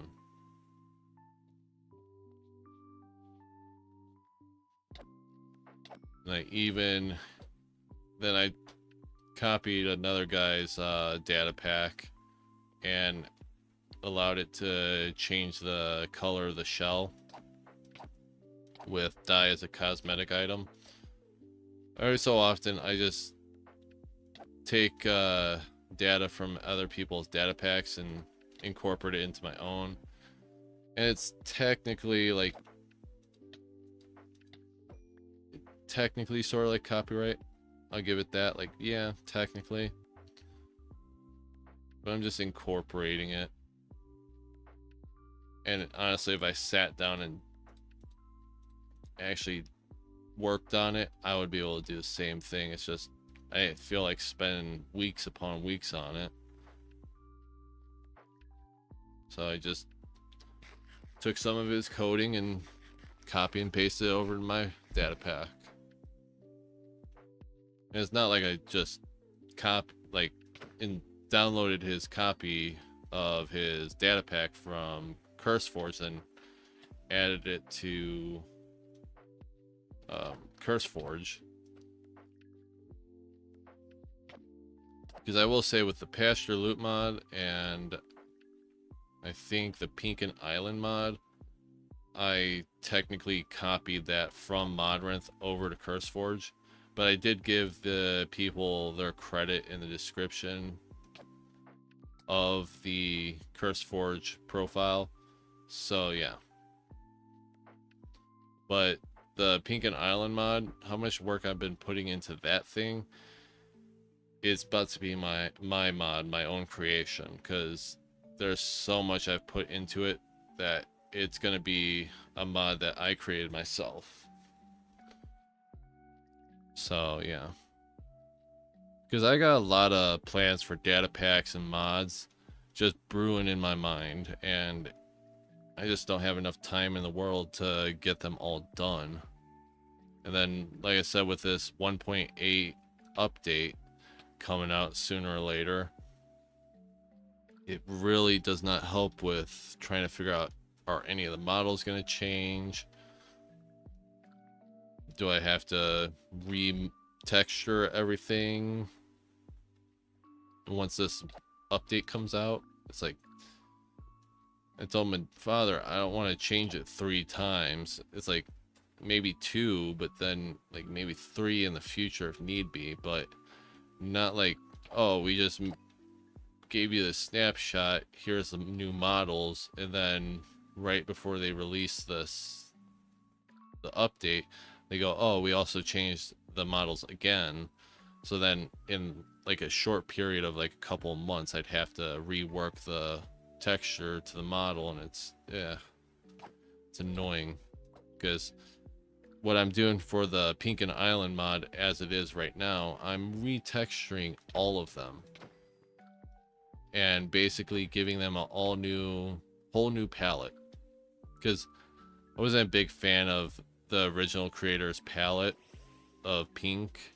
Wasn't a big fan, so I decided to change up the palette of pink and make it pop out a little bit more, but not like neon pink, but not like fleshy pink, which when I tried using the pink palette on Nidoking, that's what it looked like. It looked like fleshy pink, which grossed me out. And I was like, no, I'm just gonna create a new palette and change up the whole entire pink.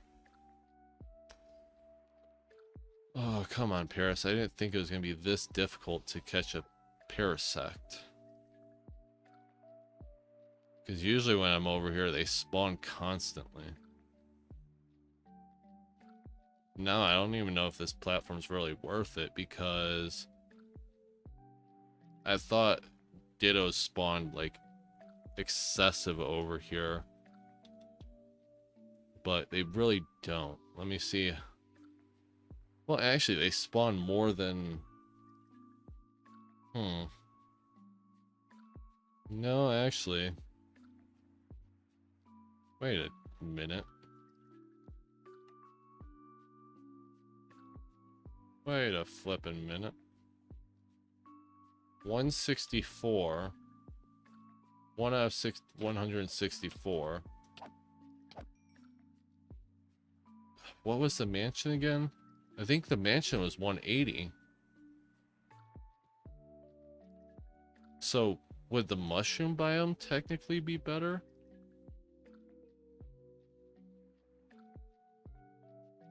What? I'm too curious for my own good now. Check spawns.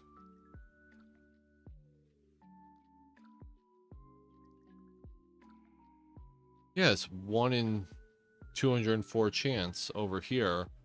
And at the mushroom biome, it's technically 160.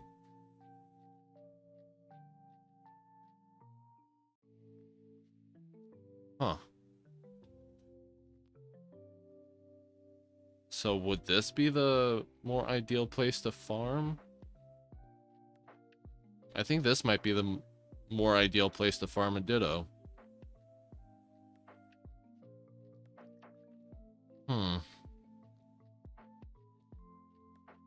But like I said, the Pokesnacks don't really work up here unless I just messed it up, and they do technically work. I'll have to try it out on just a regular old Pokesnack and see if it works. 'Cause if so, there's not many spawns up here that are normal. Like Miltank, of course.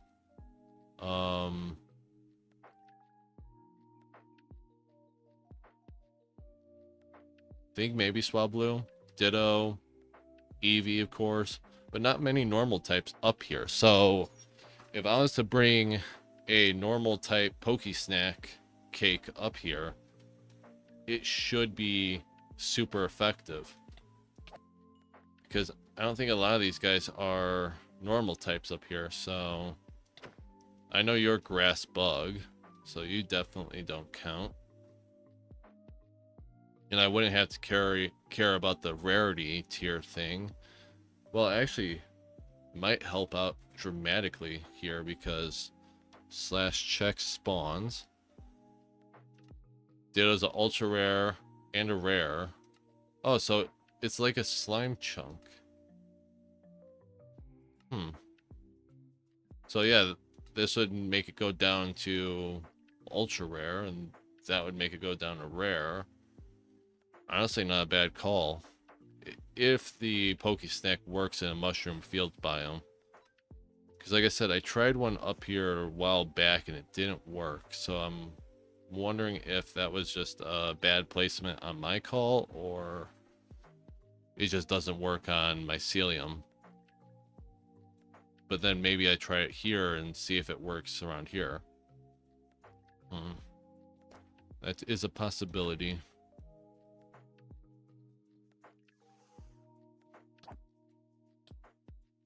But I don't think we're gonna get Parasect, sadly.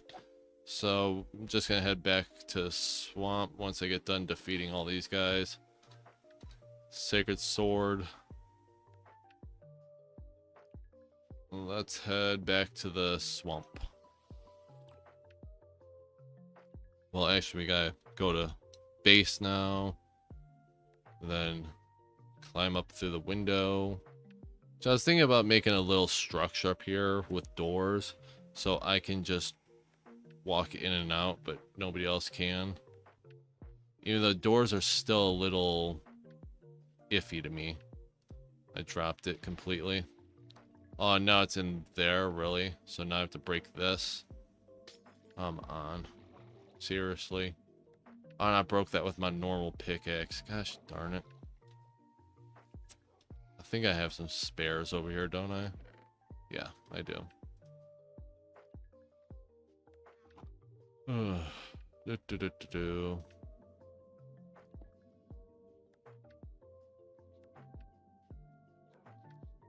Yep. They look like they're grown properly. Yeah, it looks like our crops have been grown, so that must mean people are using our apricorn farm. Exactly why I made it so close to my base. Oh, that's a blue one. I don't think I have a blue one, but we can catch it another time. I want to focus on this platform up here.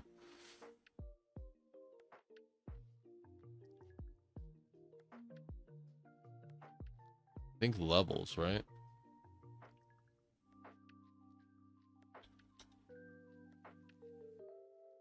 I think.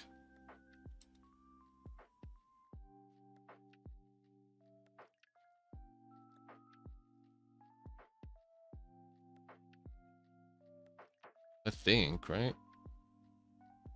I'm gonna look that up real quick. I know I just told him, but Rhyhorn to Rhydon. Yeah, level 42 though. Oof. Yeah, I just looked it up. Level 42. This is gonna be like, how does he know this off the top of his head? Because I just looked it up.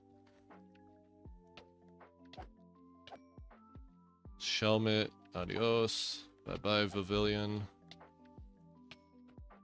Ooh, bright powder. Helpful in making the Pokedex. Ooh. But yeah, guys, honestly, I don't... Oh, I just fell off. Whoopsie. I think... Well, actually, let me just confirm my speculations about the check spawns of Ditto. And here, Ditto spawns at 548. So yeah, the mushroom fields biome would be way better. So, might make that my Ditto hunting platform now. But that's where we're gonna call it quits. Maybe as I'm doing the outro, one spawns miraculously. So let's stand over here. But yeah, if you guys did enjoy this live stream, consider clicking that like button. Helps the algorithm know you guys like this video.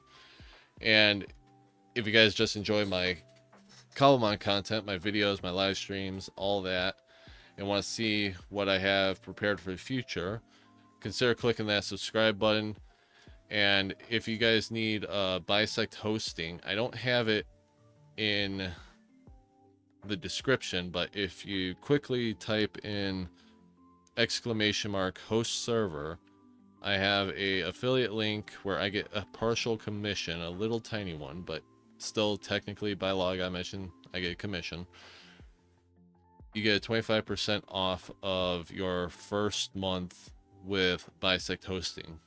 So if you're ever interested in hosting your own server, consider again that 25% off for the first month, and it helps me out by allowing me to create more videos for the channel, because honestly I'm doing this all for free right now. I'm not really making much money off of this, but I am having fun, so that's all that really matters. So like I said, if you like the video or live stream, click the like button, subscribe if you like Cobblemon, and I'll see you guys next time.